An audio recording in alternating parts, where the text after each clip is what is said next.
Happy Tuesday. It's supposed to be like 77, 78 degrees today. Did you know that? Gorgeous today. It's going to be beautiful I outside. knew that because I look at my weather app every morning. I know it because I got a notification from a news outlet that like, oh, it's going to be really hot and then it's going to rain. And that's how I knew. Okay. But like your weather app is like on your home screen. We're still trying to phone. get me, by we, I mean as a show, get me into the habit of drinking water every day, bringing my lunch to work and checking the weather. And I know a lot of you guys figure this out much earlier than your 30s, but I'm working on it, okay? And it's going to be fine. And I brought my lunch today, and I brought a water bottle with water in it. Wow. And I didn't check the weather. I didn't do that. However, I did kind of gauge when I left, my place this morning that it was sunny. Are you afraid that checking your weather app will add like 10 to 20 minutes to your morning routine? No, it's just a quick glance. It's not even a big thing. It's just not a habit that I've ever developed in my entire life. Which is silly. It's really silly, but like I don't check weather and I don't check traffic. I just I let the world lead me. You know what I mean? I live like our ancestors did. You don't think that this is giving me people anxiety. back in the day? That's true. They didn't know what the weather was going to be the next day. You didn't know what the weather either. was going to be like. It's just you let life surprise you. And now we've desensitized ourselves to weather surprises by looking at robots and just depending on our phones to tell us what to wear that day. Not me, Curtis. Not me. Okay? I go outside and I say, today feels like it's going to be a sunny day. And I just roll with it. And, this is bad. This gives me anxiety. I let Jesus take the wheel. Not knowing what the weather is. Oof. The Mariners gave me anxiety yesterday. It was a close one, kind of throughout, exchanging leads on both sides. They finally get back into it. I'm going to start with what I felt was a clutch performance. There are a couple of moments you can point to with this one, but to me, Curtis, it was Andres Munoz in that bases loaded jam. I saw someone comment, well, didn't he get himself into that jam? And I said, well, two runners, sure. Or one runner, sure. But then there was a catcher's interference to get, was it a ridiculous it was Luis Arias, former Mariner great. Mariners legend. Yeah, he swings, and then supposedly, big umpire wants us to think that there was contact made with Cal's glove. Yeah, I don't know about that one. See it. I didn't see it. You didn't see it. Everybody watching on Root Sports did not see it. I don't understand special that cameras at all. that the A's have allowed them to see something. I have no idea. I mean, it was immediately called, and then upon review, upheld. So there clearly is something that they can see. I didn't see it. I digress. He has runners on, no outs, and then strikes out 3 in a row, right? And so that was Easy to peasy. me, that was to me the clutch performance of the game. It was. Andres Munoz is clearly an all-star caliber player this year. I think he's going to make his second all-star appearance in a row. I don't think he's going to be the only Mariner too at this point, but I mean, he is the best closer in the American League. I'm not putting that run that he gave up. I mean, it was an unearned run. It was the first pitch of the inning in the 10th inning after the Mariners had scored.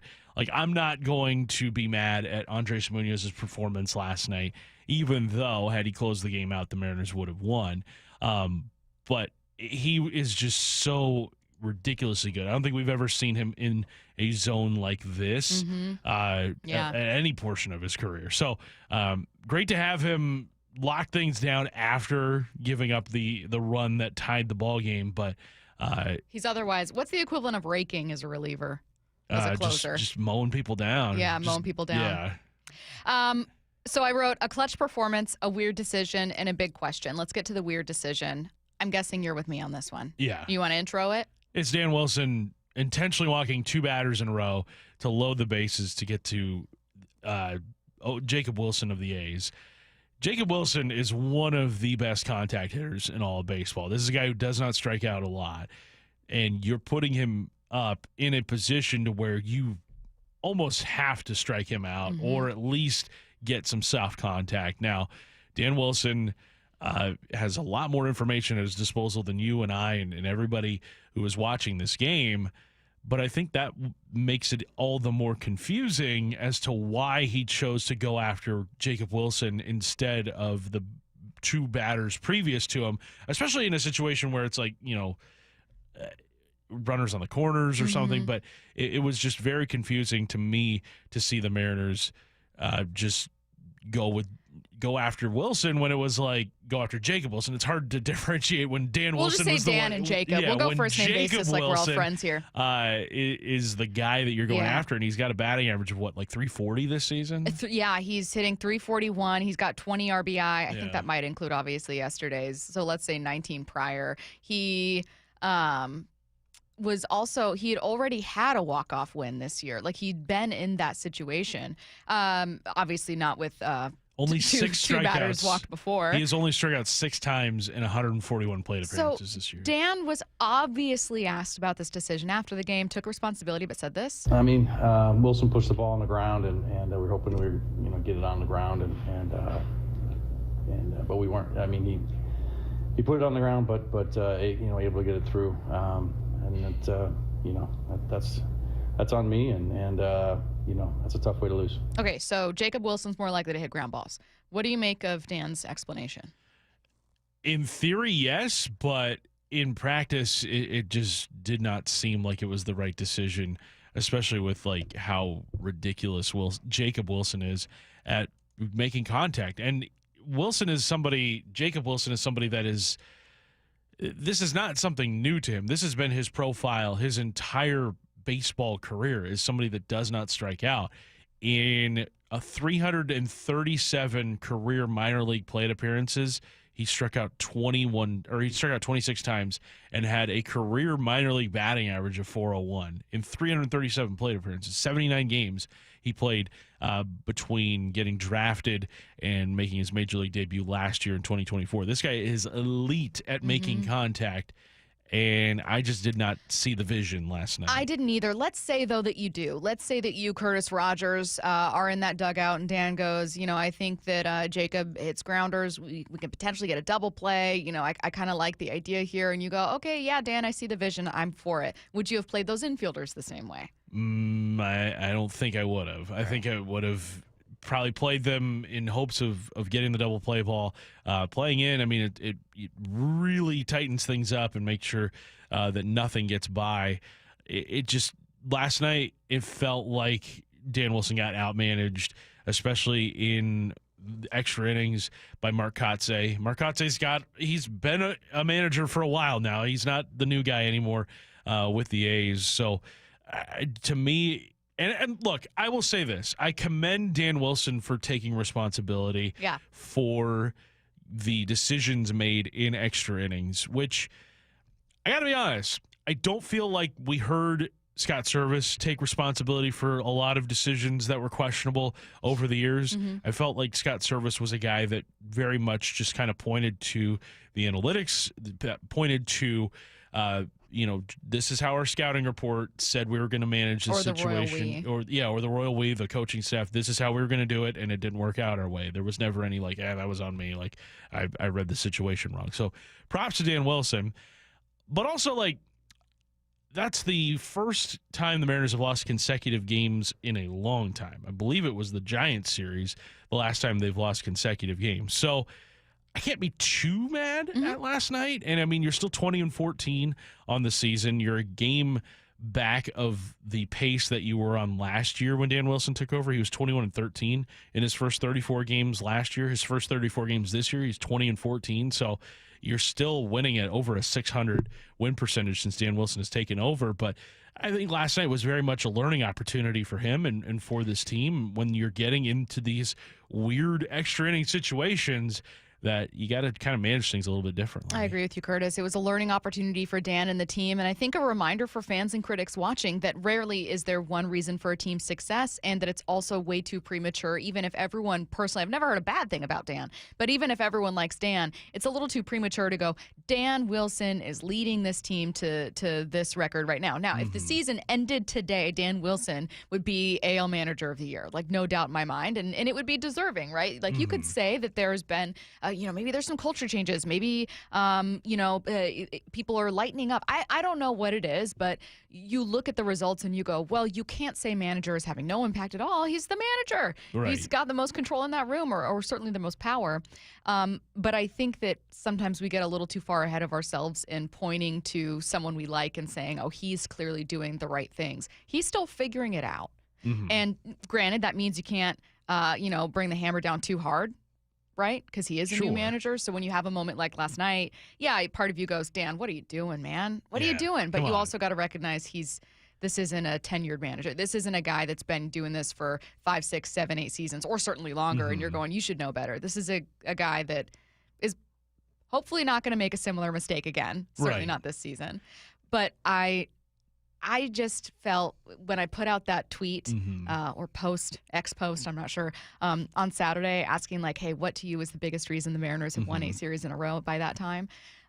There were a lot of people that did point to Dan Wilson, and I felt like it was a little premature. And while I was like, I can't not point to Dan, I don't know that I could point both fingers. Yeah, it is.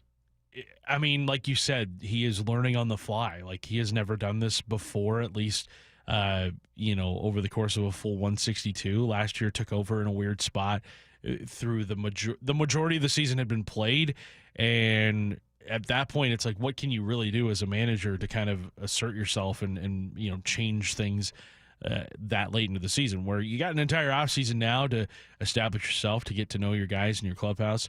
I'm not mad at all at the Mariners and where they are in the standings at 20-14, especially in an American League that has not been good this season. Oh, wide open. I would be much more disappointed if the Mariners were at 500 right now or below 500, being like, look at this American League, how garbage it is. Yeah. Like, what are you doing not having a winning record? Yes. No, the Mariners have absolutely taken advantage of it and have put themselves in a very enviable spot, because you're not having to worry about so much things that the Rangers are worried about, where they just fired their hitting coach the other day, hired Brett Boone to be their hitting coach. The Astros, they're down Yordan Alvarez right now. The A's look to be right now probably your toughest competition, the AL West at this time on May 6th. But right now the Mariners, I think, even with what last night was, still in a good spot. I don't want to see a 3-game losing streak, though. I think you got to nip that in the butt tonight.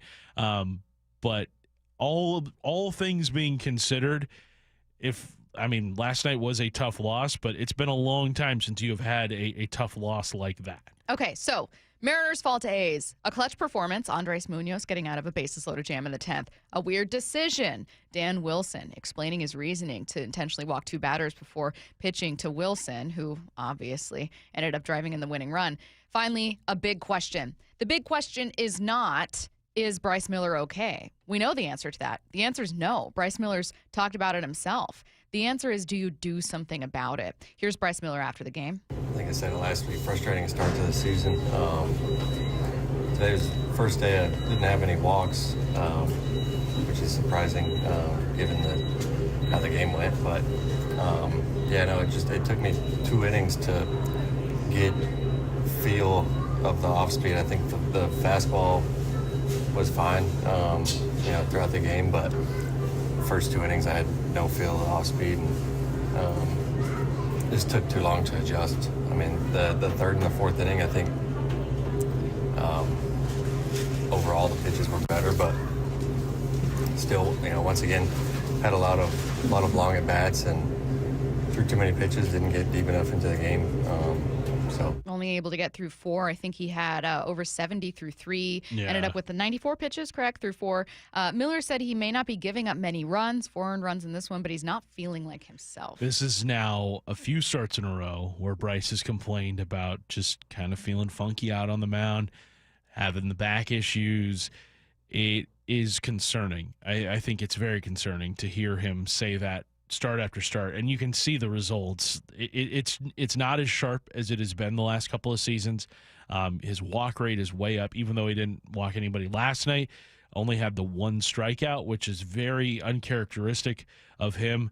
It's weird because you've got Gilbert and Kirby already on the IL, and I kind of wonder if Bryce is just gutting this out because he kind of maybe feels like I also can't go on the IL. Right. Because what's your rotation depth? Who would have thought we'd be looking at Woo as like, wow, this is the model of health. Luis Castillo, like the guy who didn't finish last season. Woo and Castillo are your 2 healthiest starting pitchers right now. Your rotation depth beyond Evans and Hancock, it's Luis F. Castillo maybe, and boy, I don't even want to know what's after that, because I don't think there's really anybody in the system beyond Luis F. Castillo that could make a start at a moment's notice. So credit to Bryce Miller for gutting it out again, but at some point the Mariners are going to have to address this and maybe sit Bryce down for a turn in the rotation. You've got George Kirby potentially coming back soon, but we don't know when that's going to happen. So I'm very concerned about Bryce Miller. We do have, I don't have the audio in front of me, but I know that Jerry Dipoto on MLB Network said that the hope is to get Kirby and Logan back, like maybe before June even or heading into June, that they would make their way back in May, maybe obviously rehab assignments. So let's assume it could be sooner as opposed to you're inching toward a trade deadline. You're still in the first, end of the first third of the season. Do you think that they're waiting until those guys, a question from a listener, until maybe Kirby's back to do something with Bryce? Quite possibly, but then you run the risk of potentially hurting it worse. Bryce Miller even more. Yeah. So it's a bad spot to be in. Speaking of these pitching injuries, I think the Mariners have a new identity. That's coming up in less than 15 minutes. Right now, let's get to headline rewrites. Extra, extra, read all about it. Headline rewrites. We must make headlines. The real story behind the headlines in today's news with Bubba and Stacy. Headline number one, the Denver Nuggets stunned OKC in Game 1 thanks to Aaron Gordon. Bear down. His go-ahead three with 2 seconds left. What's the real headline? If OKC wants our history, then 2025 is starting to feel like 1994. Here's that game winner. It rims out. Brown grabs it. 7 seconds left. Westbrook, 5 seconds. They're down by 1. Gordon got it. Aaron Gordon with a deep shot. Williams, three-quarter court, no good. The Nuggets steal Game 1. That's a winner for Aaron Gordon, 121 to 119. I love when Oklahoma City loses, and especially when they lose in dramatic fashion like that. Love to see it. OKC feeds my soul. Everybody thought they were going to roll to the NBA Finals this year, and you kind of forget, with all the drama that has gone on with the Nuggets this season, you still have the Joker. And Nikola Jokic put up 42 and 22 last night. I think he had 6 assists to go along with that ridiculous stat line. And he did it kind of quietly. I saw people talking on social media being like, oh, it seems like kind of a quiet night for the Joker. And it's like, no, man, 42 and 22 on the road in Game 1. I saw on that final play, the outlet pass from Christian Brown went to Russell Westbrook, who, as we know, spent a very long time in Oklahoma City and is also a notorious ball hog. I'm stunned that he passed the ball in that situation to a wide open Aaron Gordon. I'm stunned that he went and hit Gordon, who was trailing him out on the wing, and Gordon able to hit that three. But yeah, shout out to the Nuggets. We mentioned in the headline rewrite, feels like 1994. I know that brings up a lot of sore emotions with Sonics fans, but you know what? They can have that history. They can have all the bad history. Oh, you guys don't want that of the too? Sonics franchise history. Yeah, welcome. Oh, you only want all of our records? Look, you don't want any of the bad? When you steal a Seattle sports team, you get got to all of inherit it. a little bit of a curse too. Yeah, exactly. Pain comes with being a Seattle sports fan, and now you get that as well. Game 2, by the way, is going to be the 7th, I think 6:30 p.m. All right.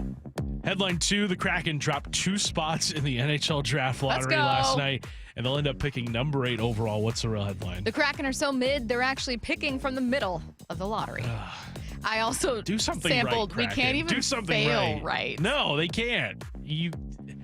And what did this is a payback for Shane Wright? Like somehow Shane Wright, falling to them. At I think this 4. is karmic justice that then flipped. It's like okay, time to pay off that. You know what I mean? That credit card statement's in the mail for Shane Wright. Did you watch the lottery draw in live? No, I fell asleep on my couch in the middle of the day for 3 hours. That's fair. Thank you. I thought it was interesting, though, they showed the ping pong draw live rather than how it's always done in secrecy. Yeah. And then people are kind of like, oh, there's conspiracy. I think this is the move. I think we need to do this for the ping pong lottery stuff and for Popes. I think it just needs to be out in the open, live broadcast. I kind of like the secrecy, though. I like the conspiracy theories that come from lottery draws. It's look, great. Curtis, I love a sports conspiracy theory. Everyone likes a frozen envelope theory, but I kind of like watching stuff like The process? this. The sausage get made? I personally like watching this. I You can love find any your conspiracy theories theory. elsewhere. Where's the Jalen Milroe draft call? There's your new conspiracy theory. That's true. We haven't heard it. You know what I mean? His one quote, the What did belts we? to cheeks. Yeah. What did we hear from? Someone said. I think Lefko told me like that there was like a technical issue. Oh, really? So they like didn't get the draft call because of a technical issue. But I'm like, well, Okay. I prefer to drum up drama where there isn't, and so I'm gonna choose to believe something else. Headline rewrites. Headline 3, the Celtics took an NBA playoff record 63s, but also missed an NBA playoff record 45 threes in their Game 1 loss to the New York Knicks. What's the real headline? It was a great night for your dad, who won't stop preaching about the value of the mid-range game. Small ball dad, there's an art to it. Mid-range dad. It's the same dad. It's the same dad. It is. Yeah. They're shooting too many threes these days. It's also, It's I like don't know. three's worth more than 2. I don't know. Can you? That's all the same dad. It's the triad. At 63s in one game, I believe if the year that they invented the three, I'm pretty sure there were teams that didn't even shoot 60 over the course of an entire season. Now you People got treated one the game. three-pointer with such, caution. Yeah, and now- you're missing 45 more Yeah. than teams would shoot over stretches of games. Right. That's how Boston has had a lot of success. Yeah. They've got great shooters on their roster, but 60 three-point attempts in one game and then bricking 45 of those. I think they only lost by just a couple of points too. But I mean, that's like someone's worst night at the bar. You know what I mean? Bricking 45 attempts. well, I was going to say 45 threes. What is this? A showing of Revenge of the Sith? Oh, Matt. I love getting shots in it, Matt. That I shot did not don't. miss. The 2025 Mariners have a new identity. What's next?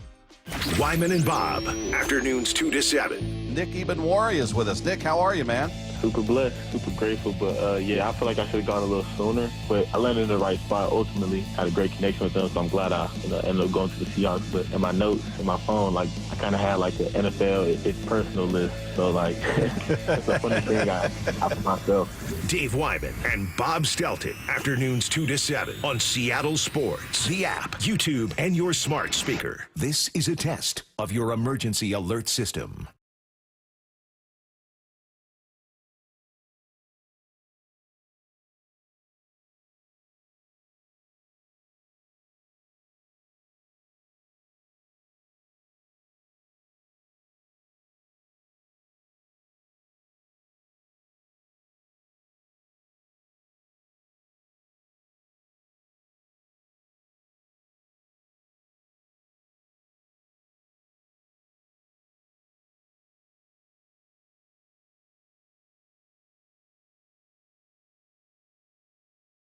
G. Scott here with former Seahawk Doug Baldwin. Tell us about Nourishing Champions. We know the benefits for young people in sports, but we often don't think about the barriers. And one of those barriers is having proper nutrition. So Nourishing Champions, in partnership with Champions of Change and Safeway, is an effort to address those barriers so that our student athletes have what they need to excel both on the field and in the classroom. High schools can apply for grants up to $25,000 from Nourishing Champions. Learn more at championsofchangefoundation.org/Nourishing Champions. Safety comes first. When money is tight, Buc-ee's has you covered with available financing. For oil changes, wiper blades, brakes, tire rotation, tune-ups, and factory maintenance, it's Buc-ee's Complete Auto. No appointment necessary and financing's available. Check Buc-ee's.com for the location near you. Hey, it's Jason Rantz. Our local tax expert Greg Nunn wants taxpayers to know the IRS is now going after older cases very aggressively. If you received Form CP-504 from the IRS, do not ignore it. Be proactive and resolve your situation with Greg Nunn, N-U-N-N, None Better Tax Resolution. The Mariners are giving you more baseball for your buck. With Mariners Value Games, score seats for as little as $11 on select dates all season long. Plus, check out the expanded Mariners Value menu and beers available every game. Enjoy ballpark classics like hot dogs and nachos for less than $5 and a great selection of brews starting at just $5. Go to mariners.com/value to grab your tickets and check out the full slate of value options at T-Mobile Park. This is the story of the one. As a safety manager at a manufacturing plant, he does everything he can to keep his coworkers safe. From finding ways to reduce risks to keeping safety supplies in stock. And for that, he relies on Grainger. Grainger offers a broad range of quality products and next-day delivery, so he can always play it safe. Call 1-800-GRAINGER, click Grainger.com, or just stop by. Grainger, for the ones who get it done. Get ready for Camping World's Red, White, and New Trade event, May 15th through the 18th. Get the highest value for your RV guaranteed during the biggest RV trade event of the year. Shop the best RV deals in America with new RVs starting as low as $92 a month. Get ready for the holiday weekend with up to 45% off grills and 25% off product installation. Plus, we'll have free hats, free propane refills, free food, and fun for the whole family. Don't miss the incredible Red, White, and New Trade event, May 15th through the 18th at your local Camping World. See with the full details and disclaimer. Progressive knows when you're on your boat, you're already on vacation. And Vacation You forgets all your worries. Vacation You doesn't even keep track of time and knows that time is a meaningless construct designed to control us, man. But Regular You knows you don't want to be too far out in the water after the sun goes down because Vacation You doesn't know how to navigate in the dark yet. Vacation You and Regular You really need to get on the same page. So bundle your boat with your home or auto policy and earn an automatic discount from Progressive. And spend the savings on the both of you. Progressive Casualty Insurance Company affiliates and other insurers. Not available in all states or situations. Get ready for Camping World's Red, White, and New Trade event, May 15th through the 18th. Get the highest value for your RV guaranteed during the biggest RV trade event of the year. Shop the best RV deals in America with new RVs starting as low as $92 a month. Get ready for the holiday weekend with up to 45% off grills and 25% off product installation. Plus, we'll have free hats, free propane refills, free food, and fun for the whole family. Don't miss the incredible Red, White, and New Trade event, May 15th through the 18th at your local Camping World. See with the full details and disclaimer. Subscribe to the Seattle Sports YouTube page to find new and exclusive content from your favorite shows and personalities daily. Just head to YouTube, search Seattle Sports, and click subscribe. My teacher is the best because she gives us pajama day. No matter how old you get, you always remember that one great teacher. Hi, this is Rick Riz, inviting you to join WSECU in celebrating Teacher of the Week. This year, we're going to honor 24 great teachers with grants of $500, sponsored by WSECU, the credit union for Washington.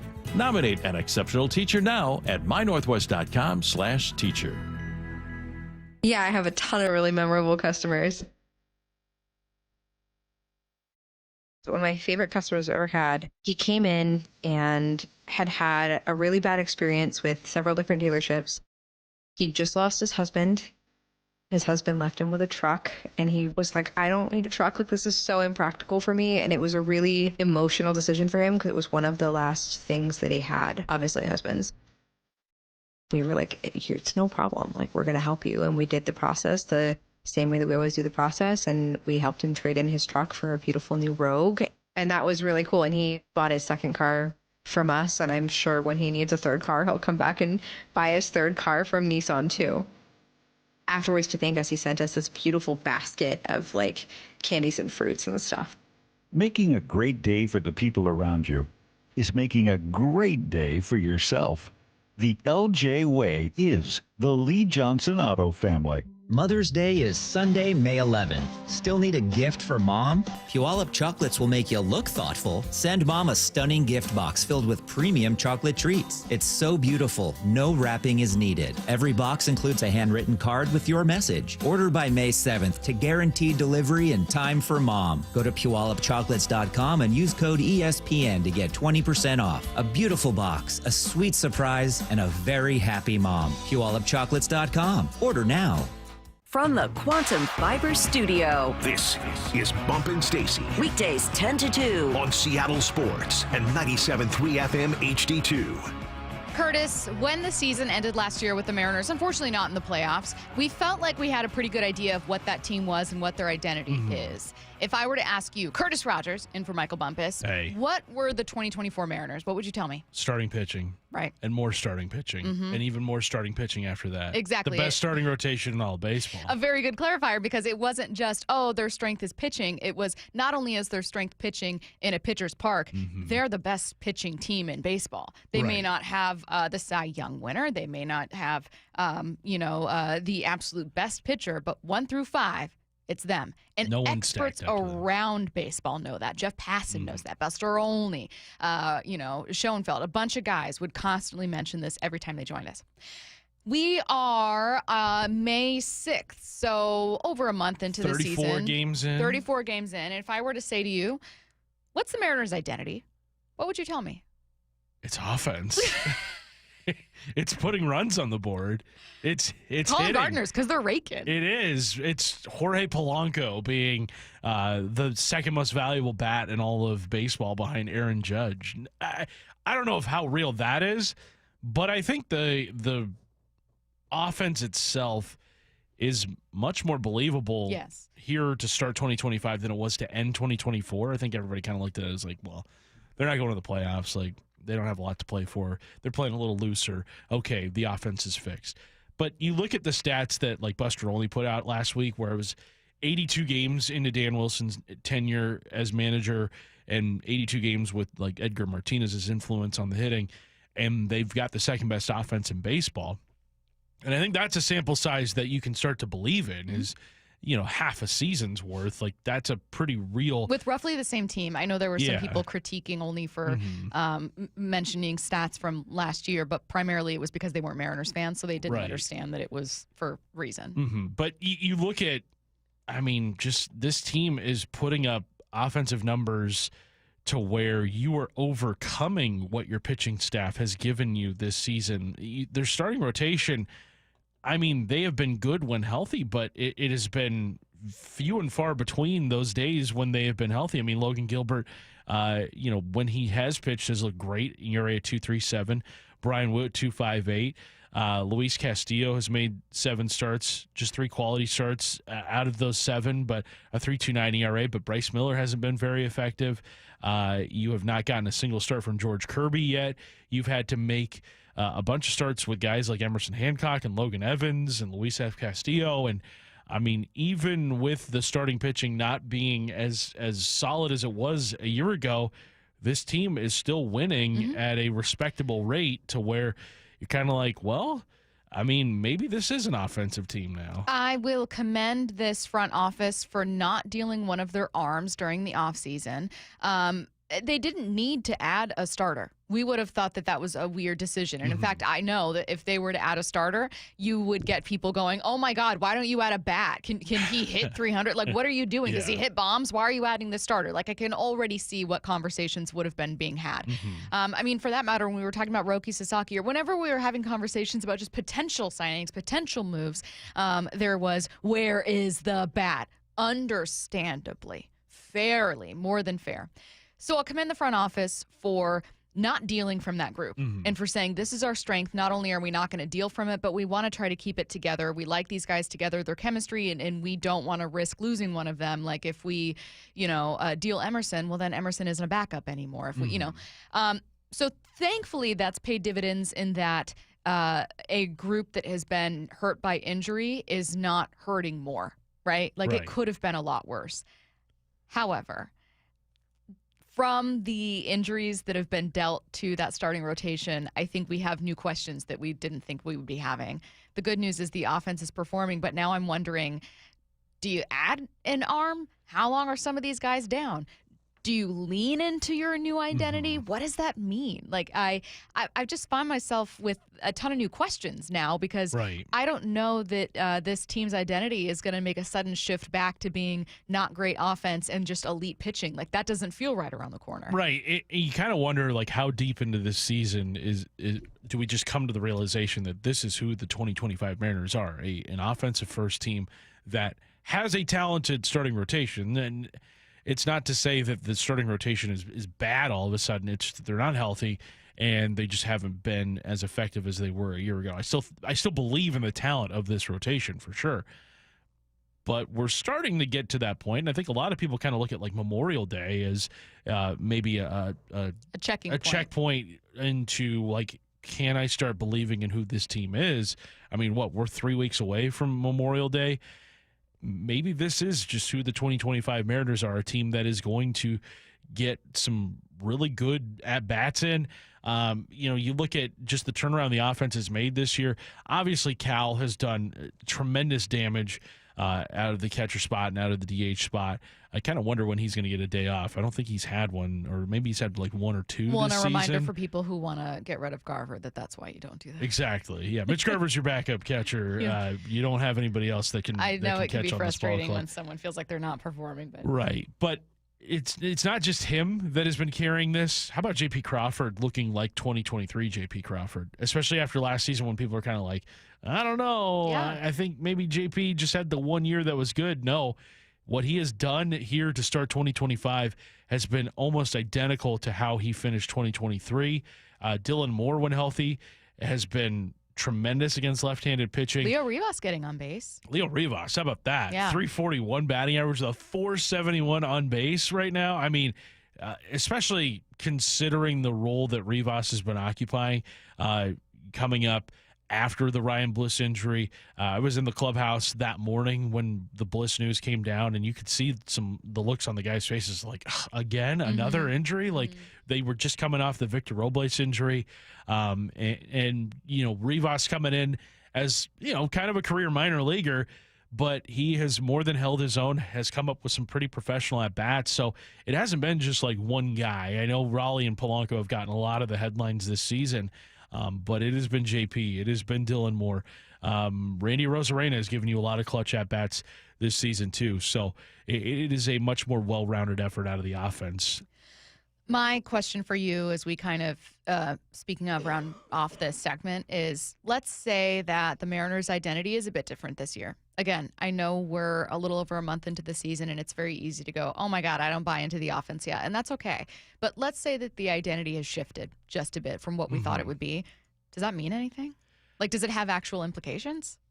They're winning. Right. You know what I mean? It's kind of like, one person folds their pants one way, the other does it a different way. But if both. You get your pants on. Right, your pants are on at the end of the day. Either way. And that's very important. You know what I mean? Like, that's like an important step to your day. You can't go to work maybe the without most those. vital piece of clothing any of us could put on. There are businesses that won't let you inside.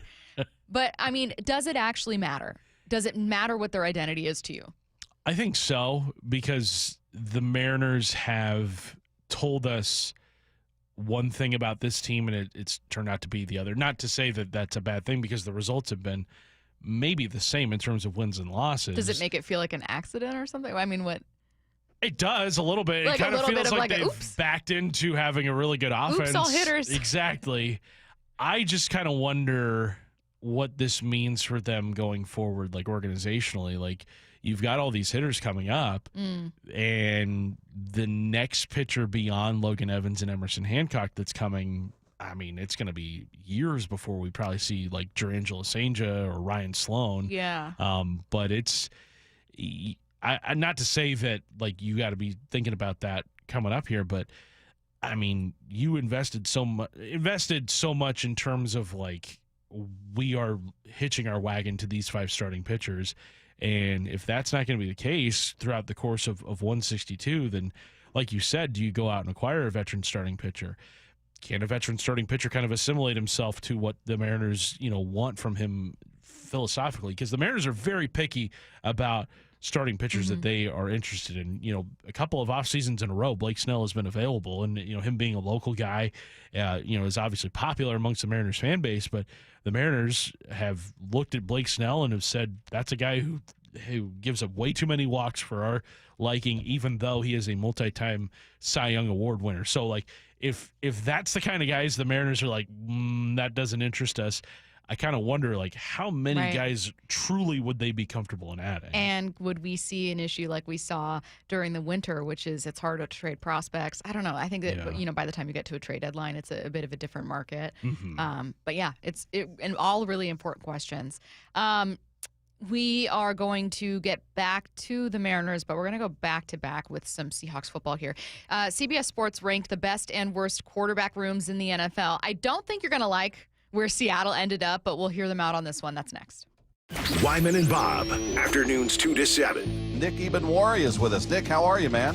super blessed, super grateful. But yeah, I feel like I should have gone a little sooner. But I landed in the right spot ultimately. Had a great connection with them, so I'm glad I ended up going to the Seahawks. But in my notes, in my phone, like I kind of had like the NFL, it's personal list. So like, that's a funny thing I for myself. Dave Wyman and Bob Stelton, afternoons 2 to 7 on Seattle Sports, the app, YouTube, and your smart speaker. Hey friends, it's Stacy with a little bit of inside info. I know there are a lot of local business owners listening right now. This message is for you.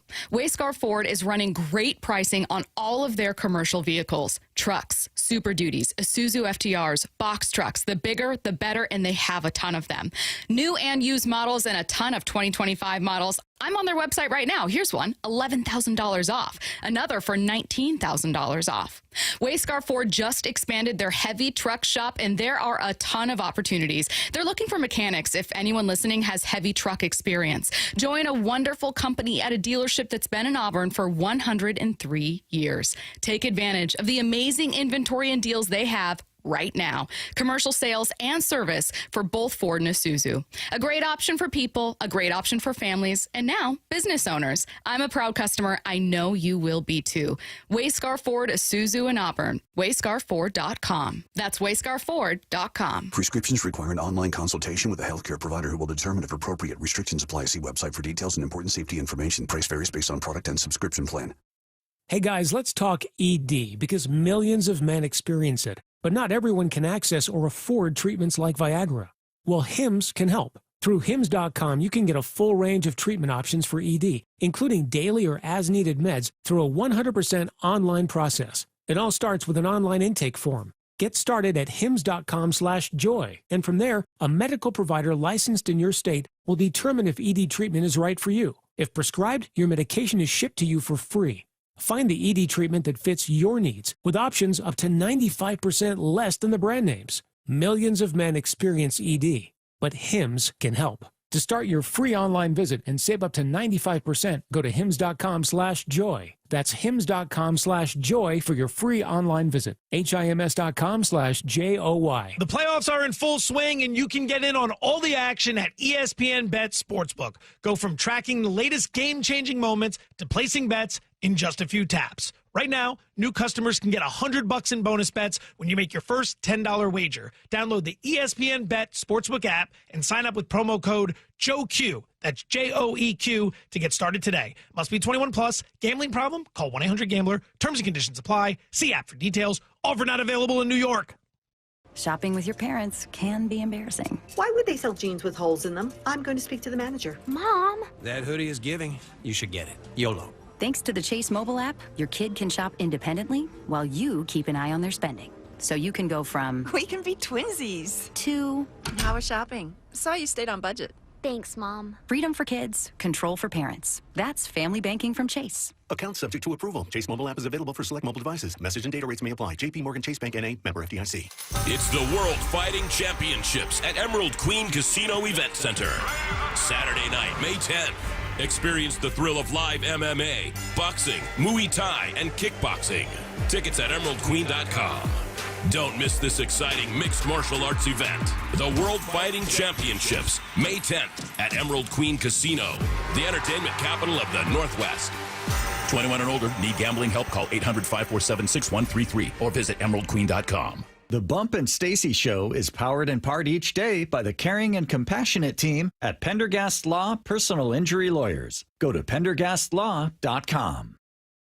Was drafted in 1999 by the Philadelphia 76ers, and that was just absolutely a dream come true. Todd's playing in the NBA is unique. His battle with neuropathy is not. I first started noticing problems a couple years into my NBA career, and I felt like my sock was just balled up right in the arch of my foot, and there'd be areas of burning and tingling, and then there'd be other areas of deadness where there would be no response to touch. We tried everything possible, from surgery to different drugs, to try and take care of some of the symptoms. I'm Dr. Mark Shelley, a chiropractic physician and board-certified functional neurologist at Sound Pain Solutions. Our neuropathy treatments can rehabilitate damaged nerves. We use FDA-cleared, non-surgical, non-drug, pain-free procedures that have helped thousands of neuropathy sufferers find relief. Now I'm able to spend more time doing the things that I enjoy, being on my feet. If you experience numbness, shooting, or burning pains, or loss of balance, Call us. Sound Pain Solutions, 855-996-0025 or click soundpainsolutions.com. You've heard the saying, you never get a second chance to make a first impression.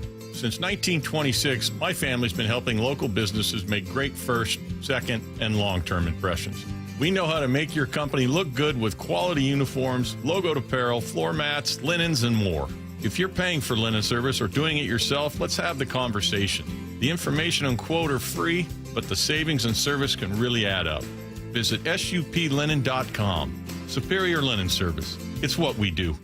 At Lake Washington Windows and Doors, we offer premium windows that are 25% more energy efficient, reduce noise by 50%, and come with clean glass technology. And Leak Armor installation gives you a lifetime warranty to protect your home. Visit LakeWashingtonWindows.com. Lake Washington Windows and Doors makes it easy to enjoy new windows with clean glass technology now and defer paying for them until 2026 with 0 down, 0 payments, and 0 interest for 12 months. Visit LakeWashingtonWindows.com. From the Quantum Fiber Studio. This is Bumpin' Stacy. Weekdays 10 to 2. On Seattle Sports and 97.3 FM HD2. CBS Sports ranked the worst quarterback rooms in the league. In 4-down territory, I'll tell you the absolute worst, according to CBS Sports.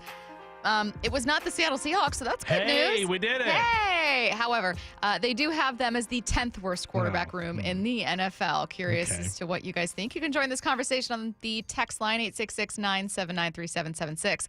CBS Sports says new Seahawks quarterback Sam Darnold threw 35 touchdowns in 2024 with the Vikings, and it was a Pro Bowl season. However, they questioned whether the Vikings and why they felt comfortable letting him walk after, having just J.J. McCarthy there. So saying, like, basically the first thing they question is if Sam was so clearly great and like a franchise guy, why'd they even let him walk? Again, it's all subjective. They also said they wonder how Sam's going to look outside of Minnesota's offensive ecosystem that had Pro Bowl running back Aaron Jones, perhaps the best wide receiver playing today, and Justin Jefferson, another first-round pick receiver Jordan Addison, a Pro Bowl tight end TJ Hawkinson, and then a coach of the year Kevin O'Connell calling plays. They looked at backup quarterback Drew Lock, were mostly unimpressed by Drew. And then obviously they know that Milroe's there, but they said that he was a raw project, the ultimate boom or bust in college. I don't think the Seahawks backup quarterback situation is as bad as this article is painting it to be. I think Drew Lock is one of the better backup quarterbacks in the NFL, a guy who is going to, he's going to keep the ship afloat when he is in the game. He is not somebody that is going to just absolutely tank your chances. And then Jalen Milroe offers quite a bit of upside at being a rookie and having the physical traits that he does. I'm kind of wondering, just like, I think this all boils down to how we feel about Sam Darnold as a starting quarterback in 2025. And there are a couple ways to look at his 2024 season. A lot of people just boil it down, as this article does, to his final 2 games of the year. Losses to the Lions in Week 18 and a loss to the Rams in the wild card round of the playoffs. 2 games on the road, one in a hostile environment, one on a neutral site because that Rams game got moved from L.A. to Glendale last minute, which obviously that's going to be tough in terms of preparation, having to move the location of a playoff game. But I also kind of look at the totality of Darnold's season, Stacy, and you look at the 4 losses that he had, they were all to the Rams and Lions. Lost in the regular season to those 2 teams, and then lost in Week 18 to the Lions, lost in the wild card round to the Rams. I mean, I think 14-0 against everybody else. I think that shaping that story is that he lost not in this really admirable fight where you just get like outdueled. The old Sam Darnold. That's exactly it. I think that there are people that hesitate on Sam Darnold because the final taste in their mouth from his season was, wow, this is exactly what this is seeing ghost Sam Darnold. And I know that they had a bad interior offensive line, but that was also Sam hanging on to the ball way too long, taking sacks, and not making the best decisions. Like, that was also a Sam Darnold loss. It was. And it's unfortunate because there were many great Sam Darnold moments and wins, but he entered the season with the benefit of low expectation. expectations, but also with lots of question marks about how good he could be for real. Everyone knows he has talent. There's no doubt Sam Darnold has talent. But can he meet that talent or exceed it consistently, or will he run into some of the same issues? Yeah, I think 2025 will be bumpier for him than it was in 2024 for sure. And as this article points out, I mean, the surrounding cast that he had in Minnesota is just simply better than what he's got here. Not to say that what he has here in Seattle is, chopped liver. I think what Seattle has is still much more like kind of potential in terms of what they've got around Sam Darnold rather than proven commodities in Jones, Jefferson, Addison, and Hawkinson. Running back, Ken Walker, Zach Charbonnet, your wide receiver 1, JSN. You've got Cooper Kupp, and then tight end, maybe Elijah Arroyo pops here in year 1, who knows, but everything that the Seahawks have around Darnold, a lot more unproven than what they had in Minnesota. You know what's so funny? If I were to come up with a list of the most interesting quarterback rooms, some of the teams, including Seattle, on the worst quarterback rooms list would actually be on it. Right. So I think that this list, someone mentioned on the text line, this is way too speculative. It's entirely speculative. It has to be. These are the kinds of conversations that we have in the offseason. We know nothing about what's going to happen, but what's fun to me as a sports fan is to be able to say, I wonder what this combination of ingredients you got going on in Seattle is going to do. I wonder what this combination of decisions that you've made with the Raiders is going to result in, right? You're looking and wondering, like, based on what we saw from this player and the potential we know they have and the connection they might have with this coach or what have you, what's this going to look like? That's entirely what the NFL offseason is for. It also can mean a lot of crossover between doubt and intrigue. And that's where I find the Seahawks quarterback room. I'm not upset that they have the Seahawks quarterback room ranked as the 10th worst in the league. That doesn't necessarily bother me because I think the Seahawks quarterback room has a ton of question marks. And that's what intrigues me about it. I also feel that way about the Tennessee Titans and Cam Ward, who's on this list. The Denver Broncos are on this list. The New York Giants. There are the Jets. There are quarterbacks and quarterback rooms we're going to be talking about a lot this year. Almost all of them are on this list. Yeah. Well, and I think, too, the last time the Seahawks had a big reset of the quarterback spot, this kind of list, it was consensus that the Seahawks had the worst quarterback room. Oh, yeah. You're Colin Cowherd. Geno Smith. Yelling it from the rooftops. And Drew Lock. And now I think this kind of shows a little bit into maybe how the national media perceives the Seahawks and how they evaluate quarterbacks, where it's like, well, they're bringing in this Sam Darnold guy who people have not really been a big fan of, like how he has played in his professional career outside of the year he had in Minnesota last year. But also, I think this is still not a horrible quarterback situation. I think the Seahawks are going to get decent quarterback play again this year. I think they're still going to be in the conversation for 9-10 wins, just as they have been for the duration of the last, 4 years, 3-4 years since moving on from Russell Wilson. I also don't think anybody's under the impression that Sam Darnold is going to be the Seahawks' long-term answer at quarterback. I think this is still a situation where it's like, okay, you see what you got with Sam Darnold this year. Maybe next year you give a little bit more responsibility to Jalen Milroe before maybe 2027 is when you hand things fully over to Jalen Milroe. I don't think the Seahawks are in a bad spot right now in terms of quarterback. I don't think it's significantly worse than what you had in Geno Smith last year. I think it's not maybe as good, but it's not like, oh my gosh, like what were the Seahawks thinking? Yeah. I see the vision. I see what the Seahawks were thinking in pivoting to Sam Darnold. The good news is they're not the worst. I'll tell you the worst quarterback room, according to CBS Sports, and more coming up. I have an idea, too. Coming up in 4-down territory before we get to that. NFL Network's Isaiah Stanback joins us next. Wyman and Bob, afternoons 2 to 7. Nick Ebenwari is with us. Nick, how are you, man? Super blessed, super grateful, but I feel like I should have gone a little sooner, but I landed in the right spot ultimately. Had a great connection with them, so I'm glad I ended up going to the Seahawks. But in my notes, in my phone, like I kind of had like the NFL, it's personal list. So like, it's a funny thing I for myself. Dave Wyman and Bob Stelton. Afternoons 2 to 7 on Seattle Sports, the app, YouTube, and your smart speaker. Safety comes first. When money is tight, don't neglect maintenance on your vehicle. Keep it safe. At Bucky's Complete Auto, we have you covered with available financing. For over 50 years, Bucky's Complete Auto has been servicing and repairing cars and trucks with modern-day technology and good old-fashioned customer service. There's a Bucky's just about everywhere for oil changes, wiper blades, brakes, tire rotation, tune-ups, and factory maintenance. No appointment necessary and financing's available. Check Bucky's.com for the location near you. The team at Mazda of Everett is always working hard to make your experience with their team exceptional. Mazda of Everett has over 700 new Mazdas in stock, tariff-free.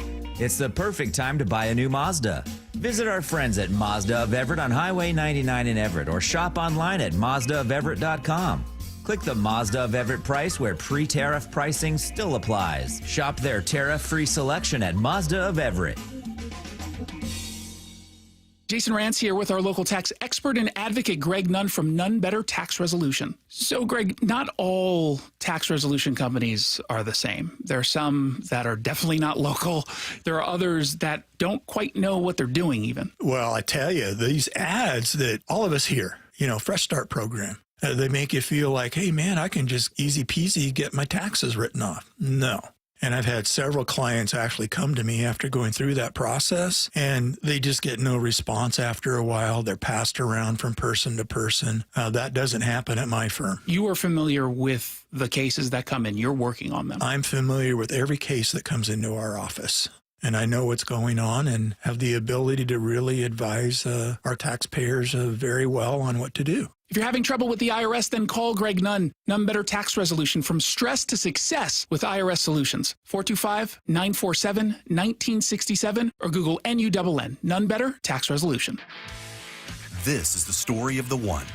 As a lineman, he does whatever it takes to keep the power on in his community. And he wants a partner like Grainger who does the same. Grainger offers the professional-grade products he needs, from voltage detectors to harnesses to hard hats, plus fast, dependable delivery, so he can rise to every challenge. Call 1-800-GRAINGER, click Grainger.com, or just stop by. Grainger, for the ones who get it done.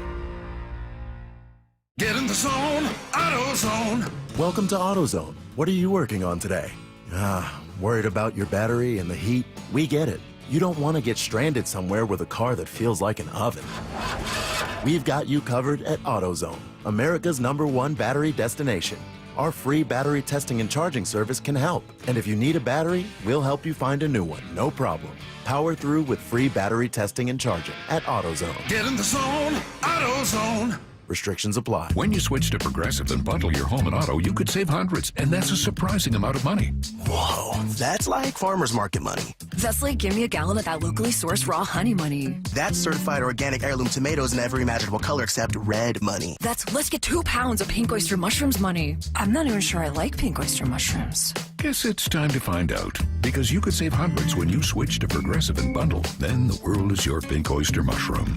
Progressive Casualty Insurance Company, affiliates, and other insurers. Not available in all states. Get ready for Camping World's Red, White, and New Trade event, May 15th through the 18th. Get the highest value for your RV guaranteed during the biggest RV trade event of the year. Shop the best RV deals in America with new RVs starting as low as $92 a month. Get ready for the holiday weekend with up to 45% off grills and 25% off product installation. Plus, we'll have free hats, free propane refills, free food, and fun for the whole family. Don't miss the incredible Red, White, and New Trade event, May 15th through the 18th at your local Camping World. See dealer for full details and disclaimer. Confidence is knowing you're ready to handle whatever comes your way. That's what it feels like to take on your workday with Cintas. They make sure your AEDs are up to date, your fire extinguishers are tested and inspected, your floor mats are cleaned and delivered, and your workwear looks good, feels good, and is freshly laundered with a Cintas Apparel Plus program. So are you ready to take on today? Visit Cintas.com. Oh, I'm ready! And get ready for the workday. This message comes from Viking, committed to exploring the world in comfort. Journey through the heart of Europe on an elegant Viking longship with thoughtful service, destination-focused dining, and cultural enrichment on board and on shore. With small ships that bring travelers closer to the destination, there's more time to explore. And every Viking voyage is all-inclusive, with no children and no casinos. Discover more at Viking.com. This is Seattle Sports. Streaming through the Seattle Sports app. KIRO AM Seattle. KIRO FM HD2 Tacoma. Home of the Seahawks, Mariners, and everything Seattle sports. Seattle Sports Snapshot. The Mariners fell to the A's in extras last night for that series opener. Andres Munoz got out of a bases inning jam in the 10th, bottom of the 11th, though. A hot Jacob Wilson hitting .341 this season with 20 RBI, knocked in a runner to walk it off. That's his second walk-off win this season. Mariners skipper Dan Wilson took the blame for the decision to pitch to Wilson after intentionally walking two batters to load the bases. In last night's NBA playoff slate, the Knicks took Game 1 of the Eastern Conference semifinals over the Celtics. Nuggets beat the Thunder in the West. Today at 4 p.m., it's Pacers, Cavs at 6:30, Warriors, Timberwolves. Snapshot, brought to you by Miller Lite. When it's game time, it's Miller time. From the Quantum Fiber Studio. This is Bump and Stacy On Seattle Sports. Streaming through the Seattle Sports app and at seattlesports.com. Now, here are your hosts, Michael Bumpus and Stacy Ross. Here we go now. Catch them on Good Morning Football. It's Isaiah Stanback joining us now in the Emerald Queen Casino Sportsbook Hotline. Isaiah, how's it going? All is well. How are y'all doing? We're good. It's beautiful here in Seattle. It's sunny, and the Seahawks kind of have a fresh new start with 11 new rookies here, not included, obviously, undrafted guys. And I am going to start with maybe just you personally, your favorite or most intriguing pick from Seattle's draft class that has you wondering how that might be going. Of course, it's going to be the Milrow. I had an opportunity to speak with him about a month ago back on GMFB, and I just thought that he was a very mature, very confident young man. Obviously has an amazing skill set that you cannot teach. You see the work ethic that he's already putting in terms of trying to learn and study players who possess abilities that he needs to develop. And I think he shows his willingness to work there. I'm just excited about the fact that Seattle not only has somebody for the now, but has somebody for the future also. Isaiah, when you were a dual threat quarterback in college, and when you were, trying to play, quarterback and then also have a run threat, how much time did you kind of spend working on your run game in addition to the pass game? Kind of like how Milrow right now, they really want him to emphasize his passing game in practice. How much time did you kind of divvy up between the two phases of your game? I mean, whenever you have those natural abilities, those aren't things that you have to work on. The one thing that I did work on in regards to my running was just my overarching speed. So when I was at the University of Washington, once Coach Willingham came in my junior year, he allowed for me to play two sports. So at that point, I went and ran for the sprint team. I ran UW, Coach Lamont Vaughn at the time. And I made a commitment to him to get me faster. He took my 100 time down from an 11.2 down to a 10.4, essentially dropping my 40 time down to a 4.3. And at that point, what I was already naturally great at, at that point I felt invincible. So all my time and efforts really went to the film ring. It really went to trying to improve upon becoming a more efficient, more confident passer, being able to sit in the pocket, decipher what the coverages were, and having the confidence to know how to work through my progressions. And then if things broke down or if things weren't there, then I knew that I had my abilities in my hip pocket to be able to utilize it anytime. Isaiah, before we get to the ways in which Jalen does need to take a step forward as a passer, I find it really interesting to kind of contrast how the NFL world talks about Jalen and mobile quarterbacks now compared to even 10, 11, 12 years ago. Obviously, you know this, right? I don't like to think of the three of us as being old by any means, but we're all within like the same age range. And people have been, just so you know, locally talking so much about 2012 when Russ was coming out. And I just found myself thinking, man, Russ was actually like a fairly, not finished product in the NFL, but like a pretty good passer. But mobile quarterbacks were all grouped together, talked about in the same way, seen as deeply unfinished products. And there are all kinds of layers to, why mobile quarterbacks were seen that way. But I'm just thinking now of the way that Jalen is seen as like, wow, how exciting. Look at all the weapons he has. It feels like, Isaiah, a different world. Completely different world. No, at the time that I was coming up, obviously, there was a handful of guys that were out there doing it and that were really the trendsetters at the time. Mike Vick, McNair, Vince Young was a little bit ahead of me. So guys were doing it, but it still wasn't fully accepted. It actually was kind of, at the time, I don't want to say it was looked down upon, but you were looked at as more of an athlete than you were as a quarterback, just because you possessed the ability to do more than just sit back in the pocket. So it was actually kind of a gift and a curse type of deal at that time. Now it's being, highly praised, and those abilities are being valued. And I love every bit of it. I wish they would have been valued a little bit more when I was playing, but no, these guys are bigger, faster, stronger.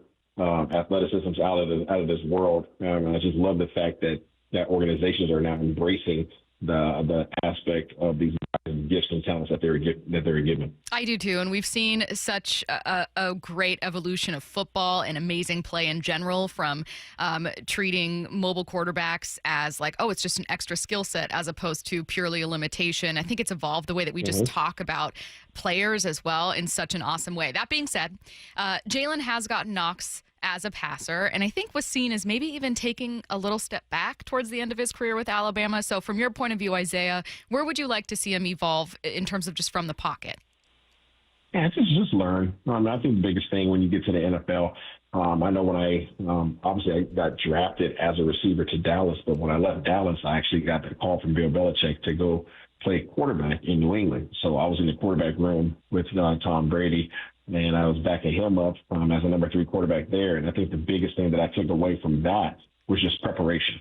And, you thought that you might have known a lot when you were in college, but when you got to the league, there's levels, right? I tell everybody there's levels to everything in every industry.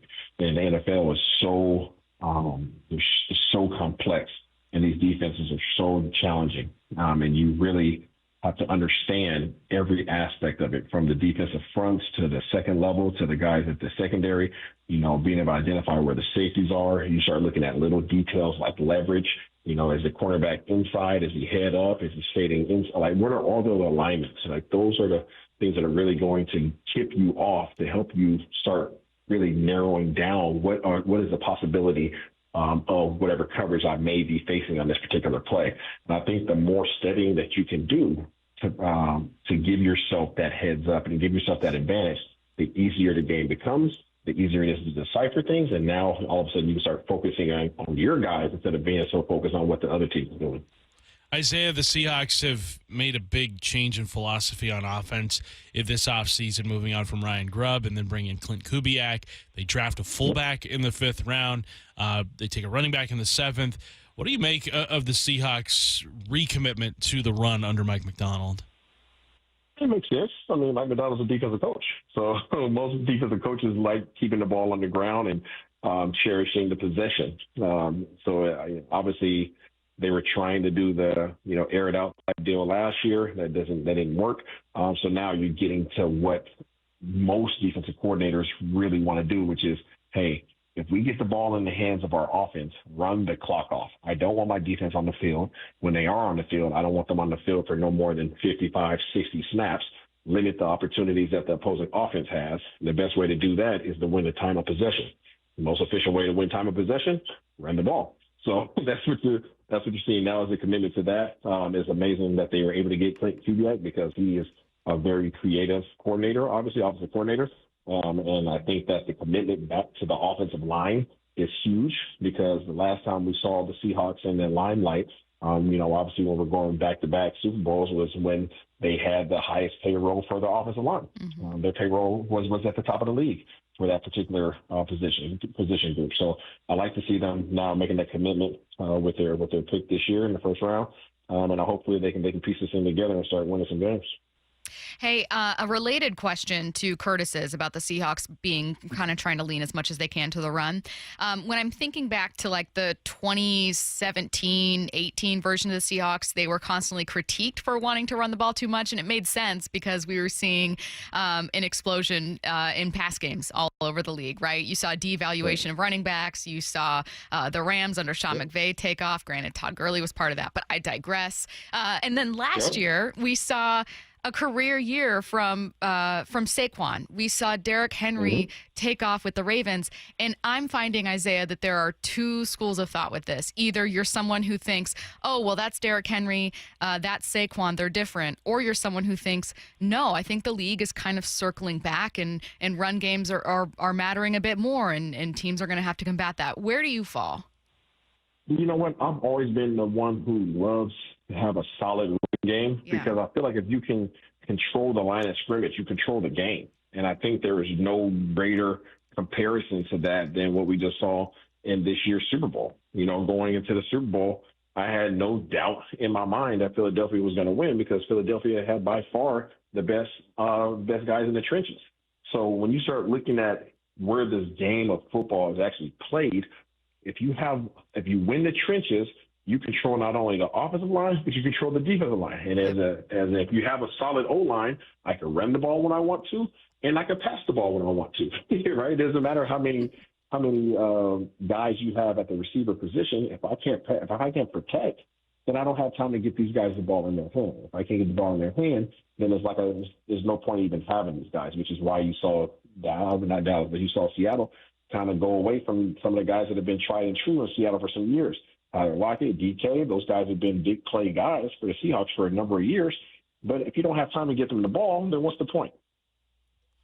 Very fair, yeah. Isaiah, Cam Ward drafted number 1 overall to Tennessee. A lot of people not as high as him as they were on the class of 2024 quarterbacks. A lot of people saying if he was in the class of 2024, probably would have been taken after that group of 6 that went in the first round. How do you see, or what did you make of his senior season in Miami, and just kind of what do you make of his fit in Tennessee? Probably going to be given the reins from day one. Yeah, I think he had a solid career. I don't think that he had. I mean, take nothing away from the young man. He deserves to be, where he was drafted. I mean, obviously he has a great opportunity by going to the Tennessee Titans, and he's going to have his work cut out for him because as a number 1 overall pick, you're most likely going to have some work to do with that organization, especially as a quarterback. So he has a lot of work to do. I still think that he's early on in his development as a quarterback. I know you always hear the analogy of, how high is his floor and how much higher it is his ceiling.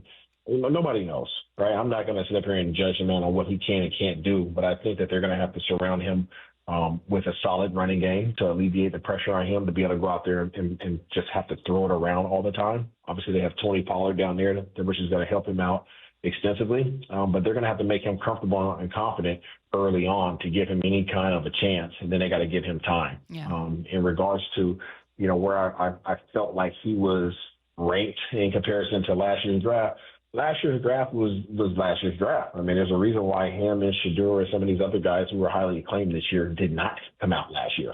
They had the option to come out. They chose not to, which was a very smart move for them. Last year was a very strong QB class. We see waves of that come from year to year. It just really depends on the position. This year was a strong offensive line class, obviously that we saw. So, he has a great opportunity, man. I'm looking forward to seeing what he does. I love the fact that him and Warren Moon are in touch. Warren Moon was very instrumental to me at the University of Washington. I know how much that means to him, having that leadership and that access to him and down in Tennessee. Yeah, very cool for Warren to give him that jersey too. Great interaction between those two. Isaiah, I know that the draft was, obviously, a week and a half, 2 weeks ago at this point, but we haven't had a chance to talk to you at all, so we have more draft questions. Yeah, was there a team that either in the first round or kind of into the second just kind of had you scratching your head, like you were trying, you know what I mean, like last year's Falcons, where we were like, Michael Penix? Like, was there, all love to Michael Penix Jr., but was there a team that kind of had you going, what's their plan here? You know what? There wasn't anybody that popped off the list this year, and I think mainly because this year I hate saying this, but this was not a particularly deep draft. Yeah. You start talking about first-round talent, right? So all the guys that you needed to get, you had to go get them, right? Like it wasn't like, okay, well, hey, whatever we have at number 20 is going to be, we'll take it because it's best available. No, I was like, if you had a guy that you really like, you better go grab him because he's not going to be there by the time that you're picking, and you don't want to quote unquote overpay for somebody. So. There wasn't any team in particular this year. I think there was a team that I was pleasantly surprised by, and that was Jacksonville and what they did to go get their guy in Travis Hunter. It's a bold move, but like I just said, when there's a lack of first-round talent and you have a dynamic player, there's only so many guys that come around like that. And if you really have them high on your board, then do what you got to do to go get them. Isaiah, one team that did make a pretty splashy draft pick in that first round was Vegas, taking Ashton Jeanty at number 6 overall. What have you made of the Raiders offseason under Pete Carroll? Trading for Geno Smith, you add Ashton Jeanty. It's a stacked AFC West. I don't know if anybody's going to be knocking off Kansas City anytime soon for first place, but how do you see them stacking up with L.A. and with Denver? First of all, that was a gift to be able to have Jeanty sitting there waiting on them. That's absolutely insane for Jeanty to just fall into your lap when you need a running back. So that was awesome for Coach Carroll and the rest of the Raiders crew down there. In terms of trading for Geno, I think there's something to be said about having familiarity as a head coach, trying to start something new with a new organization, and having your guy, having a guy that you're not having to coach up and not having to train up and not have to worry about, is he going to be the leader? And I think that's what was more important to Pete Carroll, even more so than the play on the field from Geno. I think he wanted to have somebody that can literally just grab the bull by the horns and just go with it, know his philosophy, know his culture, and help these guys really adapt to it as quickly as possible. And when you start talking about putting Jeanty on the field, with a quarterback who has the dual threat ability as Geno, who has the knowledge as Geno. When you talk about Brock Bowers sitting up there with Jeanty, and do you want to load the box? If you load the box, and you're probably putting a safety on Bowers, well, good luck. They got some options down there, and I really think that they have a great foundation in terms of the direction that they're trying to go. Catch them on Good Morning Football. It's Isaiah Stanback. Isaiah, you are the best. Thank you so much for taking the time, man. We always appreciate it. Thanks, Isaiah. I always love being on with y'all. Y'all be good. Let's get to 4 down territory. This is 4 down territory. Going inside the game with former Seahawks and Coug wide receiver Michael Bumpus. First down, Stacy. What's one surprising name you have heard mentioned again and again post-Seahawks draft? That would be tight end Elijah Arroyo. This was Trevor Sikkema of Pro Football Focus with us yesterday. I think that he is excellent for exactly what they want. And you look at JSN and Cooper Kupp already on this team, they needed big receivers, and not just receivers at the tight end spot. I think that Elijah Arroyo is talented enough where you could play him as an X. You could play him on the outside, like on the line of scrimmage. And so that, to me, is the most intriguing pick and the one that I'm the most excited about, because he fills a lot of different receiving needs that they would want from that big receiver role. If you were to flash to Saturday morning's Day 3 draft coverage with Mike Salk and myself, you would find both of us being unable to stop talking about the selection of Jalen Milroe, really excited about the draft of Gray Zabel, and then having kind of similar opinions with Elijah Arroyo, where for Mike, he was like, yeah, I just, you got all these other, at that point we were talking about 4 players, you got these other 3 that you're really excited about and you know a ton about, and then this guy that you don't know as much about. The way I felt about it was I thought it was good that they added to that tight end room, but I was wondering what it would mean for Noah Fant, and I also thought it was interesting that they went with the tight end who had injury concerns, when the thing we know to be true, one of the many things we know to be true about this front office, is they are a little more worried about injury histories than are some other teams. They'll straight up take a player off the board if they have some serious medical issues that maybe other teams will roll the dice with. I mean, look at Will Fries in free agency, a guard who was addressing a massive area of need for this team. They were reportedly willing to offer him a ton of money and didn't, because he didn't want to come in and do a physical with them before signing. So my question was glad they addressed a tight end. Don't know a ton about this guy. Curious that he has an injury history. Every analyst we've spoken to, and Michael Bumpus, has been like, this guy's so legit. Can't wait to see him out there. So now I'm really excited about it. Second down.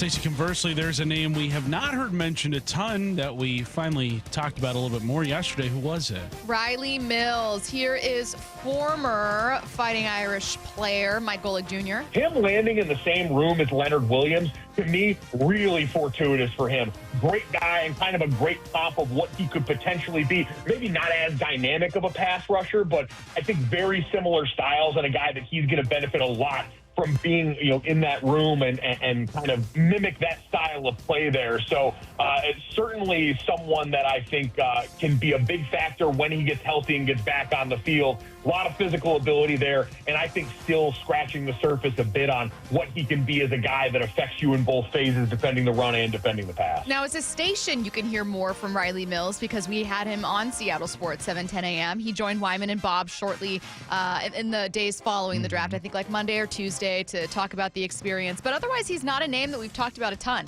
He's one of just 2 defensive players selected with Seattle's 11 draft picks, and all eyes are always on safety Nicky Manwari, who was selected with their 2nd pick, and a player that some people had mocked to Seattle in the 1st round, so a lot of people were really excited to see him snagged. And Riley Mills, poor Riley Mills, just kind of floats under the radar. He doesn't address a massive area of need. He wasn't a player that everyone mocked to Seattle. You get into day 3 picks and you start talking about guys that maybe some people don't know as well. So I thought it was really intriguing, not just to hear Riley the other week on with Wyman and Bob, but to hear a former Notre Dame player talk about Riley, talk about meeting him in person, his first impressions, what he saw on tape. So if anyone missed that interview, not just with Riley, but with Mike Golick Jr. talking about it, that is from yesterday's Bump and Stacy show. I've always thought that when NFL teams draft guys who are hurt coming in, that means they really like them. Yeah. Because they're like, we are willing to wait out this injury to see what we've got in this guy. This actually with Darrell Taylor. I remember Willis McGahee was taken in the 1st round after his devastating leg injury he suffered in the national championship game all those years ago. I feel like this Seahawks team really likes what a healthy Riley Mills plays like. Yeah. 3rd down. Stacy, earlier in the show, we talked about CBS's worst quarterback room rankings. Seattle was number 10. Now, stunningly, the Browns were not number 1. They weren't. Who is the worst quarterback room in the NFL? And the winner is the Steelers. Okay, it's yeah, absolutely that makes fair. sense. Genuinely, who's their starting quarterback, Curtis?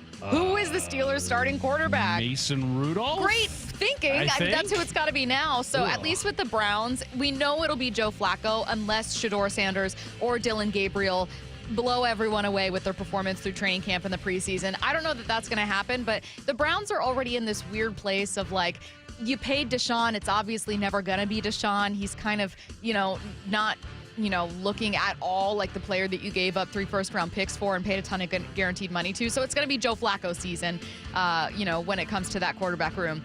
With the Steelers, all offseason, it was maybe Aaron Rodgers, maybe it's Russell Wilson. Right now, it's neither. So they've got Mason Rudolph and then voicemails they've left for Aaron Rodgers. That is currently their quarterback room. Will Howard maybe starting for you if you aren't able to corral Aaron and get him to sign with your team. But as fun as it is to talk about Will Howard, and we know a bit about Will Howard, obviously, having wondered whether he'd be a Seattle Seahawk, won a national championship. There's a lot to like about him. He is not like a Cam Ward starting for Tennessee levels of talent. You know what I mean? It's one thing when you throw a number 1 pick onto a team and he's a rookie and he's going to have a learning curve. It's another thing to throw a guy that already had a ton of question marks onto starting a team. 4th down. What is sticking with you after our conversation with NFL Network's Isaiah Stanback? The ways we've evolved when talking about mobile quarterbacks. And I loved that conversation so much. I want to get back to it at 11:45. Okay. Can we do let's that? do it. Okay, great. Taking a look around the timeline coming your way next. Wyman and Bob, afternoons 2 to 7. Nick Ebenwari is with us. Nick, how are you, man? Super blessed, super grateful, but I feel like I should have gone a little sooner. But I landed in the right spot ultimately. Had a great connection with them, so I'm glad I ended up going to the Seahawks. But in my notes, in my phone, I kind of had an NFL, it's personal list. So it's a funny thing I for myself. Dave Wyman and Bob Stelton, afternoons 2 to 7 on Seattle Sports, the app, YouTube, and your smart speaker. For many of us, it's happening. Your hair is thinning, crown disappearing. Hair loss for me was like identity theft. The solution? The simple one-day treatment that worked for me from Advanced Hair. And I'm just one of tens of thousands. Advanced Hair was recently crowned the winner of the 425 Business of the Year again. Advanced Hair begins regrowing your own natural hair the very next day, and it's guaranteed to grow for life. We've all seen the pills and lotions, those monthly subscriptions. They help retain what you have, but if you're like me, you want more. You wanted your own natural hair in specific areas permanently. From Advanced Hair's groundbreaking technology to world-class Dr. Perungo,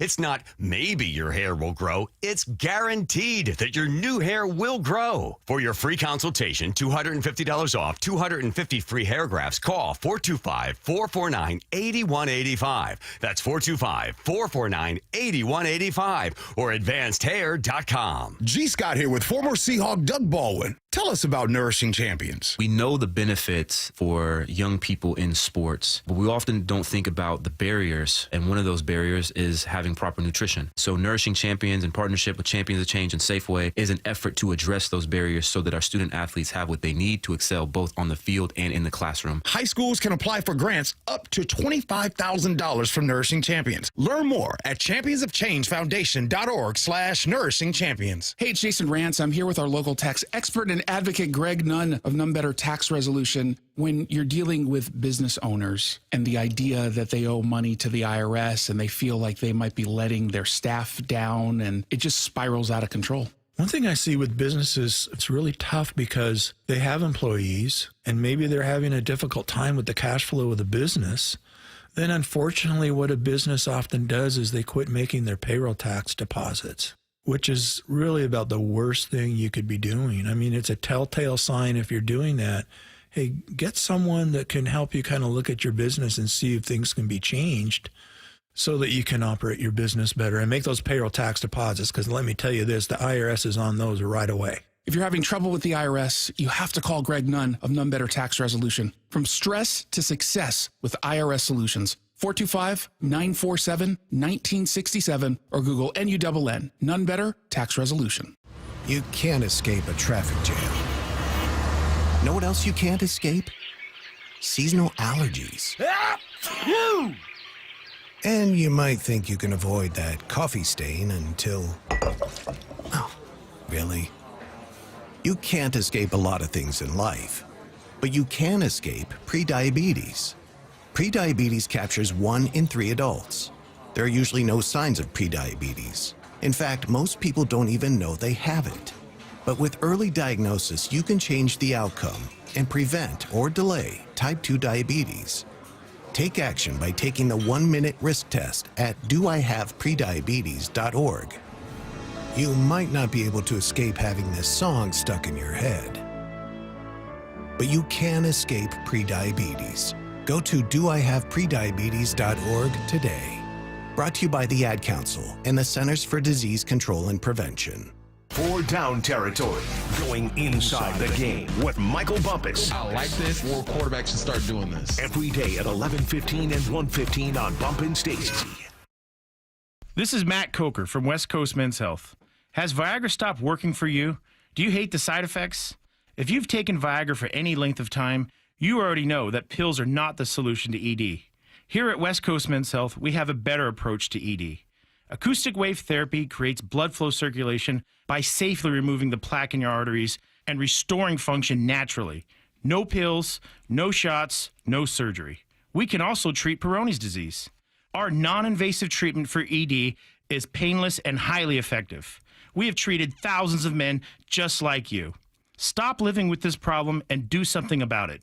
Do yourself a favor, do your partner a favor, and call us today. Call 206-519-6541. That's 206-519-6541. 206-519-6541. Online at westcoastmenshealth.com. HSA cards welcome and financing available. Hey, it's me, the foul pole at T-Mobile Park. But it's about time they call me the fair pole, because those are the moments I live for. When Cal's up to the plate, I'm always on high alert. The big dumper with a 2-run blast. And And then there's Randy Arozarena, launching missiles into the stands, flipping his bat so high it practically reaches my eye level. Blasted back, Randy Arozarena strikes again! And J-Rod, heck, when he connects, he makes the whole building shake. And it's gone! Goodbye, baseball! Julio Rodriguez! So come on down and take a seat beside me. You might even go home with a souvenir. Mariners baseball, Tridents up. Don't miss the Mariners Mother's Day Weekend Series starting this Friday, including a clear purse giveaway on Mother's Day for the first 10,000 moms, thanks to Muckleshoot Casino Resort. Then the action continues with a showdown against the Yankees Monday, May 12th through Wednesday, May 14th. Get tickets at mariners.com. This is The Timeline with Bump and Stacy. Brought to you by 1-800-DUI-AWAY. It's The Timeline on Bump and Stacy. Curtis Rogers in for Michael Bumpus today. We are going over everything I'm seeing on my timeline. We've got Colin Cowherd, the Rams, the Packers, Draymond Green, but I'm going to start off with some Seattle news. Popping up on my own timeline. Mariners roster news. Dylan Moore is back with the squad. Samad Taylor was optioned to AAA Tacoma. Good to see Dylan Moore back. And also, Mariners going up against a lefty tonight in Jeffrey Springs, so I would imagine we see Demo in the starting lineup. And, hey, it's in a minor league ballpark, so hopefully Dylan Moore gets busy and we see that what he was pre-injury. So excited to have Dylan Moore back in this lineup. Just adds a little bit more proven commodities to what this lineup has been. So glad to have him back. Let's get to our first story here. You can consider Abdul Carter to be Colin Cowherd's next target after asking for Lawrence Taylor's jersey number. In life, all you young players, row your own boat. Make your own legacy. How about you learn to carry a veteran's bag before you take his jersey? This screams of entitlement. It screams for lack of self-awareness. Those jerseys are retired. And it's not like it just, it was a tight end in the 50s. Lawrence Taylor is the greatest New York Giant. And he played, in a franchise with Michael Strahan. Strahan would tell you that's the greatest New York Giant ever. Curtis, this is where I am and kind of the identity crisis I'm having right now. I low-key agree with Colin, but I don't want to be washed. You know what I mean? Really? I don't want to be like Abdul Carter, backwards hat kind of guy. But I also think hey, maybe don't request LT's jersey number. Of all the jersey numbers that you should request, that one is fairly off limits. There are about 90 other jersey numbers he can pick as a member of the New York Giants. Why number 56? Yeah, I'm 100% with Colin Cowherd here. And also, I feel like the Giants are to blame in this a little bit too.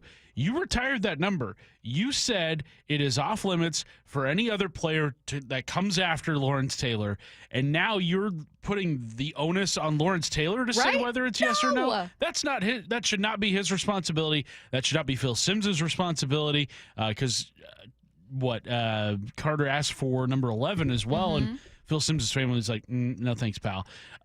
This is not something that should be left up to the players. It should be left up to the team whether or not they choose to do this. Now, we saw it here in Seattle. Jerry Rice wore number 80, even though it had been retired by the Seahawks for Steve Largent. I think that's one of the few exceptions where it's the guy who wore it after Steve Largent had a better career than him, but very rarely does that ever happen. Well, and we're in somewhat, not similar peer groups, but it wasn't this kind of who are you?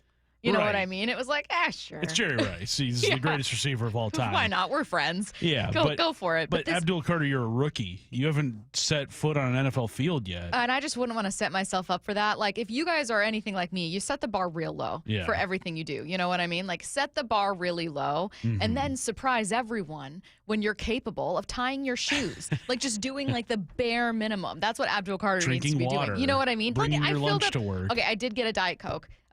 During the break. I did do that. But the water is mostly full. It's still mostly full, but I'm working on it. I think that you're exactly right here. I saw Mike Sando tweet something similar about the onus should entirely be on the New York Giants. Yeah. It should be on, and you know what, maybe Abdul Carter is just doing what he wants anyways. But guess what? You're the team.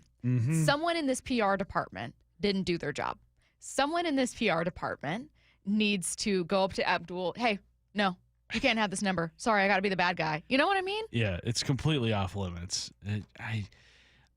I mean, I don't even give him credit for asking if it was available because, dude, know your standing in this organization. Know your standing. And as Cowherd pointed out, Michael Strahan would be considered the greatest defensive player in a lot of teams' histories, and even Strahan would point to Lawrence Taylor and be like, that guy's the best New York Giant ever. And it's I know that Abdul Carter never watched Lawrence Taylor's career, and that's okay. You can't it's kind of like how people were saying, with Cam Ward and Warren Moon. Cam Ward obviously knew who Warren Moon was, but then made a joke about watching Warren's tape. Someone, I'm sure people were like, how? He didn't watch Warren Moon? It's no. He's 22. Before Cam Ward was born. Of course he didn't. So it's very easy to forgive someone for not understanding or having experienced watching LT's career or having quite the same appreciation for it when they're an entirely different generation. I feel like that's completely acceptable. But the team needs to step in. Yes. So make it right. Make it right. Next story here. Let's see. Rams GM Les Snead is throwing wild and hilarious accusations at the Seahawks for purposely putting LA up in the same hotel. I love this so much. In the same hotel as a furry convention. I'm not sure what I'm talking about in that photograph, but I do know this. Not only have we shared a hotel in Seattle with a furry convention, I think we've done it now twice. I think it's been twice. I might be wrong, but you know what? I can't say anything. Wait a minute. You're in Seattle and this is the scene with the Rams in town? Really? Let me tell you this too. You think about a football, it's September, it's October, it's November. You get to December football and you really need a lift. Yeah. And just think, you've been traveling to the same hotel. It's kind of, it's getting a little, there's some doldrums going on. Then you show up in the lobby there and all of a sudden, you know what? We got a second win to finish this thing out. I mean, there's actually people, these are actually human beings that showed up and dressed like, so it's, and I can say this, if you talk about people who are passionate, yes, they're passionate. That's a costume party. I mean, that's not just, hey, I had to go to this costume party and get something out of the closet. That's well thought out, well-intended intentionality. I don't think it's unfair or rude for me, Curtis, to say what I'm about to say. Matt, can you explain to the people what furries what are? a furry convention is and what furries are? Sorry, my microphone's broken. Furries are people Matt that dress hates up us. as squirrels and dress up as in weird. Well, are they characters or are they just I don't know if they're stuffed characters, animals? but they definitely dress up in basically mascot costumes, and they wear tails and they wear animal ears. It is bizarre. So it's very bizarre. There has to be another story on the timeline you guys can talk about. No, we're not done here. No, we're not done. There's we a may massive go another 2 hours on this. There's a massive furry convention. Anthro Northwest. Yes, and it happens in January. That was when the Rams were here. Well, Well, it's right here. Okay. We're looking at it. I'm looking It's at called pictures. Google, Matt. They're Ever heard all of it? walking around. So I think this is great gamesmanship by the Seahawks. Me too. To put one of your biggest rivals near a convention that would throw anybody off if they saw the kinds of people that are coming and going from that. So I wouldn't be able to focus on the task at hand if a furry convention was outside of our studios. would it be inappropriate for us as a show to just go see what it's about? Not as furries, but just to go see. I don't want to be seen. I think there. I don't want to be Chris, you'd be photographed in your mascot costume. No one would know it's you. I just think it would be. I think that there are just field trips as a show that we need to all take just to go see the world. I want to see you convince Bump to do this. You know what? Do you think he would? No, I don't think say Bump. yes I or don't no? think Bump would put on a costume. I do No. think that Bump would He might be go to friends People with Watch. almost any person on the planet. I think that he a rolls with line the might be punches. drawn at furries. I don't know. I'm going to text him right now, and I'm going to say, Bump. Do you know what furries are? No. Should I say? We've decided we're going to go to a furry convention. Well, I don't like you saying we. Who's Yes we? Because or I have no? not agreed Who is to this. Yeah. Bump, you would agree to attend a furry convention. He's going to have to Google it. Maybe not. We'll see what he says. I don't even have time for our other stories. No, I mean, I kind of figured that was going to derail the segment. I'll throw in a sports-related one that is more important. Kentucky Derby winner Sovereignty will not run the Preakness on May 17th. Wow. I know that a lot of Coward. people are... Yeah. Remember when Ken Jennings backed out on Facing You in Jeopardy? Yeah, that's exactly what this is. That's exactly this. The ways we've evolved when talking about mobile quarterbacks next. Brock and Salk, morning 6 to 10. Jeff Passan of ESPN, who joins us. Where is Cal in the pantheon of the best catchers in baseball right now? I think he's at the top of the list, right? I mean, just at this point, I'm not sure who else is there. What we're seeing, though, is the guy who the Mariners gave $100 million guaranteed to. Brock and Salk, morning 6 to 10 on Seattle Sports, the app, YouTube, and your smart speaker. Are you looking at diversification and stability with your investment portfolio, especially with the volatility right now in the stock market? Hi, I'm Scott Riereka, CEO of Legacy Group Capital based in Bellevue. We've been running local real estate investment funds for over 18 years. We've had 0 investor losses and have averaged double-digit returns since inception. Maybe it's time to take a little risk off the table given market conditions. For stability, there's no better option than Legacy Group's Northwest Fund, a fixed return of 9%. Legacy's Northwest Fund also accepts IRA accounts as well. Find out why over 1,000 local investors have invested over $250 million in our Legacy family of funds. Get in touch with us today. Legacy's Northwest Fund returning 9% has limited opening for new investors right now. Call 425-635-4700 or visit LegacyG.com. That's LegacyG.com. This is not investment advice. Legacy investments available to accredited investors only. Details at LegacyG.com. Need a new roof now? With State Roofing and Exteriors, you can get started with 0 down, 0 payments, and 0 interest for up to 24 months. That's right. Protect your home now and pay later. Call 866-ROOF-ROOF or visit stateroofing.com today.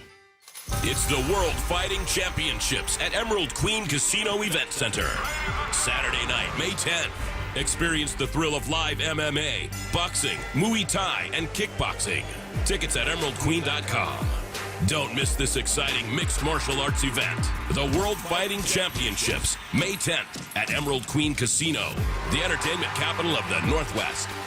21 and older. Need gambling help? Call 800-547-6133 or visit emeraldqueen.com. Well, this week's First Mark Challenge victory goes to Norm. Norm, why did you call First Mark Insurance? Spending too much money on insurance, and it just kept on going up higher and higher and higher. And this last time I did the First Mark Challenge. So they were able to save you some money, Norm? Oh, yeah, at least $2,000 a year.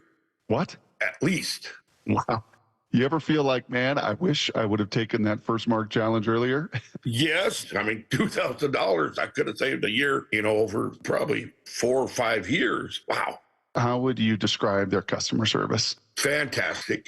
Beyond expectation. Call First Mark. They treat you like a real person, that they have your best interest in mind. Norm did it. My family did it. You got to do it. And it's totally free. Go take the First Mark Challenge. See how much money they can save you like they did Norm, and how much better your coverage will get to. Maybe you will be our next First Mark Challenge victory I get to talk to. Just go to firstmarkinsurance.com. First Mark Insurance. They work for you. We've all been there. Sleepless nights, wondering if your business's security service is really protecting what matters. At Bay Alarm, we can put your security insecurities to bed. Our advanced technology and personalized support ensure you can rest easy knowing we're here for you. BayAlarm.com. The team at Mazda of Everett is always working hard to make your experience with their team exceptional. Mazda of Everett has over 700 new Mazdas in stock, tariff-free. It's the perfect time to buy a new Mazda. Visit our friends at Mazda of Everett on Highway 99 in Everett or shop online at MazdaofEverett.com. Click the Mazda of Everett price where pre-tariff pricing still applies. Shop their tariff-free selection at Mazda of Everett. We are Seattle Sports, the home of the Seahawks, Mariners, and everything Seattle sports. Watch your favorite show live at seattlesports.com. Hey, Brock Hewitt here for my friends at PCF Group, or People Come First Construction Group, and that's exactly what they did when we made the call a couple years ago. We wanted to redo our outdoor space, wanted to add a deck, and outdoor living, a television, and a kitchen. And PCF Group, wow, they more than delivered. And if you're interested in building a stunning outdoor area like we did, I cannot recommend them enough. Reach out before the good weather arrives, and their schedule, well, it's going to fill up. So whether you're looking for a complete outdoor living space or a very specific project like an underdeck ceiling, deck, patio cover, railings, PCF has you covered. Design now and pay later. In fact, get 12 months, no interest and no payments, and up to $6,000 off and a $1,000 Amazon gift card. Request a complimentary design and estimate consultation at 425-629-8476 or project ideas. Explore photos at pcfgroup.com. That's 425-629-8476. This might be the most surprising statistic I've shared in decades of doing local news. More than 75% of commuters will be involved in a car accident at some point. JP Pendergast of Pendergast Law with more. What makes it more surprising? The average person will be involved in 3 to 4 collisions in their lifetime. With accidents unbelievably prevalent, what are some safety tips if it happens to you? Safety first. Secondary collisions are not uncommon while awaiting help. Turn on those hazards and remain in a safe place. If a bystander witnessed the accident, capture their information and encourage them to remain at the scene.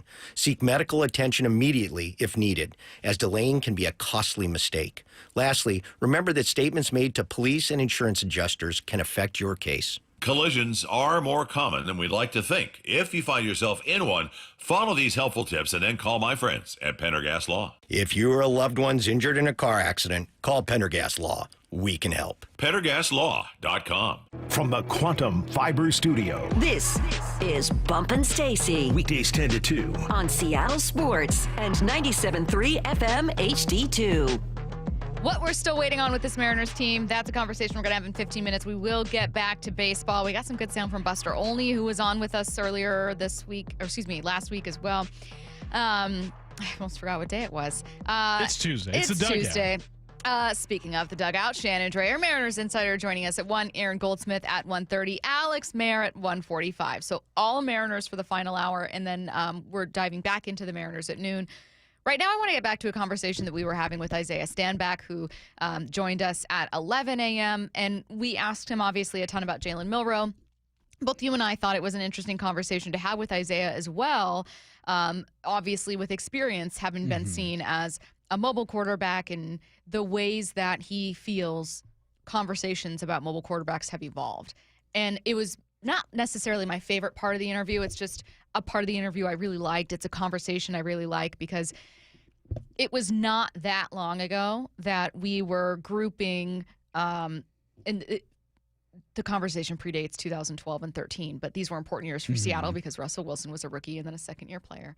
And he was being grouped with Colin Kaepernick, RG3, Russell Wilson, Cam Newton at times, even though they were all different players, like all had the ability to run, but in very different ways.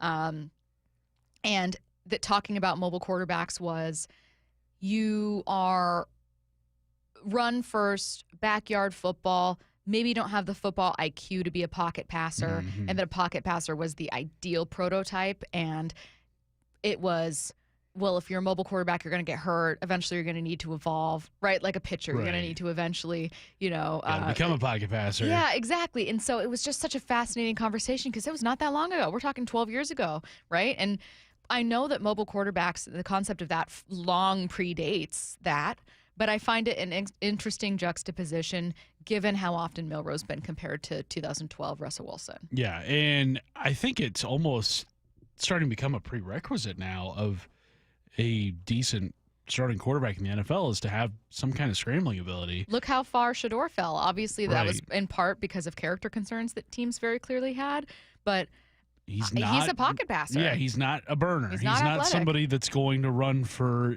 close to 1,000 yards.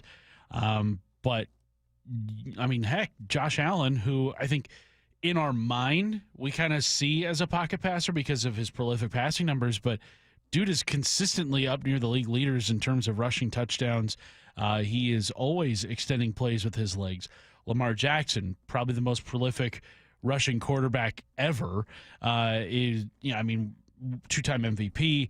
He has, been everything the Ravens could have hoped he would be, and more. I mean, he's ran for 6,000 yards in his career over 7 seasons. I mean, this is a guy that could end up, if he continues at this pace, among the all-time leading rushers as a quarterback, which is pretty crazy to think about, especially considering just how good of a passer he's becoming. I mean, he had 41 touchdown passes last year, threw for over 4,000 yards, but you see the evolution of the position now, Stacy, and I think that might be kind of why Sam Darnold feels like, maybe he's not necessarily the future here, because he is strictly a pocket passer. I mean, he's got a little bit of escapability, but not a ton.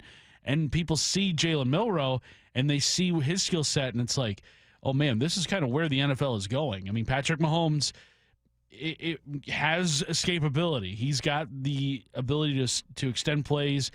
He's not necessarily the kind of runner that he was at the start of his career. He gets almost more credit for being a runner than he really is. Yeah. He can scramble. I think he's a smart runner. I think he's a smart scrambler. I don't think he's an actual running quarterback. Right. Like, and he avoids contact really well by tiptoeing the sideline. But I do think that the NFL sees this shifting towards much more mobile quarterbacks. And I think gone are the days of guys like Tom Brady and Peyton Manning and Drew Brees when they ruled the NFL, where they were strictly pocket guys. They were not guys that were going to get out and extend the plays with their legs. From the 3-6. So obviously there are guys like Vic, Vince Young, but I don't really feel like most quarterbacks were highly mobile until Peyton retired. For some reason, I see him as the end of the pocket passer era, him and Brady. I agree. I see Peyton Manning and Brady as kind of two of those last prototypical quarterbacks that were very prototypical pocket passers. Right. Big Ben, Phillip Rivers. Right. And then Eli. Conversely, I try to think of like, well, which quarterbacks ushered in a change in the way we see mobile quarterbacks? I know that you can look back to examples from the 80s at the very least. Like Randall Cunningham. Exactly. You can find plenty of quarterbacks who could run, but I think that taking it to that next level was Michael Vick ushering that in my opinion. But I think people still boxed him into, oh, but you aren't a true passer. I think that there are a lot of things at play. In my opinion, part of it is, it's not like, I'm not saying it's racism. I think that people saw, like, if you were 8 years ago to look up max preps and look at pocket passers and mobile quarterbacks, you would find it pretty along the, like, there were some pretty clear, like, race lines. And I think that people often grouped black mobile quarterbacks and maybe unfairly thought, oh, like, this They're is like, you're limited. You're an athlete first and then a quarterback. And I'm saying this because I remember these conversations happening, not because everyone was saying it, not because, I'm just saying, like, these were the kinds of conversations. And then you'd have, like, white mobile quarterbacks that were not always looked at as being as mobile or as athletic as they were. Like, it was this super weird kind of grouping of players. I think who started to change that is as recently as Lamar Jackson. Yes, he's definitely changed the. Like, I think it's a relatively thinking. recent turn. Yes, he's definitely changed the thinking around mobile quarterbacks. I think more than any quarterback has that came before him, even more so than Russell Wilson. And I would say Russ was definitely a mobile quarterback, especially early on in his career. He had like 800 yards rushing, but not like the 1,000 yard. You know what I mean? But also, I think too, the reason why so many of those kinds of quarterbacks were thought of as limited is that there were only so few examples of those quarterbacks previous to Michael Vick, where it was like, wow, we've only seen this ever happen like 3 or 4 times before.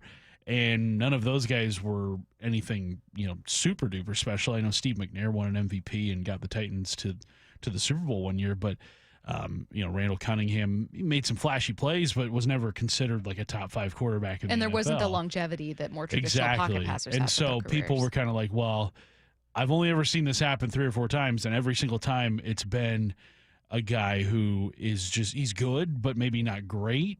And now we're starting to see guys go from what it was then to what it is now, where Lamar Jackson's winning multiple MVPs, where Jalen Hurts has won a Super Bowl. And, yes, a lot of his rushing touchdowns came via the tush push, but he's also still a pretty effective runner when he gets out and moves around. Jaden Daniels had one of the best rookie seasons we've seen in a long time, leading the Commanders to 12 wins. So there's something to be said about having a mobile quarterback in 2025, and I think that we're just going to continue to see that more and more around the NFL. I really do think that is going to be I think that's going to be a very normal thing to see, much like it is in college football. Just another wave that pro football has kind of evolved into what college football has been, where college football for years and years and years, you saw a lot of dual threat quarterbacks. Yeah. Now you're starting to see that more in the NFL. Well, and I wonder how much of that too has. I can't tell if it's a chicken or egg situation with you're seeing a gap in production with offensive line talent going from college to the pros, and people have said that some of that starts when kids are very young, choosing to go to the defensive side of the ball, so there's a lot of issues there at play. But if building up offensive lines is becoming trickier in the NFL, and also edge rushers and defensive linemen are becoming even more athletic, and outside backers are becoming even more athletic, you can see why every position, including quarterback, would need to lean into evolving into a more athletic, fast-paced position. It's a fascinating conversation, and while we're sitting here talking about Jalen Milroe and the ways that he still needs to grow as a passer and evolve as a quarterback, I just think it's so interesting to have this conversation in 2025 and how different the league is now versus this conversation not that long ago in 2012. What we're still waiting on with this Mariners team coming up next. Wyman and Bob, afternoons 2 to 7. Nick Ebenwari is with us. Nick, how are you, man?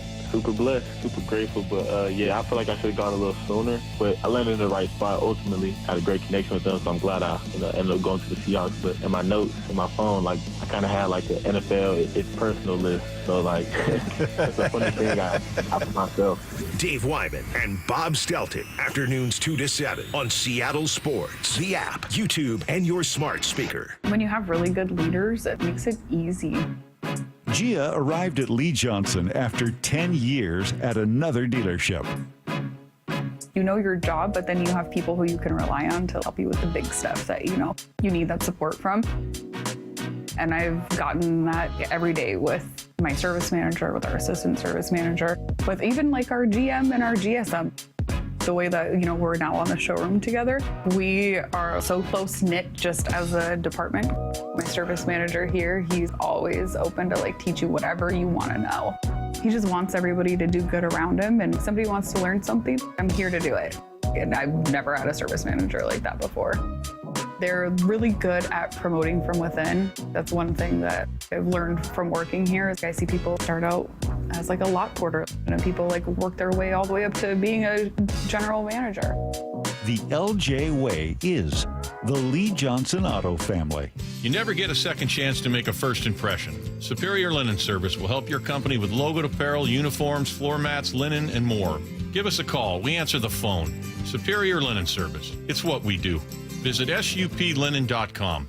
Hey, fight fans, Bob Stelton here from Wyman and Bob. How'd you like to sit ringside with me at Excite Fight MMA? Seattle Sports is hooking up one lucky winner with 2 VIP tickets. That's right, you and a guest for an unforgettable night of fights on May 24th at Muckleshoot Casino Resort. These seats are right next to the cage, right next to me. You're not going to find them online. This is a one-of-a-kind experience. You can enter right now at seattlesports.com/win for your shot at a fight night you're never going to forget. Hey, it's Jason Rance. Our local tax expert Greg Nunn wants taxpayers to know the IRS is now going after older cases very aggressively. If you received Form CP-504 from the IRS, do not ignore it. Be proactive and resolve your situation with Greg Nunn, N-U-N-N, None Better Tax Resolution. Ladies, and you guys too, have you noticed visible signs of aging, those deep wrinkles, fine lines, and facial creases stealing your youthful glow? Sagging skin, crow's feet, and loss of facial contour are all natural effects of aging, but you no longer have to let them define your appearance. Introducing the new Skin Lift, the groundbreaking facelift led by Dr. Brian Scott. The advanced new Skin Lift addresses key signs of facial aging for women and men, restoring natural, youthful contours. Whether it's replenishing volume lost over time or lifting the skin to smooth out those creases, the new Skin Lift can help you look 10 to 20 years younger with both surgical and non-surgical options. It's Hollywood's best-kept secret, and now available to you. Get a free consultation and save $250 off your new skin facelift. Schedule at newskinlift.com or 206-222-1225. Look 10 to 20 years younger and restore your youthful appearance with the new skin facelift. newskinlift.com. Hi, I'm Smokey Bear, and I made an assistant to help you out because only you can prevent wildfires. Hey, Assistant Smokey Bear, call me Papa Bear because I'm grilling up dinner. Do you get it? Yes, good job. So, what should I do with all these coals? Don't just toss them out. Put them in a metal container because those embers can start a wildfire. I understand. The stakes are high. Ha, ha, ha, ha. Learn more at SmokeyBear.com. Brought to you by the U.S. Forest Service, your state forester, and the Ad Council. I can't believe how spotless my floors look after using the Swiffer Power Mop. No more dragging around a heavy mop and messy bucket. Now I get the same deep clean without all the work. Thanks to the powerful solution and scrubbing pad of the Swiffer Power Mop, dirt and grime don't stand a chance, and I don't break a sweat. Mic drop. I mean, mop drop. Swiffer Power Mop. Swiffer Power Mop. A smarter way to mop. Try it or your money back. Did you hear? A recent stash of $10 gold Liberty coins from the 1800s has been found. These gorgeous gold coins are as bright and shiny as the day they were struck in the late 1800s, and less than 200 of these gold coins are available. Coin experts are calling this gold find an incredible opportunity. Call 1-800-917-4635, and you are guaranteed a $10 gold Liberty coin minted by the U.S. Mint in the 1800s. But with extremely limited availability, you must call now. These gold Liberty coins from the 1800s are still in uncirculated condition. That is history you can hold in your hand. To learn more, call 1-800-917-4635. Call now and you'll receive a free American Coin Collector's Bonus Package, a $40 value, free with every order. Call 1-800-917-4635 now to secure your $10 gold Liberty coins dated from the 1800s before they sell out. That's 1-800-917-4635. This is Seattle Sports. Streaming through the Seattle Sports app. KIRO AM Seattle. KIRO FM HD2 Tacoma. Home of the Seahawks, Mariners, and everything Seattle sports. Seattle Sports Snapshot. The Mariners fell to the A's in extras last night for that series opener. Andres Munoz got out of a bases loaded jam in the 10th. Bottom of the 11th, though, a hot Jacob Wilson knocked in a runner to walk it off for the A's. That's his second walk-off this season. Skipper Dan Wilson took blame for his decision to pitch to Wilson after intentionally walking two batters to load the bases. Snapshot, brought to you by Miller Lite. When it's game time, it's Miller time. From the Quantum Fiber Studio, this is Bump and Stacy on Seattle Sports. Streaming through the Seattle Sports app and at seattlesports.com. Now, here are your hosts, Michael Bumpus and Stacy Ross. Here we go now. All right, we got a little bit of Mariners roster news. Two pieces of roster news, one old, one new. And then Curtis Rogers and for Michael Bumpus and I are going to talk about the things we're still waiting to see for this Mariners team. As a reminder, coming up at 1 p.m., it's all Mariners. Shannon Drayer joining us, Aaron Goldsmith, Alex Mayer. We're going to hear the latest from Jeff Passan as well. So before we get to that, some Mariners roster news. I already mentioned that Dylan Moore is back with the squad and that Samad Taylor has been DFA'd, or excuse me, sent to AAA Tacoma. We also have another roster move. The Mariners have claimed outfielder Leody Taveras off of waivers from the Rangers. He was placed on waivers on the 4th. The team to claim him, the Mariners, will assume the rest of his 2025 salary, about $3.8 million, that from a $4.7 million total. So you add a little bit of depth to that outfield with a relatively low-risk move. Low risk, and to me, the vibe I get from this kind of addition is very similar to what it was with Victor Robles last year, where Taveras, a former top prospect in the Rangers system, just 26 years old at the start of this season. Had some pretty bad luck to start this year, just hitting 241 with a 601 OPS, just one home run, striking out a bunch, not walking a lot. But you can see that there's talent there. Just a couple of years ago, put up nearly a 3-win season from Baseball Reference WAR, was a big factor in their World Series championship, starting center fielder for their World Series championship team in 2023 at just 24 years old. To me, I think this is a necessary move for the Mariners to make, just because you gotta have bodies. You are hurting in terms of injuries. The Luke Raley injury, I think, spurred this signing on more than, say, like the Victor Robles one did, because with Raley, you at least had a legitimate starting outfield in Randy Arozarena, Julio, and Raley in right field. When Raley goes down, now you're really running out of options. Taveras is a legitimate outfielder and somebody that you can put out there and not have to worry about. So I think that is why the Mariners went out and signed Leody Taveras today. Do you think anyone would be wrong for being worried about Randy Arozarena right now?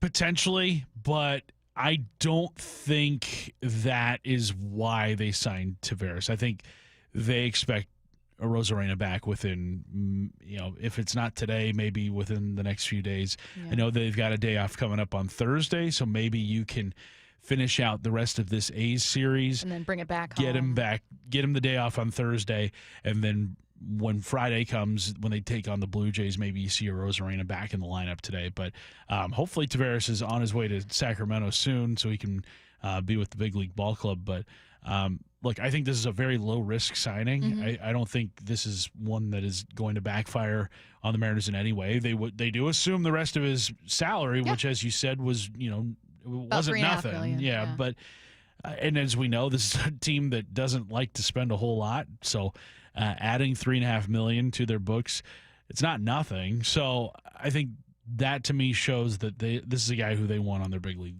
roster going forward. Speaking of kind of assuming that salary, it's not nothing, though it's also not prohibitively expensive.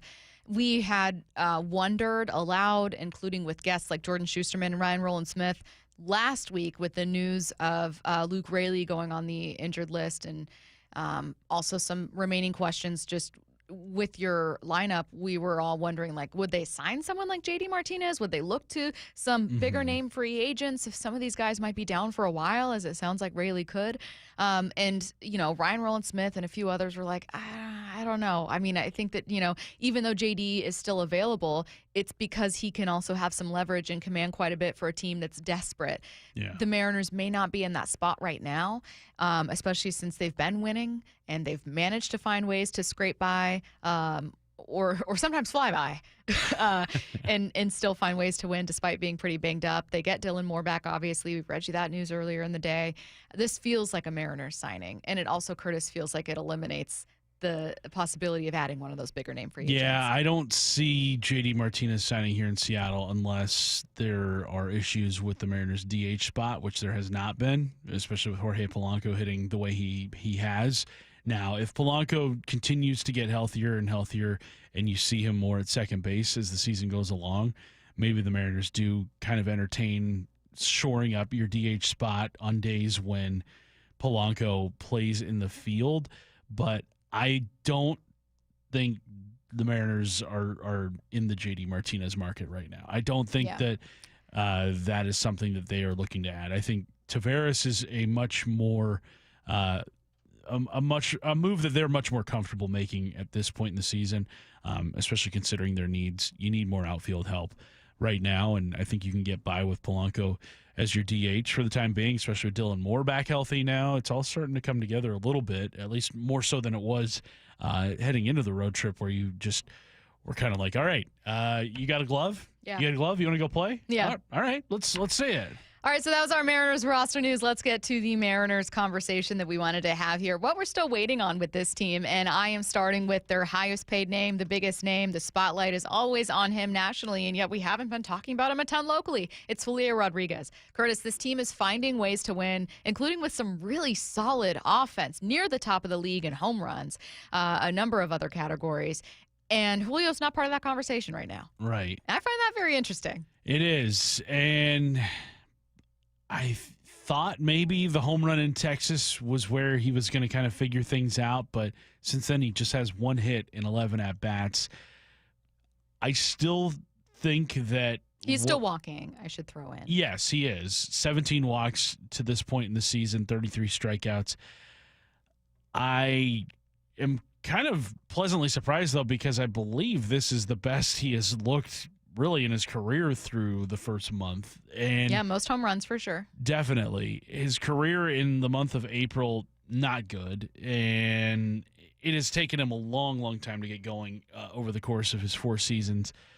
Not to say that he has figured anything out, but you do kind of wonder what this team would look like if Julio were hitting like August Julio, if Julio were hitting like September Julio. I don't know if we're going to get that. I don't know if we're going to get that until August and September this season. And it is frustrating, especially when we all talk about how the wins in April and May matter just the same as they do in August and September. And why is this 24-year-old with all the tools and with all the talent in the world, why is he still facing the same kinds of problems that he's had over the course of his previous 3 seasons? And I don't know what the root of that is. I know we had Buster Olney on this last week, and he was talking about how he was talking to Mark Teixeira, who was a longtime first baseman, multiple-time All-Star, really good hitter, but he was a constant slow starter the way Julio has been. And Teixeira was talking about how he had to like rework his swing every single offseason, basically had to relearn how to hit. And Buster was basically like, maybe Julio needs to do that, like break it all the way down and before that's just building how it your back brain up. works. That just happens to be you. Exactly. And I mean, we see Julio tinker with his swing a lot throughout the course of a season.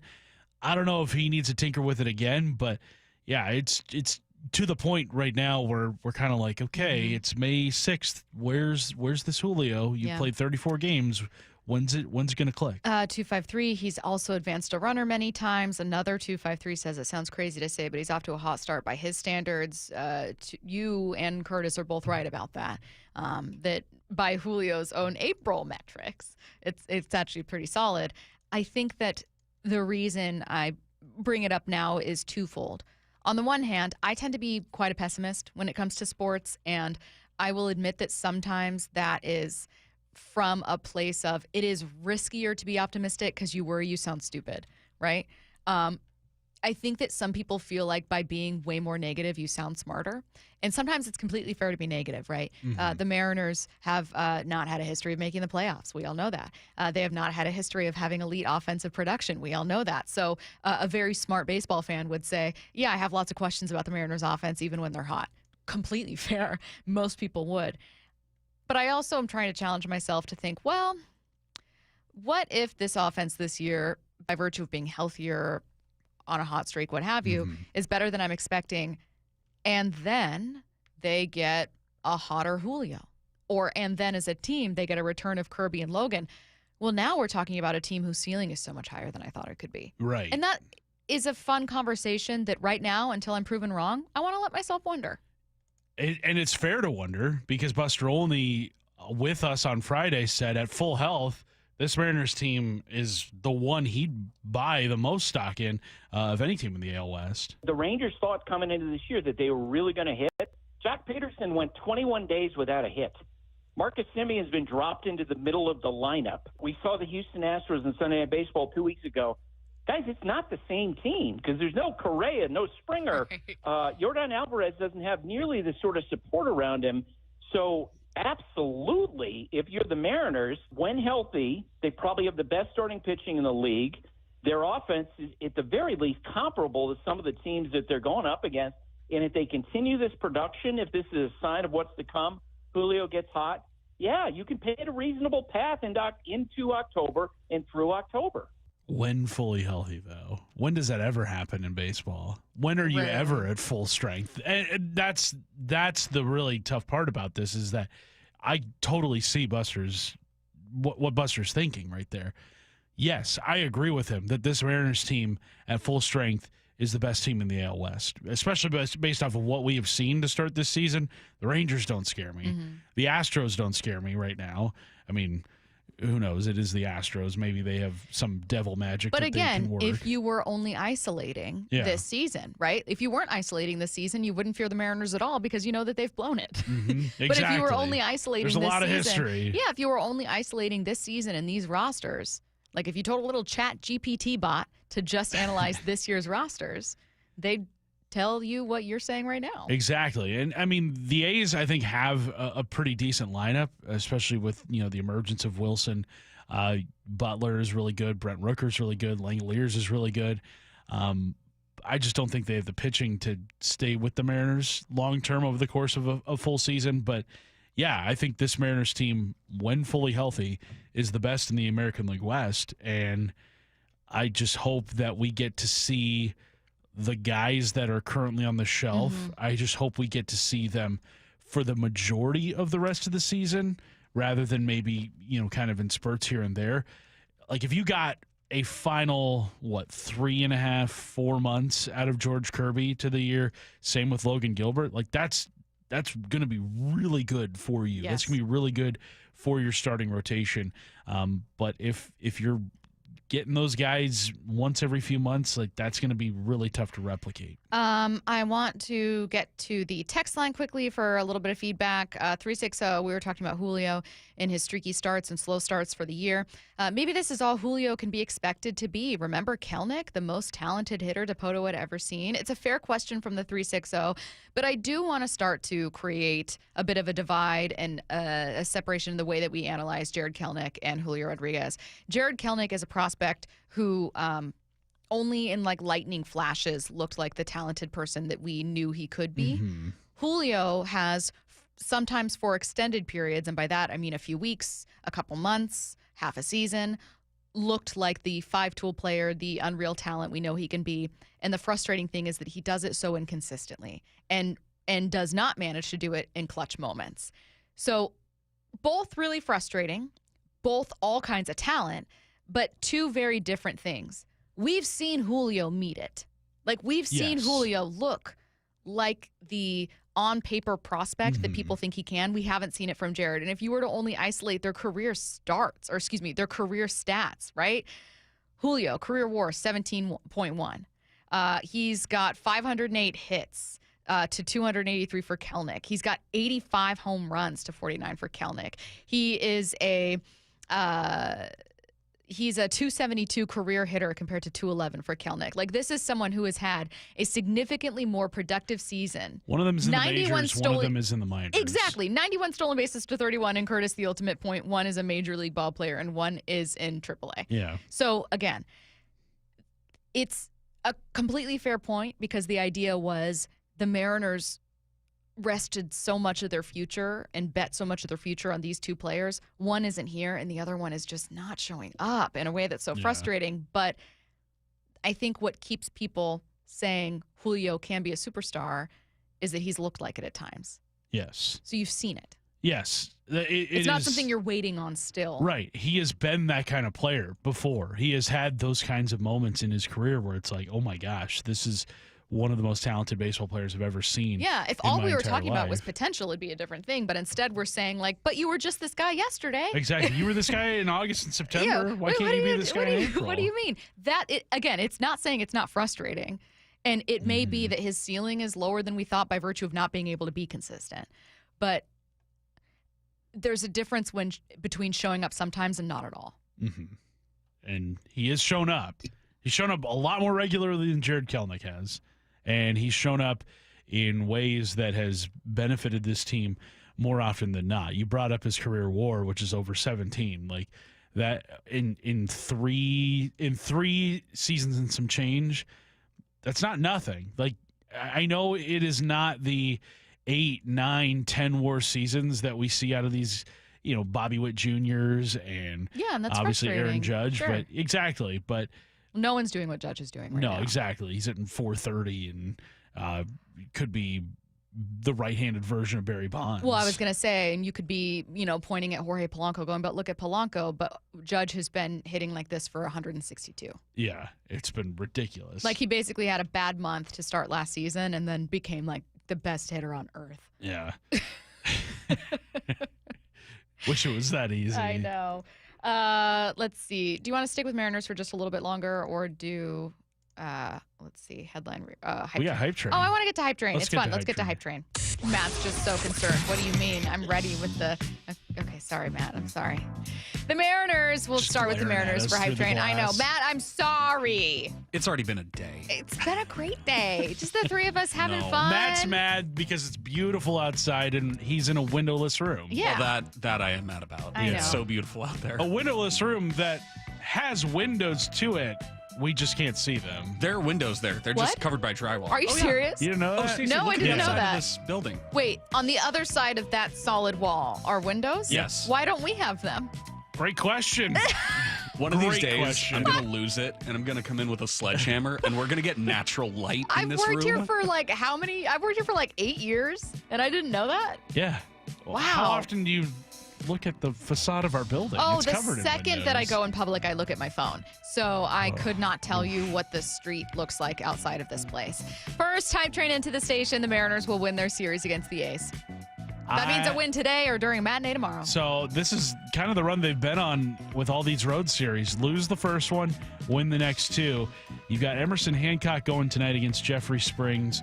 Springs isn't really that good. Hancock has looked a lot better since that first start to the season that he had. So I am going to say yes, the There you Mariners go. win this series. We're boarding this train. That makes it, 9 in a row? By the way, team record for series wins in a row. Sarah Langs had this stat. 15 in the 2001 season. So Matt. we're halfway there. God, that 2001 team. How late did they go into the season before losing a series? Did it happen early or did it go I for a think while? it happened pretty early, or not pretty early, but they were just Okay, if you go stupid back to, good. so can we pause? Not the music, but if you go to Baseball Reference for the 2001 season, did they start off like hitting the ground running where we were like, what is this? Or was it like regular? No, they were really good. Okay. They were 15-4 after 19. They were 20-4 after 24 stupid. games. By the All-Star break that year, they had 63 wins. They were 63-24. I file that under seasons I wish I could have experienced as like an adult or even a teenager. Like just you wish you could have like really watched that. Their record, they were 99-39 at one point that season. I don't know that anyone's touching 116. No. I know we always, the last 2 years at least, oh, maybe the Dodgers, and I No. get it, but I don't know that same team touches 116. No. Not You know? even. It's. I mean, we've seen the teams get to like 108, and it's like, oh just my not gonna gosh, what an happen. amazing season. Yeah. Also, the Dodgers are in an incredibly tough division as well. Yeah, they got to So, play the Giants and Padres exactly. a lot. And the time. I will say, though, in 2001, the Mariners won 116 games. The second place team in the AL West, the A's won 100. So it's not like the Mariners were, beating up on the poor. Yeah. The A's won 100 games No, that year. I just think and that- finished 16 games behind the Mariners. I just think by virtue of winning 116, there were minimum like 24 games, or I'll say minimum a dozen games that were just like you had no business winning that game. Okay. I'm boarding as well, so all aboard. We'll go to the next one here. Jalen Milroe makes at least one start in 2025. Ah, man. I think the Seahawks will be tempted to, especially based off of like how good he looks in practice. Maybe he has a couple of instances in games where it's like, oh my gosh, like we got to get them out there. We got to get him out there for like 40 plays a game instead of just 5 or 6 here. But I think the Seahawks proceed with caution with Jalen Milroe because they know that it's not necessarily about 2025 with him, but it's about 26 and 27 and beyond. So I don't think he makes a start in 2025. I'm not boarding this train. No, Stacy? I don't think so. I think that we see him early, meaning like they throw Jalen out there for a couple snaps week one. Just why not? Let's try it out. Sure, let's see But it. no, I don't think he makes a start in 2025. Obviously, that doesn't leave room for injury, but I think that's the only way that Jalen's actually starting a game because it creates too much of a quarterback controversy. And why do that when Jalen would presumably be just fine taking some snaps, Next up. Bump hasn't responded to us yet because he's probably asleep. He's sick today. Wow. Bump would say yes to attending a furry convention. I am going to say he will not attend a furry convention. I'm not boarding this train. I think he respects the community. Yeah. But ultimately, it's not for want to him. be part of the community. Yeah, it's not for him. I don't think it's for him. I am going to board this train. I don't think it's for him, but I think that Bump is willing to entertain hear all people kinds out? of. Yeah, I think he would sit and talk to an alien. I mean, who wouldn't? Sure. And so I just think that I think there's that it less would. I think it would. Yeah. Sent towards an alien than a member of the furry community. I think it would entertain him. I think he'd be like, "Yeah, what's up? So what's this about? Like, what are you doing here?" I don't know. Yeah. The furry lifestyle, it's not for the faint of heart. Yeah. It's not like they won't even show their face in public. That's how weird it is they cannot put their face out there for fear of ridicule. Do you think there's a furry listening right now? I think so. So I think you need to be a little careful. I think you need to be a I little careful about how you're talking about know. furries. I know. You know I what think the I odds are pretty good that there is a furry listening to this. Well, I think I welcome any furry that wants to listen to Bump and Stacy. Sure. I'm saying. I'm not saying become the show of the furries, but I am.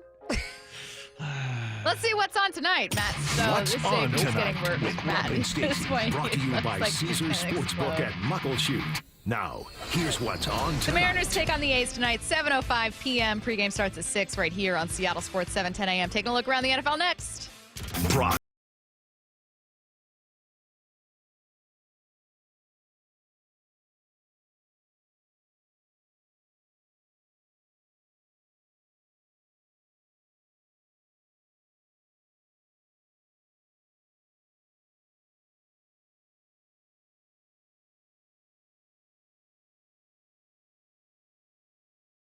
Morning 6 to 10 on Seattle Sports, the app, YouTube, and your smart speaker.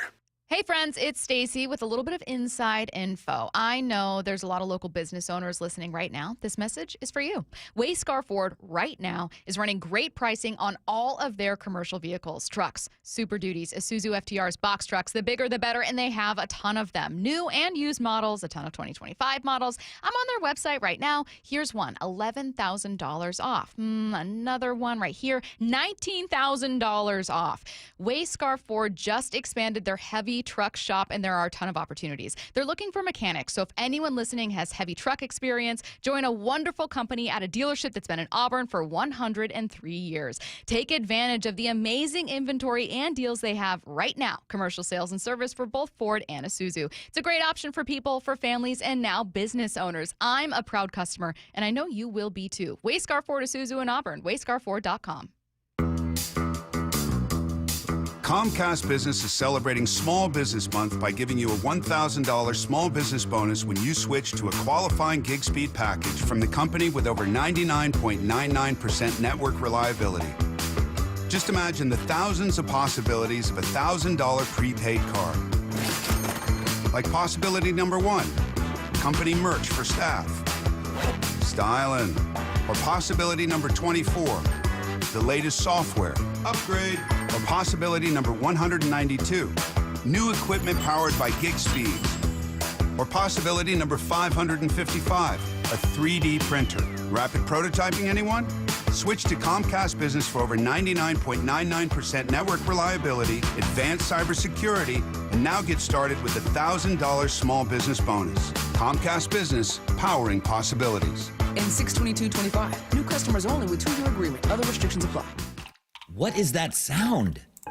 Ugh, that sounds like a plumbing sound. Luckily, there's a company that fixes all the plumbing sounds across Puget Sound. That's All Sound Plumbing. Puget Sound's plumbing experts. Have a sound? Visit allsoundplumbing.com. Hey, it's Dr. Coogan with Eastside Weight Loss Clinic. Spring is here and it's time to make some changes. I have a plan that has helped over 4,000 people in the Seattle-Tacoma area lose up to a pound per day. No surgery, no exercise, no box packaged food, and no drugs or injections with potential side effects. We have a team of health coaches that can support you every step of the way. Schedule your free 15-minute, no-pressure phone consultation online at eastsideweightlossclinic.com and also see our incredible before and after transformations. Hey, it's Mike Salk here with Ryan Rowland Smith. Thanks, Mike. I've been hearing for about 2 years now how you did the Eastside Weight Loss Clinic plan, and you lost a ton of weight. So I decided to see what the program was all about, and I'm so glad I did. So far, I've lost 30 pounds. My only regret is not starting sooner. Let our proven system help you lose 20 to 30 pounds or more in just 60 days. You can start our program in person at our Kirkland office or remotely from anywhere you live. Schedule your free phone consultation online at eastsideweightlossclinic.com. That's eastsideweightlossclinic.com. Dr. Ryan Coogan, D.C. Results may vary. Jet City Harley's dedicated team of finance experts are ready to get you approved. Credit so bad your mama won't lend you money? I love you, Gary, but hell to the no. Let the Credit Rebuilders of Washington get you approved at Jet City Harley. 100% of all credit applications considered. See jetcityharley.com. On approved credit. Subscribe to the Seattle Sports YouTube page to find new and exclusive content from your favorite shows and personalities daily. Just head to YouTube, search Seattle Sports, and click subscribe. Need a new roof but not in the budget? A new roof doesn't have to break the bank. Justin Shirley, CEO of State Roofing and Exteriors here. Right now, State Roofing and Exteriors is offering 0 down, 0 payments, and 0 interest for up to 24 months. That's 2 years with no payments while getting the protection your home deserves. But this offer won't last forever. Call 866-ROOF-ROOF or visit stateroofing.com today to get on our summer schedule now. State Roofing and Exteriors, held to a higher standard since 1968. We've all been there. Sleepless nights, mind racing, wondering if your business's security service is really protecting what matters. At Bay Alarm, we can put your security insecurities to bed. Video security, burglar alarms, fire alarms, access control, 24/7 monitoring, and more. Our advanced technology and personalized support ensure you can rest easy, knowing we're here for you, your people, and your business. Visit bayalarm.com to talk to a local security expert. Bay Alarm, we got you. You're losing your hair and you simply need a solution that works. You want the best. Modern technology, top-rated physicians, something that's guaranteed to work. Guys, you need world-class Dr. Perungo and his team at Advanced Hair. Advanced Hair has completely redefined hair restoration. From the experience itself to their unmatched results. Receding hairline, bald spot, thinning hair, maybe all three like I had. Get your hair back with Advanced Hair's simple one-day treatment that begins to regrow your own natural hair the very next day. Advanced Hair has changed tens of thousands of lives, including mine. And get this, Advanced Hair is once again the winner of the 425 Business of the Year. For your free consultation, call 425-449-8185. Right now, you'll get $250 off and 250 free hair grafts. Refine your hairline with the team that redefined hair restoration. That's 425-449-8185. Or for the before and afters, visit advancedhair.com. From the Quantum Fiber Studio. This is Bump and Stacy. Weekdays 10 to 2. On Seattle Sports and 97.3 FM HD2. Before we take a look around the NFL, a quick update. Earlier, I don't know how we got into this debate, but we were wondering whether or not we could take a show trip just to see what this furry convention is about. Okay. And then you said that there's no way Bump would go. Yeah. And I said Bump would totally go. Bump is like comfortable with all kinds of people. Like, he's so friendly. He's gonna think it's like, yeah, sure, what are you guys about? What are you doing here? Like, he's just gonna pull up to the bar with one of them and chill. So we texted him and said, yes or no, Bump, would you agree to attend a furry convention? And he said, I def would. Oh, Bump. Yeah, I knew it. I called it. Bump is so friendly. Like, he is. I feel like we still need to judge people who are furries. I'm just saying there could be some. Again, I stand by what I said. You never know who's listening to the show. Bump. No. You don't mean that. Yes, he does. I'm telling you, Bump will be friends with literally anyone. He's just, like, and I also think he would go, like, if we were Where like, does okay, the road so Bump, team normally stay? show trip to a water park, he'd be like, okay. Doesn't the road team, I'm not trying to dox future road teams here, Right. but isn't it usually the Westin and Bellevue where they stay? Probably. I would not be Yeah. surprised at all if it was Bellevue. Yeah. I feel like Bump might know, actually, Yeah. where it is. We'll So- ask him. Okay, anyways, I just had to fill you guys in since we texted him live on air earlier. But, yeah, he said he would. Taking a look around the NFL. Find someone who loves you. Find someone who loves you the way Jim Harbaugh loves Justin Herbert. You know, I just woke up the other day and said, got to get Justin Herbert to the Hall of Fame. Oh. Must get Justin Herbert to the Hall of Fame. You woke up and said that? Yeah. It's just one of those things where you wake up and kind of like 3:34 in the morning. Right. And sometimes that's when your best ideas come. Yeah, I know. And, I'm with you. you kind of process that, and that would mean winning a couple Super Bowls, and there'd be a lot of people would benefit. from that. So that's a worthy goal. The thing about Jim Harbaugh is I don't think he's just saying this to say it because it sounds good, the way that you're like, well, every year the goal is to win the Super Bowl. I think that he is 100% authentically himself at all times, to the point where I think that not only did he wake up thinking this and writing it down, that he was wearing khakis and a whistle around his neck. I think that's his sleep attire. The fact that was what he was thinking about at 3:30, 4 o'clock in the morning. Absolutely believe it. Yeah, that is very on brand for him.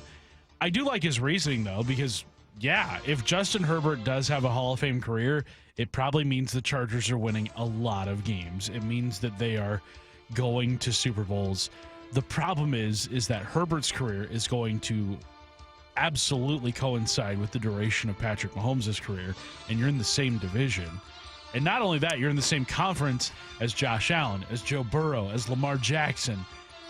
It is not going to be an easy path for any team outside of Kansas City to get to the Super Bowl in the AFC. I'm thinking of, the quarterbacks when I was growing up that were a big freaking deal. Obviously, Tom Brady, Peyton Manning, a little bit later, Aaron Rodgers. That was more when I was getting older. Aaron Rodgers, Drew Brees, kind of like that era of quarterbacking. Ben Roethlisberger, Phillip Rivers. And I'm trying to think, Eli Manning, and I'm trying to think of how many of these guys were in the same division, constantly dueling each other. You had the conference, right? It was constantly Tom Brady's keeping Peyton Manning from a Super Bowl. I remember those conversations. But you're right. I'm thinking back of maybe in a slightly different era, if anyone has that experience. But I'm which quarterbacks were just not even able to get the number one seed in their conference because they were two greats, all-time greats in the same. I don't know, man. Phillip Rivers, probably. Same team, Chargers. He was in the same conference his whole career with Brady, Manning, and Ben Roethlisberger. Yeah. But what about division? Division is where I was kind of man, okay, so who was Peyton Manning, again, is just the quarterback I always think of, and it's the AFC South's always been kind of weird. Yeah, it's never They've really always had been any shaky. Great quarterback rivalries. If someone has a good example of two quarterbacks in the same division that were at the time considered two of the best, I like that challenge. Anyone it was at the a same short time window, as but I feel like the NFC South had Drew Brees, Matt Ryan, and Cam Newton all at the same time. And all three ended up going to a Super Bowl. Yes. I'm just trying to think of the thing is, I'm sure someone does have an example they're about to send in. 866-979-3776. The hard thing is, it's hard to be great for a long time when you are in the same division as someone else who is that great. Because the entire point is, in a lot of those years that you're great, you're going to be a wild card then. 509 says Dan Marino, Jim Kelly, and Drew Bledsoe are in the same division. That's a good example. Yes. Marino's team's and then that entire division short. just took a downturn, and then Brady and the Patriots just ran through. All right. Next story here. The Ravens are cutting Justin Tucker and emphasized it was for football reasons only in a very sentimental statement. Baltimore drafted Arizona kicker Tyler Loop in the 6th round of the draft while Tucker was still on the roster. What did you make of this? Mina Kimes tweeted about this and said, implying that, did you need to phrase it this way? Yeah, they can say it's a football decision, and yes, he did not have a good season last year to finish off his Ravens career, but how do you ignore the, 16 allegations now against him from various Baltimore area massage therapists? It's in the exact same realm as Deshaun Watson. And I think the only difference is the position that Tucker plays and the amount of money he's making. That's what made this a lot easier for the Ravens to stomach and deem this as a football move, when in reality it is, they just can't. They don't want this PR mess on their hands. I think also, I understand that people are innocent until proven guilty. However, I think that that's in a vacuum, right? There's always context to lots of things, as Curtis pointed out. When you have 16 separate allegations against you, or 16 separate women accusing you of this, it's no longer devoid of any context with just, well, let's see who's right here. You do start to, whether you admit it or not to yourself, you do start to kind of raise your eyebrow with someone and go, wow, I'm not comfortable at all with what this is. Let's hold it. At the very least, if this was someone working at your 9-to-5 job in sales, and they had 16 allegations against them, I would not be comfortable working around them. And I'm telling you right now, what would most likely happen is that they would be placed on suspension, and then your company would be looking into it. Like, you wouldn't just be innocent until proven guilty. No, that's not how it works in any company that I know of, much less in the NFL. Eagles GM Howie Roseman isn't someone who's looking to draft backups later in the draft. We are not trying to draft backups. Like, we would rather take 6 guys and get 2 starters would be a great third day. Okay, we got the defensive side of the ball. Yeah, I like Ty Robinson as well. I think he'd be a good addition to the group. Plays violent. He's got a little interior pass rush. I think he can be more probably disruptive. And I like his upside as a run defender. I agree. Thought he was a nasty, good football player with traits in his body. London was my highest upside player left today. Size, speed, range, blitz ability, drop back and coverage. I think he can do it all.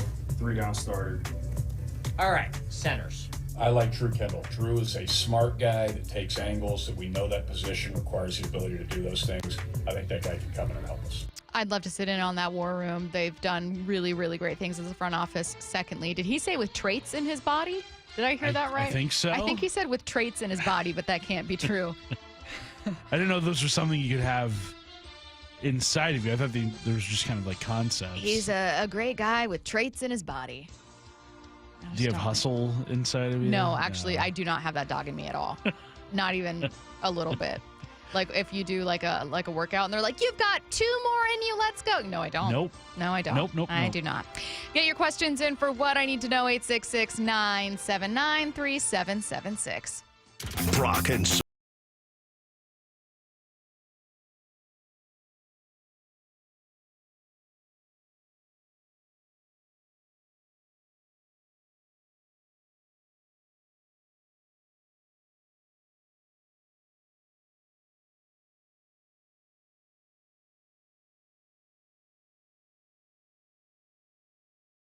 morning 6 to 10 on Seattle Sports, the app, YouTube, and your smart speaker. LeeJohnson.com is a dynamic research tool. We want to give the customer enough information to where they don't have to go anywhere else to research any of the questions they have. And if they want more information, we'd love to be there to help.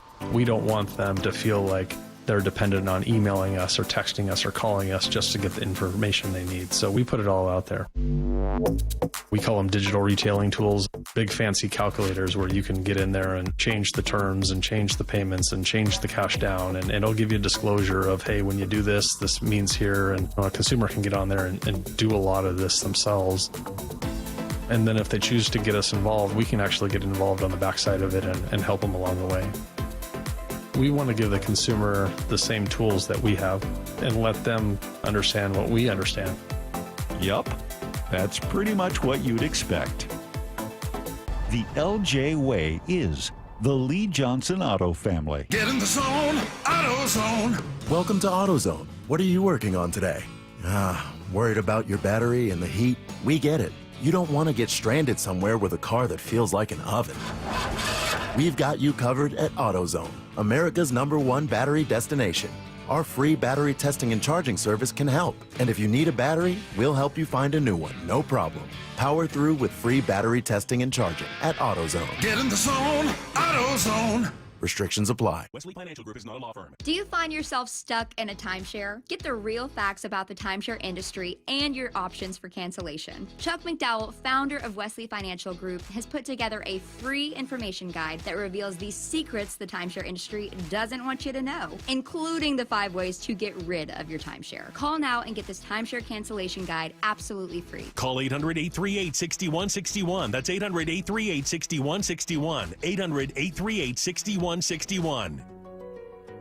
So I formed Davis Law Group about 30 years ago, and I would get, the same questions from people about what to do in the case of an accident. Do you need a lawyer? To the point where I decided that I would at least write a book which would answer the common questions that I would receive as a lawyer. Once I wrote my first book, it proved to be hugely popular. I decided to write then a series of books in different accident cases so that we could really teach people about their rights, how to protect them, and how to decide on whether they need a lawyer and what law. Our windows are feature-rich with our sound package that reduces noise by 50%, clean glass technology, and added protection with our exclusive First Guard 3-layer security glass. Learn more about all of these features at LakeWashingtonWindows.com. Lake Washington Windows and Doors, a name you can trust. For Down Territory, going inside the game with Michael Bumpus. I like this. More quarterbacks should start doing this. Every day at 11:15 and 1:15 on Bumpin' Stacy. You think your home is pretty cool until that summer heat hits, and suddenly your home isn't that cool. In fact, it's hot. Air conditioning from Washington Energy Services can help. Stay cool this summer with our biggest spring savings event ever. This month only, take up to $2,500 off an energy-efficient Bryant cooling system with exclusive Washington Energy rebates. Ensure your home is always the cool house with air conditioning from Washington Energy Services. Contact us today for a free estimate. There's nothing better than having a big fish on your line. You'll hear that sound a lot at Queen Charlotte Lodge. Experience a luxury resort, breathtaking wildlife, spectacular wilderness, and amazing fishing at Queen Charlotte Lodge in British Columbia. Reserve now for peak king salmon runs and plentiful halibut this May and June. At Queen Charlotte Lodge, it's fishing first class. Go to fishqcl.com. That's fishqcl.com. And remember, our dollar is worth $1.40 north of the border. Hey, Brock Ewart here with my buddy Dave Taylor from First Mark Insurance. You know, Dave, I love sport. You love sport. And I love sitting with coaches and hearing their game plan each and every week. What are the keys to a First Mark Insurance game plan? It's a great question, Brock. I think there's really 3 keys to a great game plan with us. Number 1 is we want to make sure that our clients have the correct coverage for their unique specific needs. So that's number 1. Do you have the right coverage? Number 2, once we have the right coverage, are we getting that coverage at the most competitive price possible?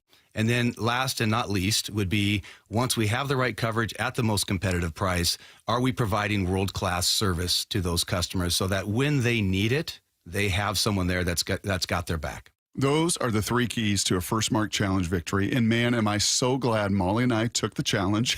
We are one of so many through a decade plus of being a First Mark Challenge victory. You can too. Just simply go to firstmarkinsurance.com. Firstmarkinsurance.com. From the Quantum Fiber Studio, this is Bumpin' Stacy. Weekdays 10 to 2 on Seattle Sports and 97.3 FM HD2. Get your questions in for What I Need to Know, 866-979-3776. Send those questions in now. What I need to know. I got a non-sports one to start things. How long can you keep calling something new when it's not new anymore, is what this listener wants to know. They say, I was at a restaurant over the weekend and I noticed they were still calling an item new even though it had been on the menu for 4 to 5 months. So what's the general rule? I think that still counts as new, 4 to 5 months. But I would say that's the cutoff. Yeah. You know what's funny is in high school, Kent Ridge added a second building shortly before my freshman year. And even though it had been standing for like 5 years by the time I graduated high school, we all still refer to it as the new building. The new building. Well, because everything is all relative to you, right? Like, I'm sure that I still do that with certain things, like landmarks around my childhood neighborhood, like, even though by now they've been there 20 years. That's a new school. Exactly. But I think to say, like, let's say it's a menu, right? To say, like, oh, it's new, I think 5-6 months, you got to cut it off. Yeah, and then after that, it's like, oh, it's a part of the menu at that point. If it's on the menu for that long, just make it a part of the menu. Yeah. You make can't up your mind. Yeah, you make up your mind. 866-979-3776. Get your questions in. What I need to know. Joe in Bellevue says, did the Mariners do the right thing signing Julio to a huge contract 3 years ago? I think so. I think they did. And I think people are obviously seeing the $400 million price tag, and that is getting the sticker shock even all these years later. But the contract really just runs through 2029. where he's got all these player options after that could then increase it to a lot more. It's an $18 million player option. He's got 5 straight years of $18 million player options beginning in 2030. So when he's 29, he can continue to pick those up. So his earliest free agency would be 2030. When you look at it in the context of those numbers, the contract is not so exorbitant because he's making the same amount each year for the next 4 seasons after 2025. $20.1 million, which is right around the qualifying offer in terms of Major League Baseball. So I think the Mariners actually did themselves a nice little favor in signing Julio Rodriguez when they did. Now, if he chooses to exercise those player options or whatever and hits all of these bonuses, then you're looking at a contract that is worth $400-something million. But look, that's just kind of the going rate for quality talent in Major League Baseball these days. I mean, Vlad Guerrero Jr. signed for $500 million with the Blue Jays. I think exactly not bad. It's just it was a good contract for him. Yeah, like he really won those negotiations. 253 says no way do they make the right decision. He's not even worth $18 million now. He is though.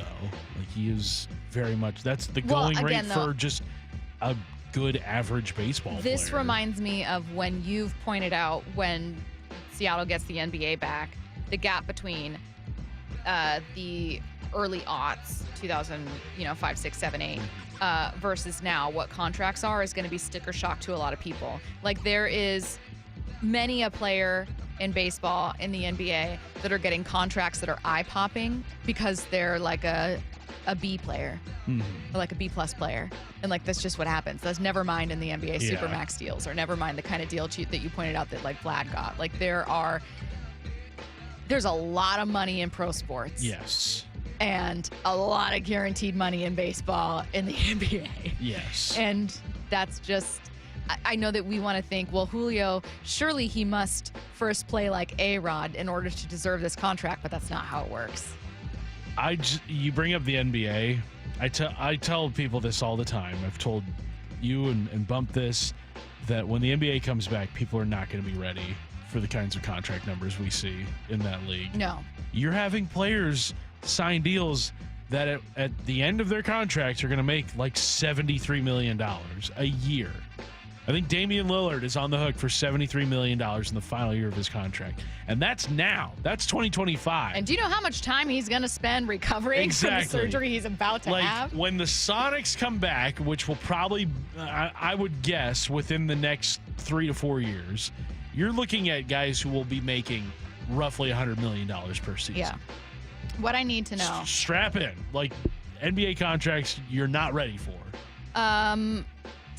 What I need to know. Someone said Julio's on pace for a 5-war year if he keeps doing exactly what he's done so far this season. What are we doing here? I think because the expectations are sky high. Like, I kind of understand both sides, which is a horrible sports take. But what I mean is I think Julio has the potential to be the very best player on this roster, and his stats aren't that. So I think that's where the cognitive dissonance is happening. What I need to know, do you think Dan is waiting for Gilbert or Kirby to get back before putting Miller on the IL? Sure seems like that. It sure seems like they're asking Bryce Miller to go out there and gut it out, give them 4, give them 5 innings, and then he gets the rest of the night off because he has not looked right the last few weeks. And I hope that's what the plan is. If they had rotation depth, if they had enough of it, then you probably see Bryce Miller hit the IL sooner. And by the way, with the Leody Taveras signing, you don't have Luis F. Castillo right now. He gets DFA'd. Now, I forgot to mention that. Sorry. I think there's a good chance Luis F. Castillo makes it through waivers. But again, you're at the risk of losing a guy who has made a couple of starts for you this season. What I need to know, non-sports question breaking in here. What's a good low-budget Mother's Day gift for my wife? She especially likes sentimental things. Sentimental, okay. You got to have the kids make something, right? Right. That's a really good start. I have seen on TikTok, I have not purchased these, but I've thought about it. They're these little tiny fridge magnets that are also vases, And like when your kids go in the yard and grab flowers. Get little tiny baby flowers. Yeah, you can put the flowers in there and put it on your fridge. Like that's a good one. I got a really good one that I did buy Brenna for Mother's Day this year. I can't say it on the air because she works in our building. Like, can you text this texter back? Yes, I can. Okay. Do you truly think there is a chance in hell that she is listening? You never know. Yes. Brenna likes me. Driving around with the Why are you girls. The looking girls so- actually, I'm believe it or Brenna's not, favorite. Matt, the girls will sometimes ask to listen to Daddy's show. Weird to think about, I know. There has to be something better for children I know. to listen to. Well, texter Curtis will respond to you Yes. with what he got his wife for Mother's Day. But he doesn't want to spoil it because she might be listening. Yeah. Because she works here. But I think I did a good job with a little gift for her. Obviously, it's not going to be the only thing I get her, but You should tell I think me was what it really is good. too, so that I can get the same thing. Because I like pretending that I'm your guys' third daughter. There you go. You know? Yeah. Like the child that you guys both pretend that just you're like, oh my God, Stacy, shut up. It's like, oh yeah, there's that other one. guys. There's the our adult child. All right. Don't go anywhere. We are diving into an hour of Mariners coverage. Shannon Drayer is going to join us to get things started. Just as a heads up for you guys, this interview with Shannon was pre-taped. There's a lot of really good stuff in here, but you are going to hear Shannon say that Dylan Moore may be back with the team today. That was because it was from earlier this morning. Great She was insight. right. It was great insight. A great call from Shannon. So when you hear that, you don't need to tell Shannon the news happened. This just happened to be from this morning. Lots of other really good stuff, though. It's coming your way next.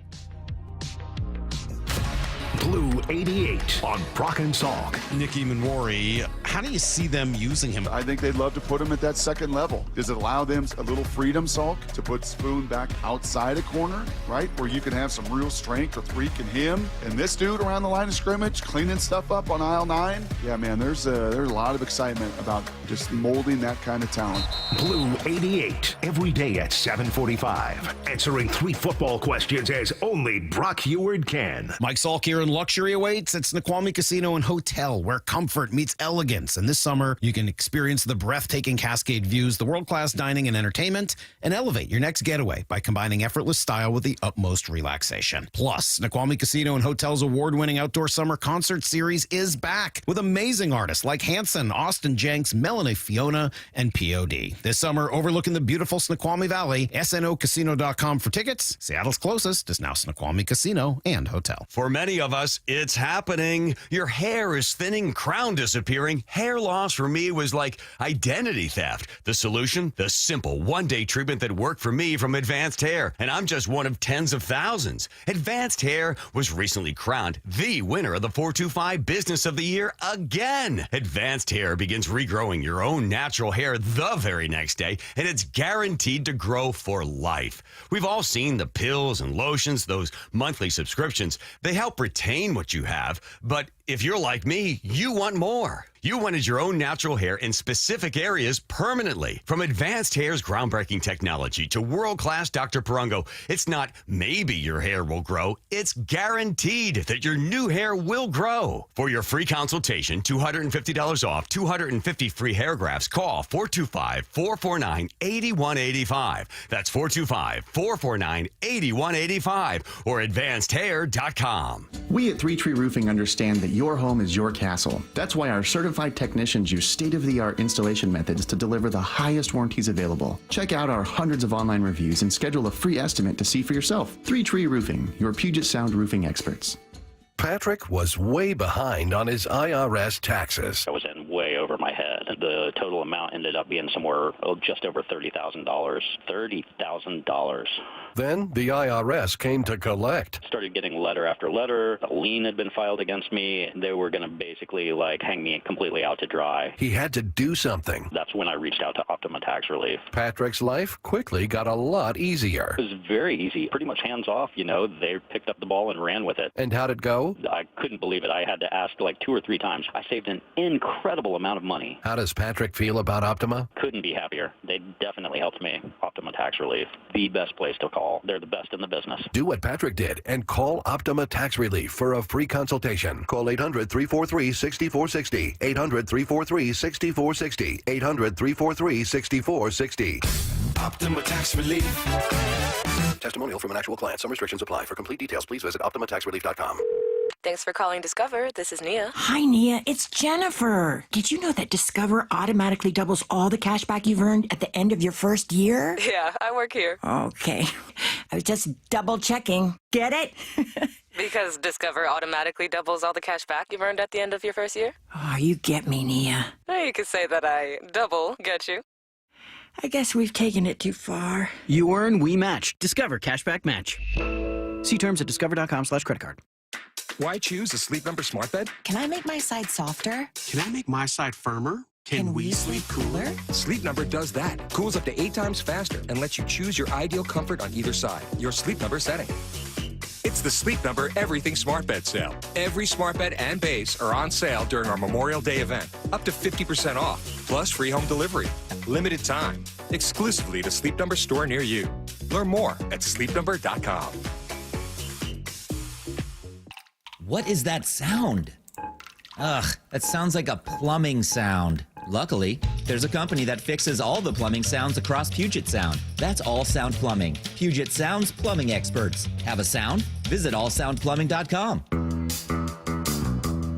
Comcast Business is celebrating Small Business Month by giving you a $1,000 small business bonus when you switch to a qualifying gig speed package from the company with over 99.99% network reliability. Just imagine the thousands of possibilities of a $1,000 prepaid card. Like possibility number 1, company merch for staff. Stylin'. Or possibility number 24, the latest software. Upgrade. Or possibility number 192, new equipment powered by gig speeds. Or possibility number 555, a 3D printer. Rapid prototyping, anyone?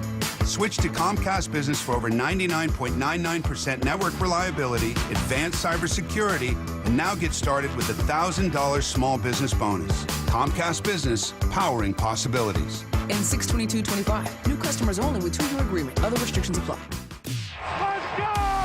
This is Seattle Sports. Streaming through the Seattle Sports app. KIRO AM Seattle. KIRO FM HD2 Tacoma. Home of the Seahawks, Mariners, and everything Seattle sports. Seattle Sports Snapshot. The Mariners fell to the A's in extras last night for that series opener. Andres Munoz got out of a bases inning jam in the 10th. Bottom of the 11th, though, a hot Jacob Wilson hitting .341 this season with 20 RBI, knocked in a runner to walk it off. That's his second walk-off win this season. Mariners skipper Dan Wilson took the blame for the decision to pitch to Wilson after intentionally walking 2 batters to load the bases. In last night's NBA playoff slate, the Knicks took Game 1 of the Eastern Conference semifinals over the Celtics. Nuggets beat the Thunder in the West. Today at 4 p.m., it's Pacers, Cavs at 6:30, Warriors, Timberwolves. Snapshot, brought to you by Miller Lite. When it's game time, it's Miller time. This is The Dugout. Every Tuesday at 1 with Bump and Stacy. Inside access to the clubhouse from Shannon Drayer on Seattle Sports, the home of the Mariners. Mariners insider Shannon Drayer joining us right now. You're listening to The Dugout. It's the Emerald Queen Casino Sportsbook Hotline. And Shannon, we have a lot of questions following this one. It was a thrilling watch for a while there. Obviously, Mariners get back into it. You have this clutch outing by Munoz, to get out of a jam with runners on and no outs. And all of that was great. And I do want to get to that. But I'm going to start with one of our biggest questions and then a question from listeners. Our biggest question, Curtis and I, is about Bryce Miller. We can't tell if, is he dealing with the nagging injury? Is there something up with him? Might we see him take some time away to work on anything? Tell us the latest that you've seen and that you're hearing about Bryce.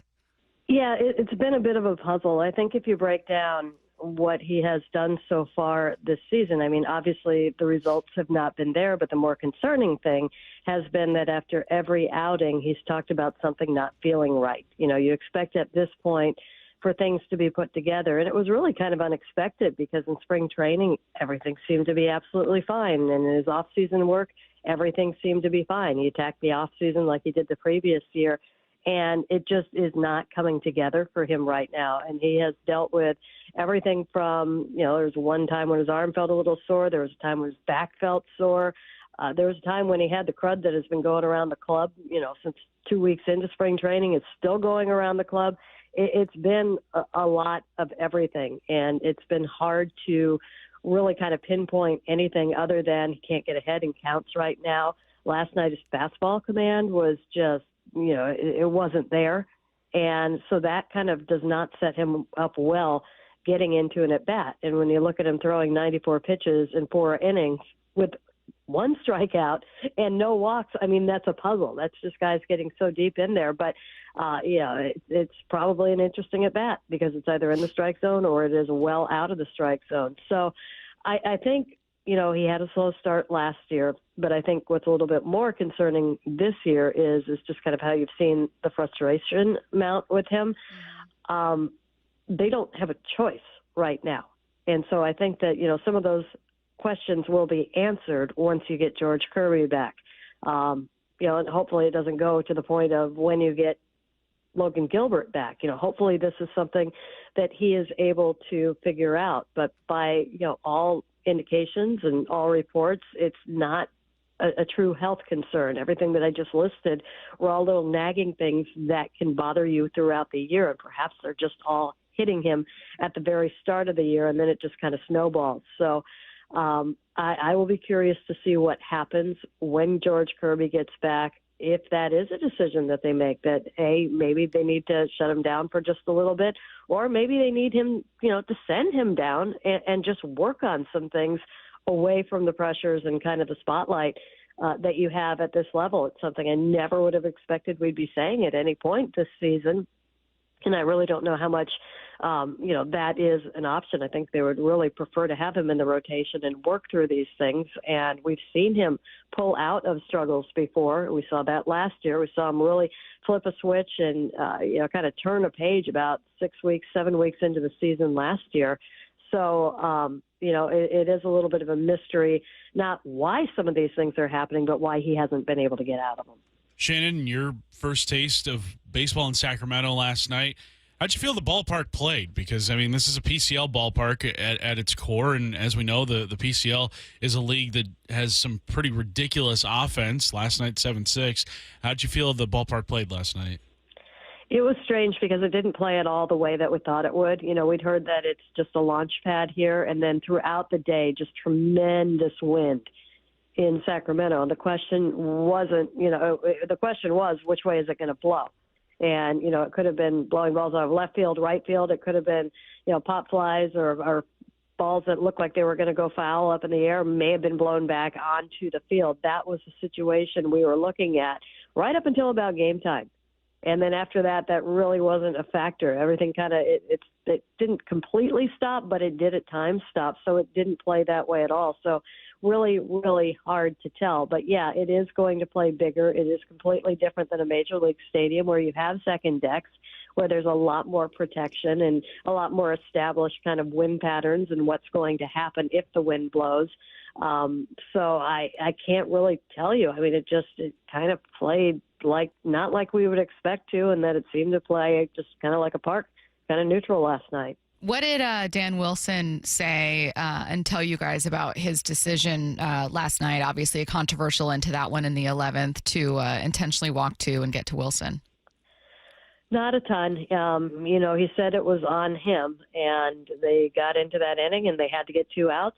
And, he decided that they wanted to go after Wilson because he puts the ball on the ground. And then kind of the mystifying thing and what we didn't really have an answer for was if it was on the ground, do you give yourself a better chance if the infielders are playing back? Right. And I think this is something they're probably, we're talking about quite a bit after the game last night. It seemed like it was a very decisive move that was made quickly. A lot of time was spent, on the mound with, the infielders and Cal Raleigh all gathered and discussing exactly what they were going to do in that situation. But, it just, to me, when you load the bases, you're looking for an out at the plate, perhaps, which would explain why the infielders were in. And it seemed to me your options, and Wilson runs well, it still would have been a tough double play to turn, but I think your options were probably a little bit better if you were backed up and you were going for a more traditional type, 6-4-3, 5-4-3 type situation. So, I think that we don't have, a full picture of why that call was made. But, he did acknowledge that that was his call. And it was mostly because Wilson gets the ball on the ground, which is true. His ground ball rates are very high. Out of curiosity, I know that we don't know the answer when it comes to Wilson's decision last night, but in your time covering service, for instance, are situations like that, is there an influence from an analytics department or if this is what we'd like to do in this situation, or is that something that is typically kind of an autonomous decision from a manager?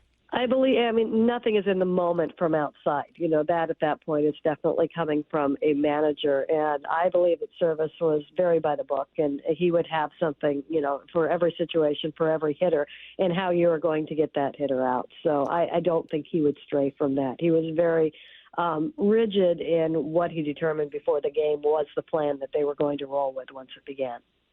Shannon, yesterday, Ben Williamson with a couple of hits, went 2 for 5, had a couple runs driven in.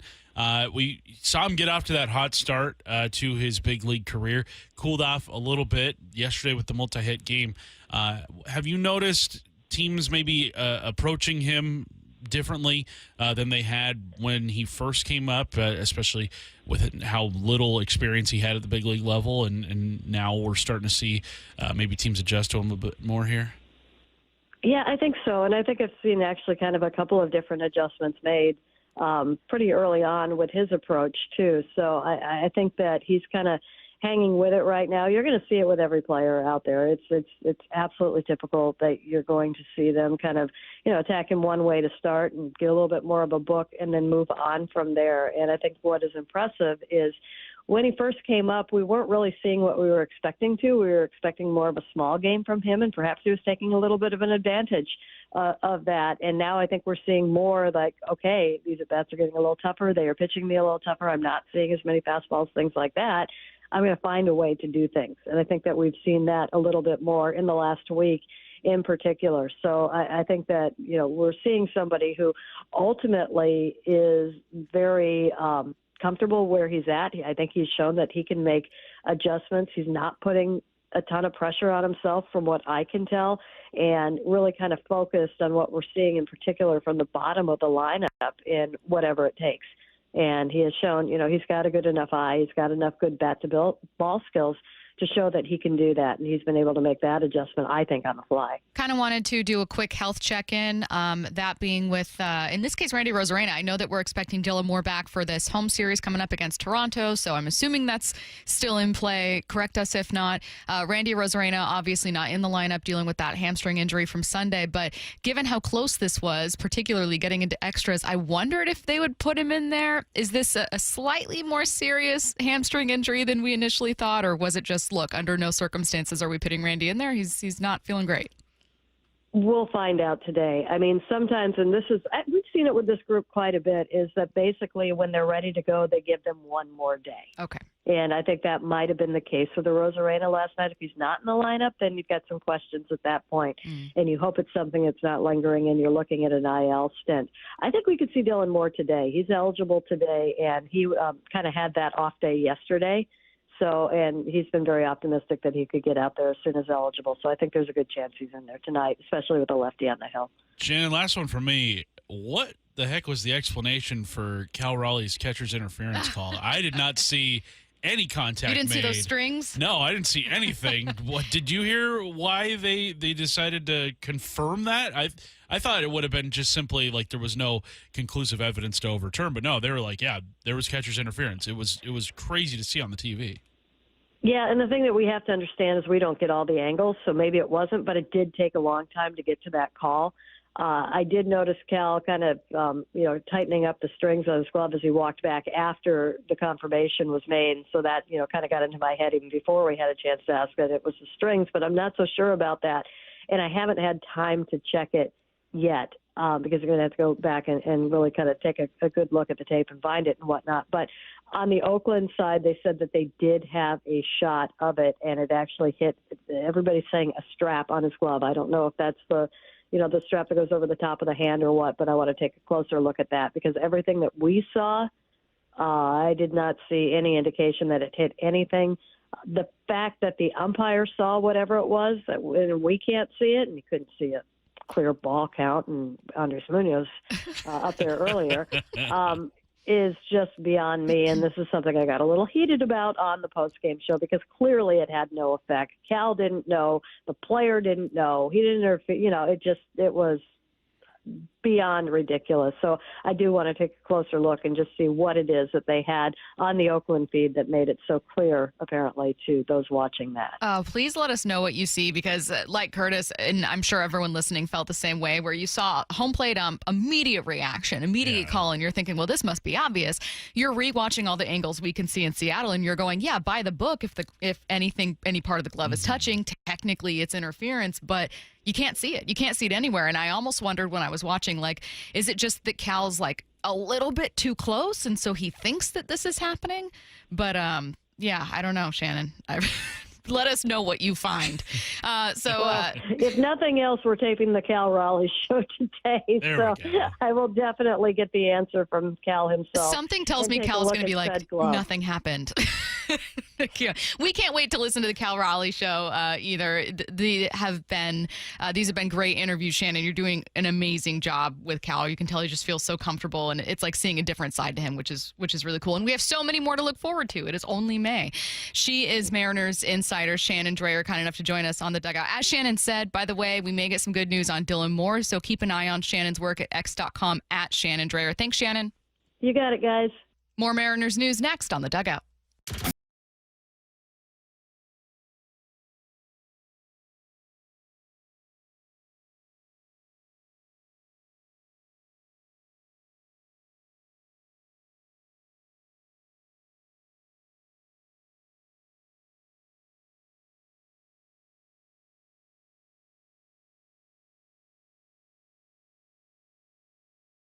Second fewest. Brock and Salk, morning 6 to 10 on Seattle Sports. Hey, Brock Hewitt here for my friends at PCF Group, or People Come First Construction Group, and that's exactly what they did when we made the call a couple years ago. We wanted to redo our outdoor space, wanted to add a deck, an outdoor living, a television, and a kitchen. And PCF Group, wow, they more than delivered. And if you're interested in building a stunning outdoor area like we did, I cannot recommend them enough. Reach out before the good weather arrives, and their schedule, well, it's going to fill up. So whether you're looking for a complete outdoor living space or a very specific project like an underdeck ceiling, deck, patio cover, railings, PCF has you covered. Design now and pay later. In fact, get 12 months, no interest and no payments, and up to $6,000 off and a $1,000 Amazon gift card.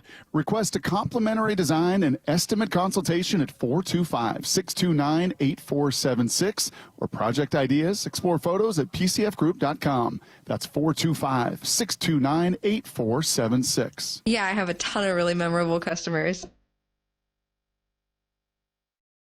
One of my favorite customers I've ever had, he came in and had a really bad experience with several different dealerships. He just lost his husband. His husband left him with a truck, and he was like, I don't need a truck. Like, this is so impractical for me. And it was a really emotional decision for him because it was one of the last things that he had, obviously husbands. We were like, it's no problem. Like, we're going to help you. And we did the process the same way that we always do the process, and we helped him trade in his truck for a beautiful new Rogue, and that was really cool. And he bought his second car from us, and I'm sure when he needs a third car, he'll come back and buy his third car from Nissan too. Afterwards, to thank us, he sent us this beautiful basket of like candies and fruits and stuff. Making a great day for the people around you is making a great day for yourself.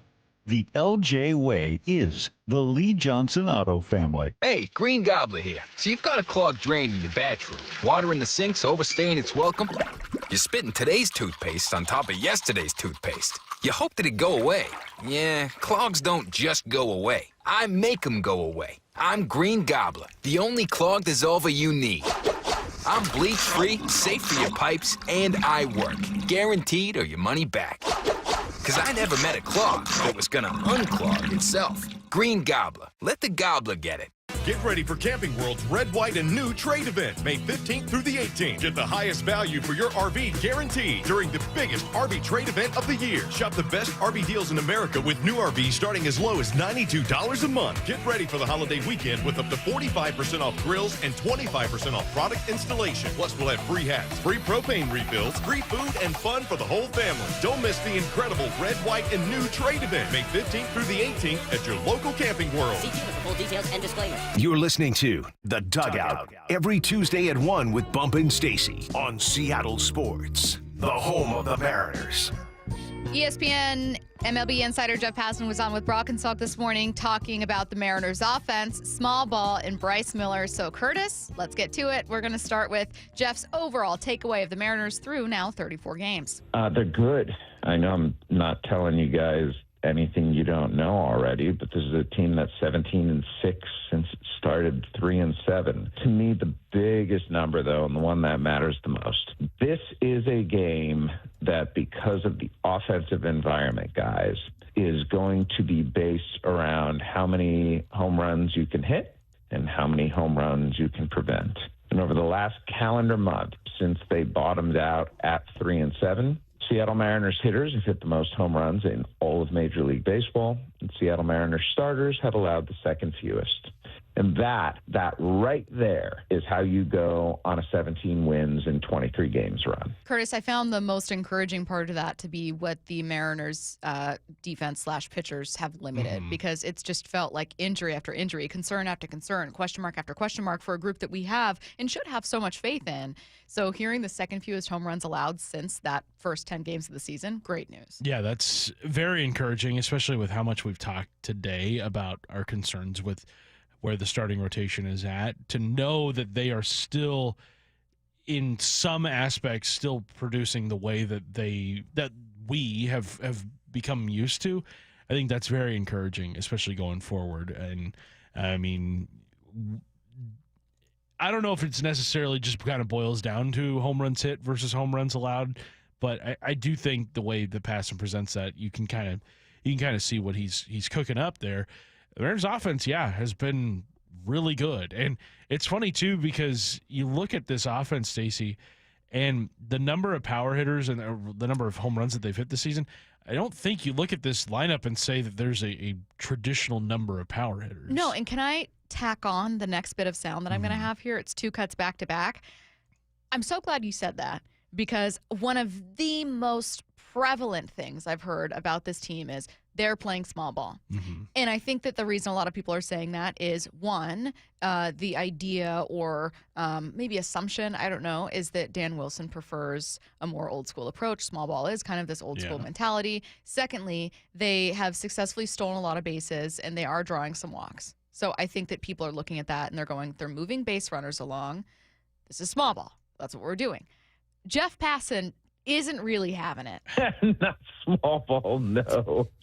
And thank goodness for Cal Raleigh, who's got more than a quarter of the home runs by himself. Then he was told, well, Jay Buhner said that the Mariners are playing small ball. The way that really, really good major league power hitters revere small ball will never make sense to me. It's like you have this panel on the postseason in the postseason on Fox of Alex Rodriguez, David Ortiz, and Derek Jeter combined like 1,500 home runs in their career. And they're like, got a bunt in that situation. No, guys, you don't.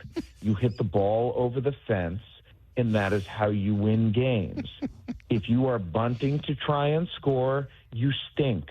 Period. Brock and Salk just absolutely losing it. But what did you make of Jeff's analysis? Because I can promise you, Curtis, that right now someone listening is angrily texting in telling us that Jeff is wrong. I have always subscribed to the mindset of you don't want to bunt just to bunt, because that is giving up an out in most instances. Yes. And the most valuable thing for your offense are those 27 outs you're given. Because once you make it out, that's less opportunities for you to score throughout the game.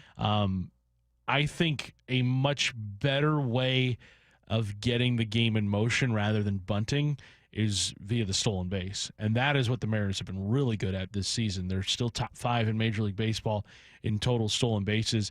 I mean, heck, last night you saw Cal Raleigh test the arm of Oakland's outfield, and he scored on that sacrifice fly in extra innings. Cal's a guy that, I mean, we joke every time he gets a stolen base, but he's getting more and more. Yeah, he had, I think, close to 10 a year ago. Didn't have any, I think, in the first 2 years of his career. So think about that. He's got almost half of what he did last year through May 6th. And I think that is a much more effective way to get the game in motion is by moving guys along via the stolen base. Now, there's a risk to it, obviously, because you get tagged out and there goes your opportunity to keep the pressure on the opponent, but you're not necessarily giving up an out right then and there. I think there's a greater chance of you to successfully steal a base rather than there is to drop down a bunt. Now, what we saw against the Angels, Samad Taylor dropping down that bunt in the 6th inning where they scored a bunch of runs, like that was a good situation for it because Taylor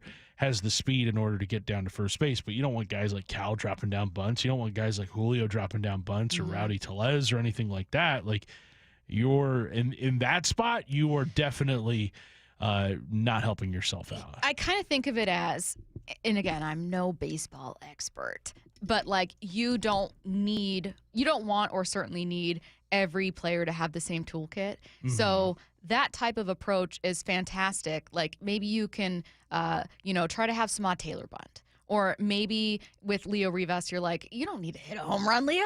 You just need to get on base. And then when you're on base, we need you to steal second. Right. You know what I mean? Like those are the kind of runners you're looking at with that. And the expectation is also not that they're going to be able to drive runs in. I find it funny to think that I agree with Jeff. I love the Mariners being more active on the base paths, and I love that they are drawing a few more walks for a couple key guys, but they're winning with home runs. Right. Jorge Polanco, Cal Raleigh, right? Like these guys, they are second in home runs behind the Yankees, as Jeff mentioned in his takeaway. This is not a team that's necessarily winning games with small ball. They're just playing what feels like a more complete product, and that's great. Like it doesn't feel like just because it's not solo shot in the first, wait 7 innings, solo shot in the 8th. Oh, okay, they win 2-1 because George Kirby had the best pitching night of his life. Yeah. Like that's how last year felt during some of these wins.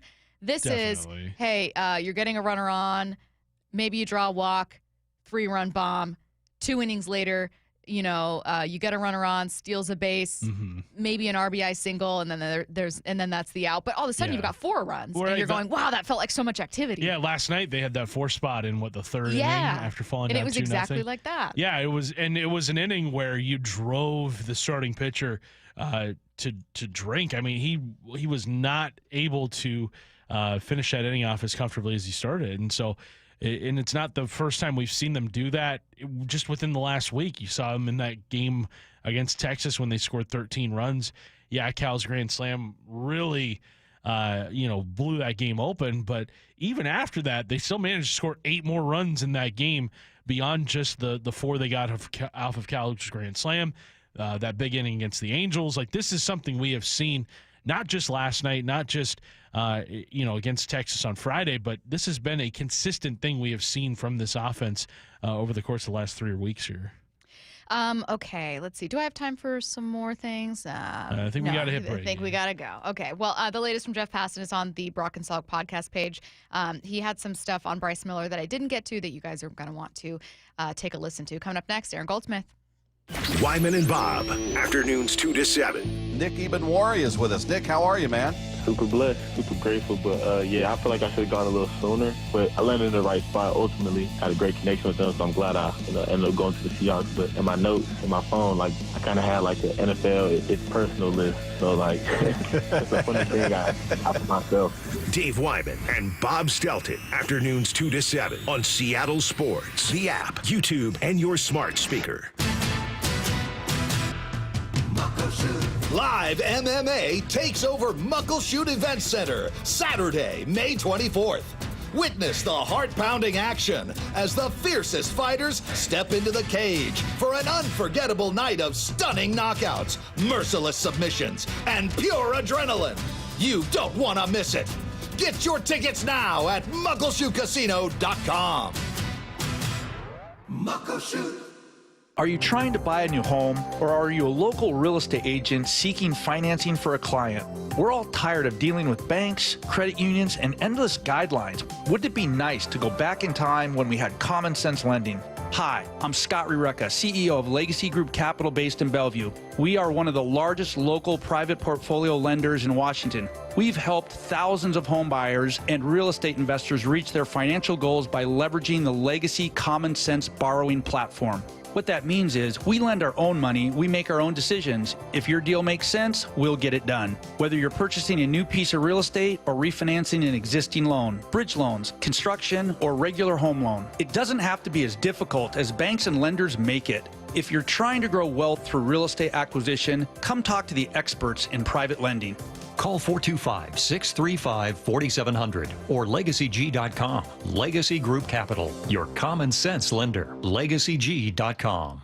There's nothing better than having a big fish on your line. You'll hear that sound a lot at Queen Charlotte Lodge. Experience a luxury resort, breathtaking wildlife, spectacular wilderness, and amazing fishing at Queen Charlotte Lodge in British Columbia. Reserve now for peak king salmon runs and plentiful halibut this May and June. At Queen Charlotte Lodge, it's fishing first class. Go to fishqcl.com. That's fishqcl.com. And remember, our dollar is worth $1.40 north of the border. Well, I'm here with my good buddy, Dr. Dan Nelson from Eastside Pain and Regenerative Medicine. And you've heard from Dr. Dan's patients over the years how a simple stem cell procedure has successfully conquered their pain. Well, folks, now it's my turn. After years of dealing with knee pain from all the football abuse, I can say my knee pain now is almost 100% gone. How'd you do it, Dr. Dan? Well, Brock, personally, I'm very happy that you did so well. And your story is like so many of our other patients who come in, former athletes and non-athletes as well, who have come in with chronic knee pain, and they are looking for alternatives besides knee replacement surgery. And we're happy to provide this service. It's been truly a game changer for so many folks. It's just been a pleasure to be part of this. Consider Dr. Nelson, the only doctor with over 30 years of experience in pain medicine techniques, including stem cell therapy. I was in and out with a couple of follow-ups. It's a non-surgical solution to pain using your own stem cells. Consider stem cell therapy with Dr. Daniel Nelson, MD at 425-823-4000 or visit danielnelsonmd.com. That's danielnelsonmd.com. You're losing your hair and you simply need a solution that works.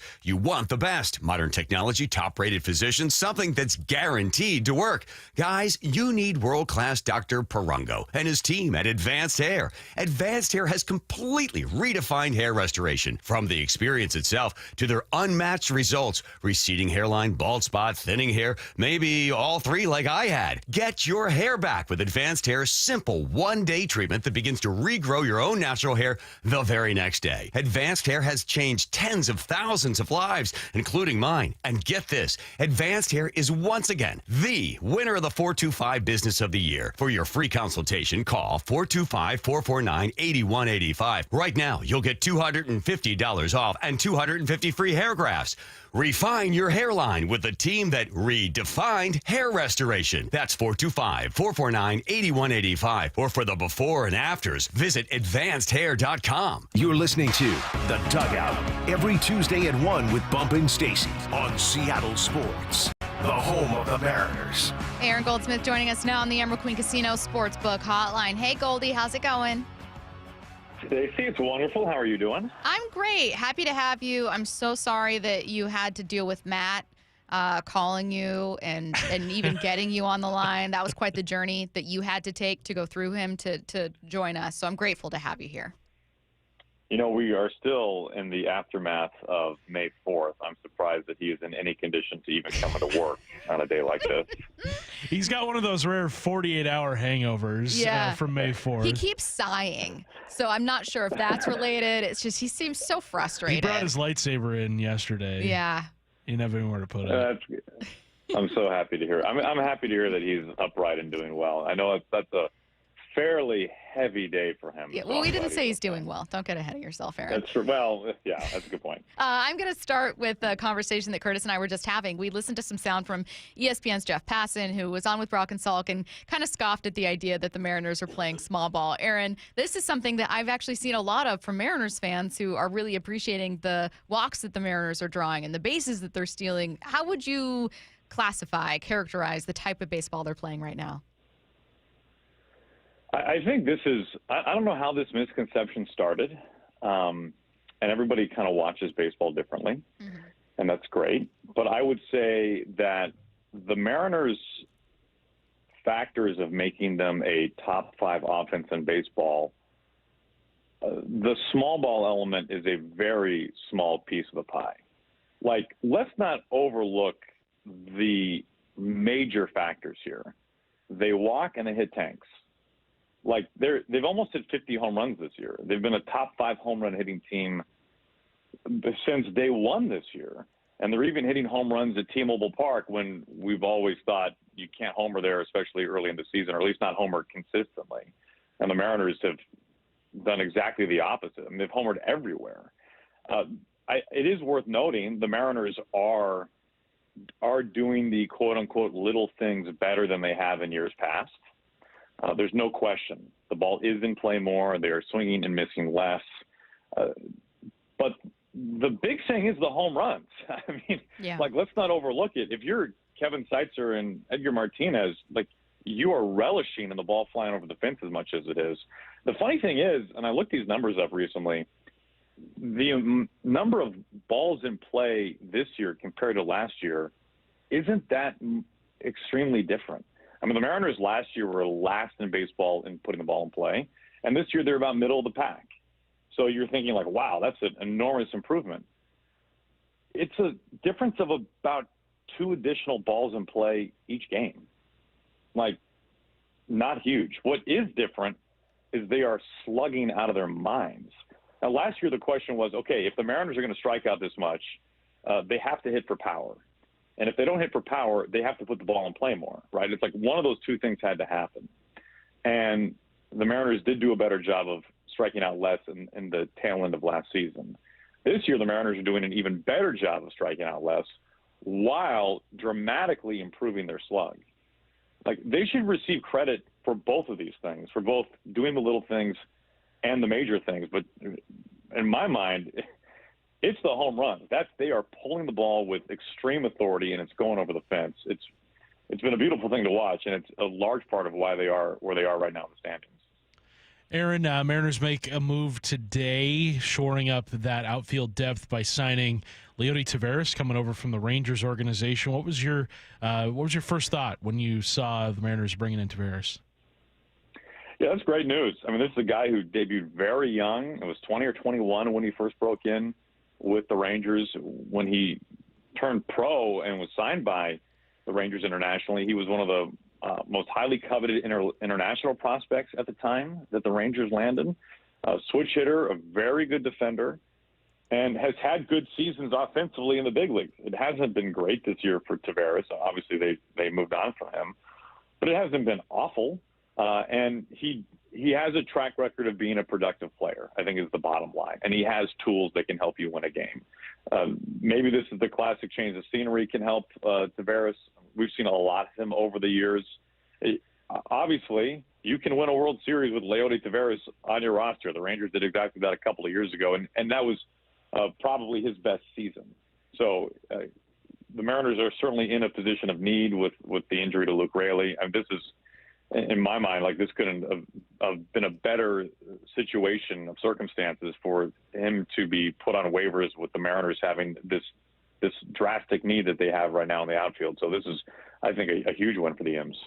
We've had a couple weird up and down outings from Miller. What has Bryce said about how he's feeling in his starts? What have you heard from Wilson when talking about it? And one question that I keep getting is, like, are the Mariners, could they potentially place Bryce on the AL? I think people are just worried. Is there an injury, or is it some kind of just weird, shaky start? I think it's fair at this point to wonder if there's something wrong physically with an injury like you referenced, especially given the fact that Bryce was kind of open about talking about some soreness a few weeks ago at this point. It has been very strange, and I don't totally know what to make of it. And I'm sure the frustration is off the charts for Bryce, for a guy who has lived by his fastball through college, through the minors, into his big league debut, and into what was a banner season last year, and now to not have great feel or command for that pitch in particular. It must be remarkably frustrating. I've continued to be impressed by how he has, by and large, been able to just kind of grit through all these starts that he's had and still maintain a pretty productive ERA. If you're just going off that alone, he has not been shelled by any means. He's kind of been his own worst enemy. Just too many 3-ball counts, falling behind, not starting with the first pitch strike as much as he would like. And then last night's game just couldn't put guys away with 2 strikes. Just endless at-bats with pitches fouled away in 2-strike counts. The Mariners need Bryce Miller to be better. Will he be as good as he was last year when he had a sub-3 ERA and made whatever it was, 30-some-odd starts? Like, I don't know. That's an amazing season. I don't care how long you've been pitching, how seasoned or unseasoned you are as a big leaguer. That's a remarkable year that he had last year. He doesn't have to be that. But the problem is right now, as you guys have seen, is every 5 days when his spot comes up, you're just really needing your bullpen quite a bit that night because he's just not being efficient and he's not giving you length. It's still so early in the season, you still feel like there's certainly room and the ability for him to either get right from a physical standpoint, a mental standpoint, or a combination of the both. But it has been very noticeable that you need more bullpen arms, unfortunately, on the days when he's been pitching. And the Mariners have, to their credit, I've tried to work with Miller and kind of manipulate things so that he gets a little bit of extra rest. I mean, it's been very apparent, and that hasn't worked either. So I certainly hope, like everybody else, that there's nothing seriously wrong physically, but there's something off. I think that's very apparent.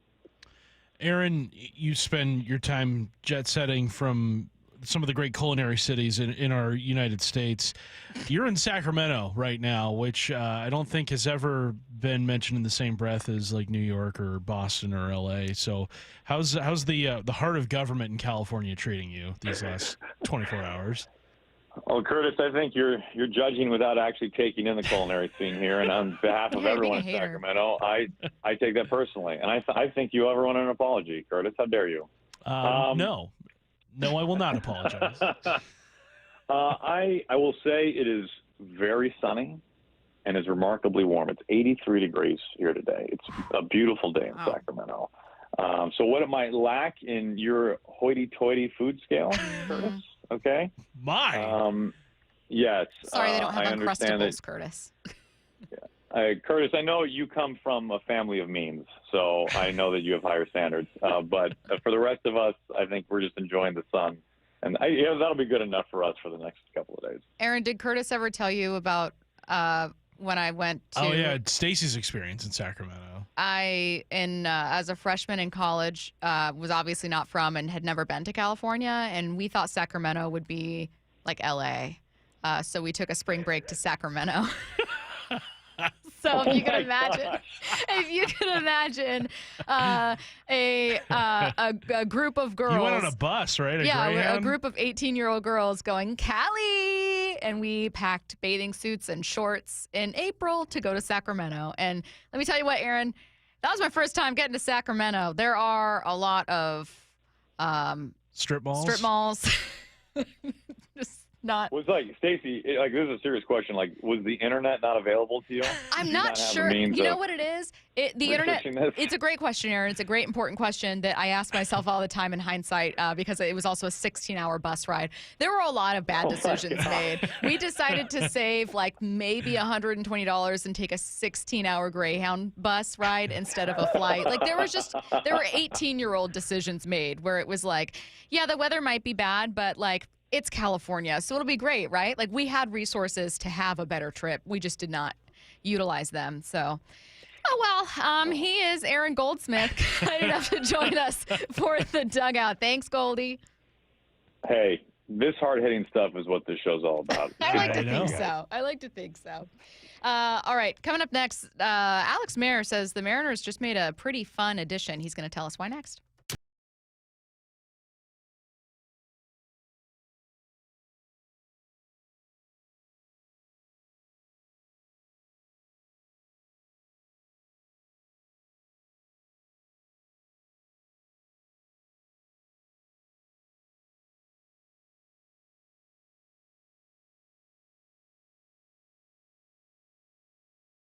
the second fewest. Brock and Salk, morning 6 to 10 on Seattle Sports. Hey, Mike Salk here with special guest Ryan Roland Smith. And we love having Hyphen on the show to talk a little baseball. But today, talking about something a bit more personal, yet really exciting. Hyphen, share all the good news. Thanks, Mike. Look, I've been hearing for about 2 years now how you did the Eastside Weight Loss Clinic plan and how you lost a ton of weight. I decided to see what the program was all about, and I'm so glad I did.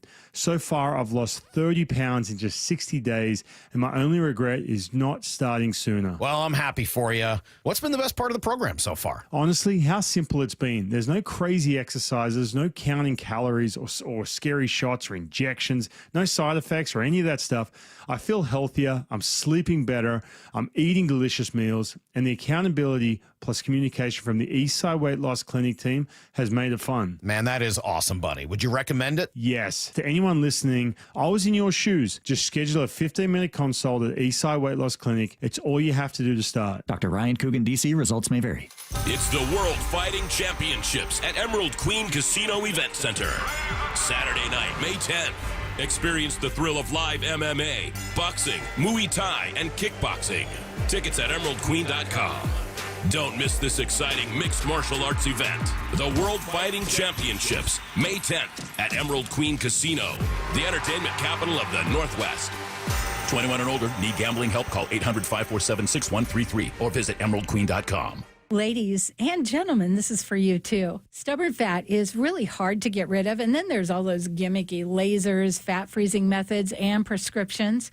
Imagine a simple solution that takes just one day and provides immediate noticeable results. Introducing ProSculpt. ProSculpt uses air-assisted technology that's safe and gentle yet powerful, delivering instant fat-reducing and skin-tightening results. Performed by board-certified plastic surgeons while fully awake, ProSculpt contours your body with minimal downtime. It's designed to target those problem areas: waistline, neck, face, arms, thighs. ProSculpt gently removes unwanted fat and tightens loose skin with FDA-cleared plasma technology, all in a simple, guaranteed one-day procedure.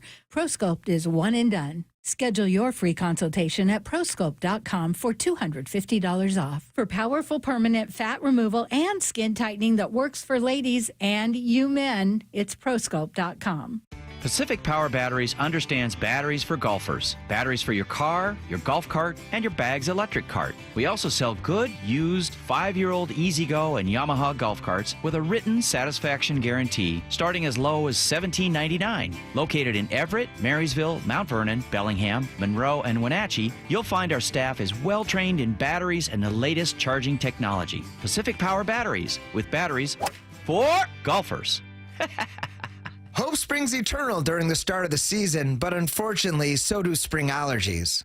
Hey, it's Dr. Ryan Stern of the Stern Sinus Center. Rhine Air is a simple, non-invasive procedure that significantly reduces your postnasal drip and stuffiness. We're proud this year the Stern Sinus Center was just named a nationwide center of excellence. We're also excited to welcome another allergy surgeon and ear surgeon to our practice. Schedule your appointment in Auburn or Federal Way or go to sternsinus.com. There's nothing better than having a big fish on your line. You'll hear that sound a lot at Queen Charlotte Lodge. Experience a luxury resort, breathtaking wildlife, spectacular wilderness, and amazing fishing at Queen Charlotte Lodge in British Columbia. Reserve now for peak king salmon runs and plentiful halibut this May and June. At Queen Charlotte Lodge, it's fishing first class. Go to fishqcl.com. That's fishqcl.com. And remember, our dollar is worth $1.40 north of the border. You're listening to The Dugout every Tuesday at 1 with Bump and Stacy on Seattle Sports, the home of the Mariners. Alex Mara joining us right now on the Emerald Queen Casino Sportsbook Hotline. Hey, Alex, how's it going? Great, Stacy. How are you guys? Good. We have a couple things we want to talk to you about. We want to get to some of Seattle's home runs. We want to get to Cal Raleigh. I'm going to table it for just a second because we did have a roster move for Seattle earlier today.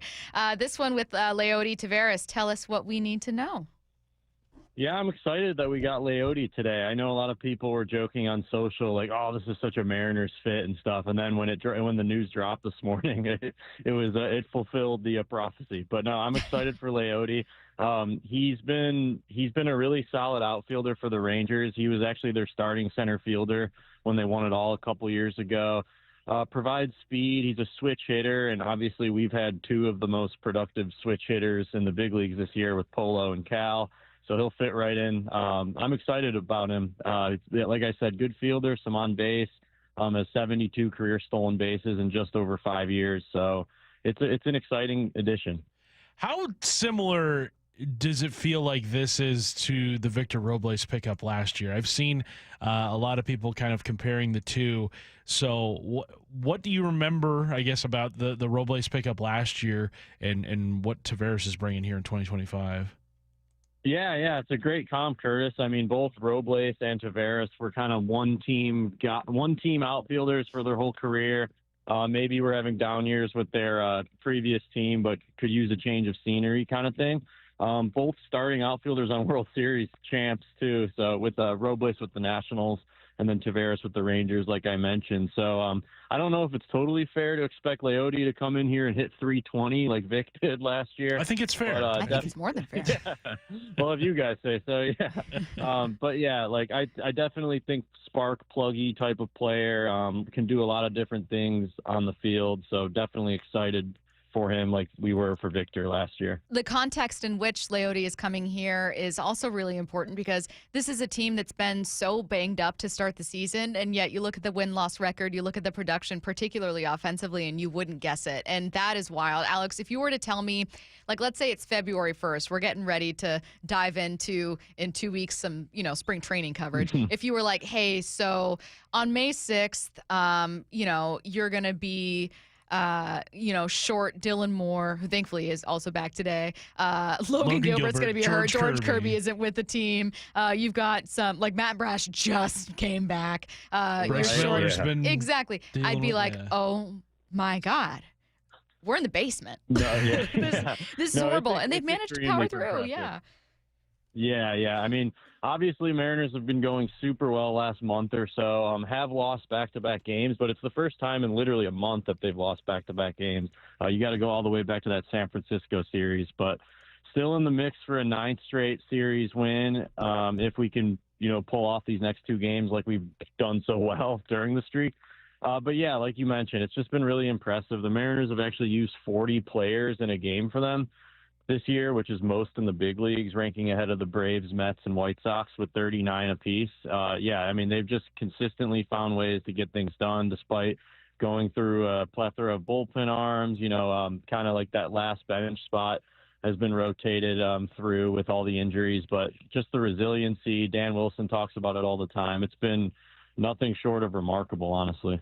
Alex, I know you got to be doing some digging on home run leaders because looking for those numbers. Exactly. Cal Raleigh leading all of baseball with 12 home runs this season. So I got to know, what have you found on Mariners home run leaders? Yeah, Cal right now is sole possession of the home run lead with 12. Aaron Judge, Kyle Schwarber, Gino. Some of the names you would expect from around the league are up there with them, but I was looking, obviously the Mariners have had some just amazing, like, generational sluggers play for them. You go to Griffey, Edgar, A-Rod, Nelson Cruz, you keep going. I found that only one Mariner has ever led the league in home runs, and it was Junior, unsurprisingly, obviously. A Mariner, I would guess, I suppose. Yeah, he did it 4 times, so I can't totally bury the lead there, but Ken Griffey Jr. is the only Mariners player to lead the American League in home runs in a season, so Cal could join some very, very impressive company if he can keep it going. Hey, just from your point of view, when you're watching Cal, speaking of these home runs, I've found so many people maybe trying to figure out and pick apart, like, what feels different? Is it a hot start or was there tinkering with a swing? Like, when you watch Cal, and obviously you're around the team, right? You're part of the org. Do you sense anything at all different with him, or is it just Cal at his very best and he's feeling good right now? That's a good one. I think it's more just he's getting better each and every year he's been in the big leagues. I mean, he's only 27 years old. He's improved every single year. He came up in 2021, didn't do much with the bat, was kind of up and down between Tacoma and here in Seattle. Then 2022, he goes out, starts cold. He actually gets optioned in the middle of the year, and then by the time he hit the drought breaker, the walk-off home run, everyone kind of forgot about his beginning of that year, but hit 27 home runs that year, then hit 30 in 2023, then had the monster year last year with 34 homers and 100 ribbies. So I really think it's just Cal getting more comfortable in the big leagues.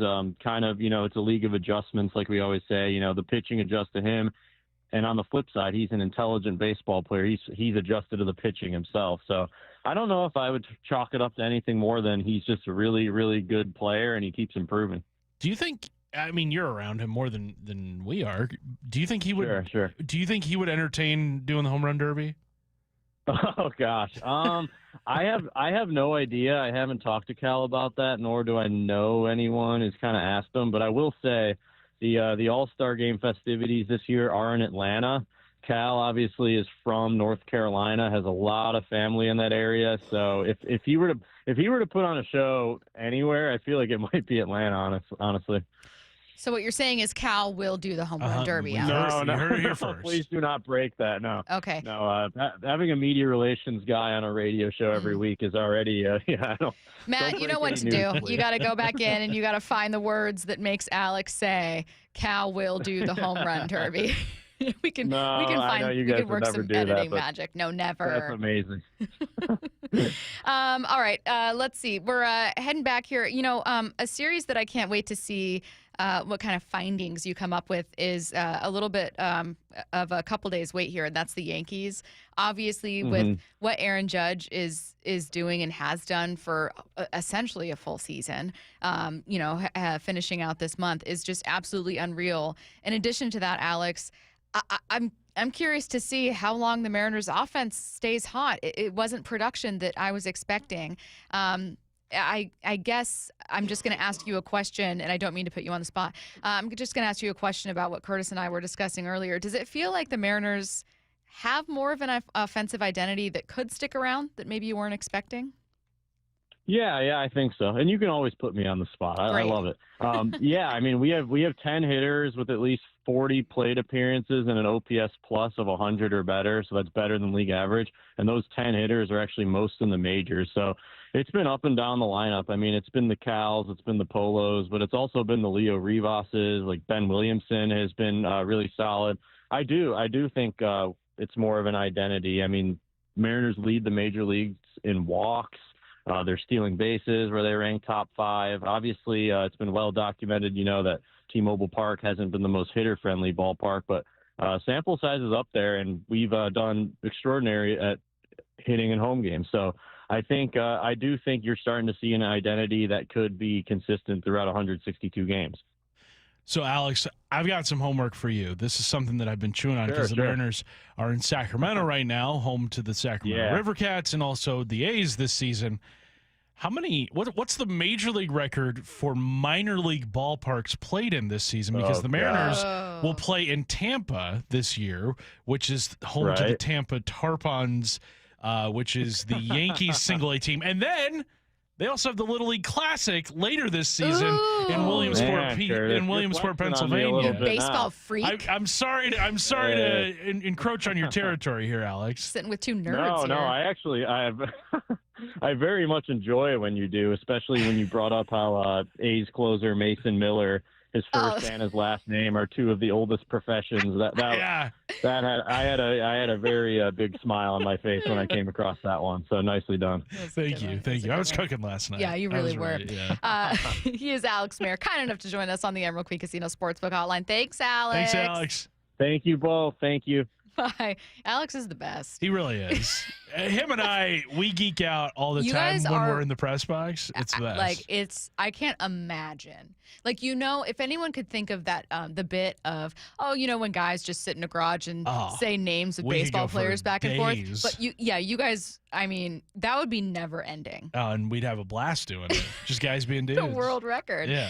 All right. Thank you to all of our guests, in addition to Alex, Aaron Goldsmith, and of course, Shannon Drayer for joining us for the Dugout. Wyman and Bob coming your way next. Wyman and Bob, afternoons 2 to 7. Nick Ebenwari is with us. Nick, how are you, man?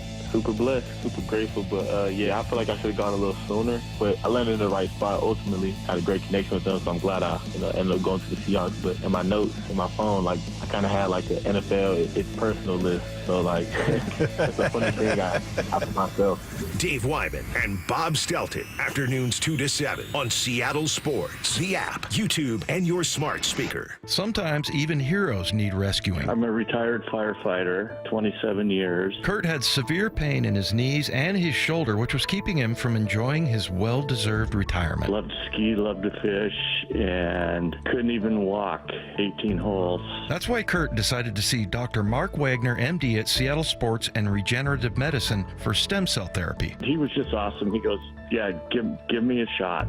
And he took care of me. He stemmed my knee and my shoulder. And how are you feeling now? I was pain-free in 12 weeks.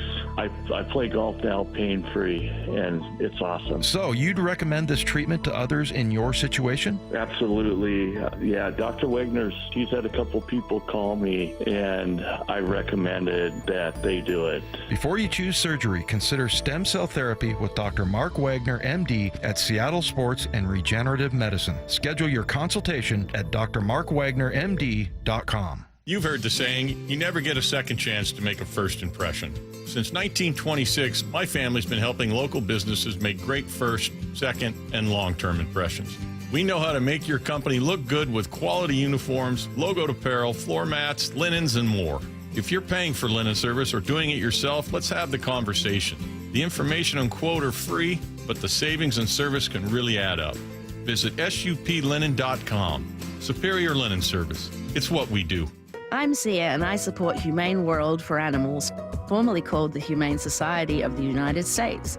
Together, we have created a new version of Peter Gabriel's beautiful song, Salisbury Hill, to celebrate Humane World for Animals and everything they do. Enjoy the song and join us in helping Humane World for Animals end animal cruelty.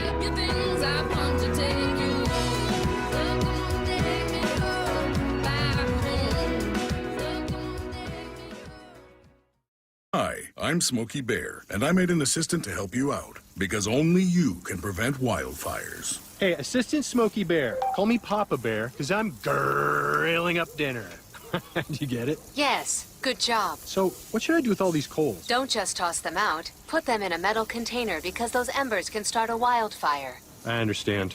The stakes are high. Ha, ha, ha, ha. Learn more at SmokeyBear.com. Brought to you by the U.S. Forest Service, your state forester, and the Ad Council. Free consultations, no fee guarantees, 5-star reviews. J.P. Pendergast with Pendergast Law explains the importance of going beyond these familiar offerings. Accident victims want an attorney, Tom, that satisfies their needs. Someone who handles those needs with the highest degree of care.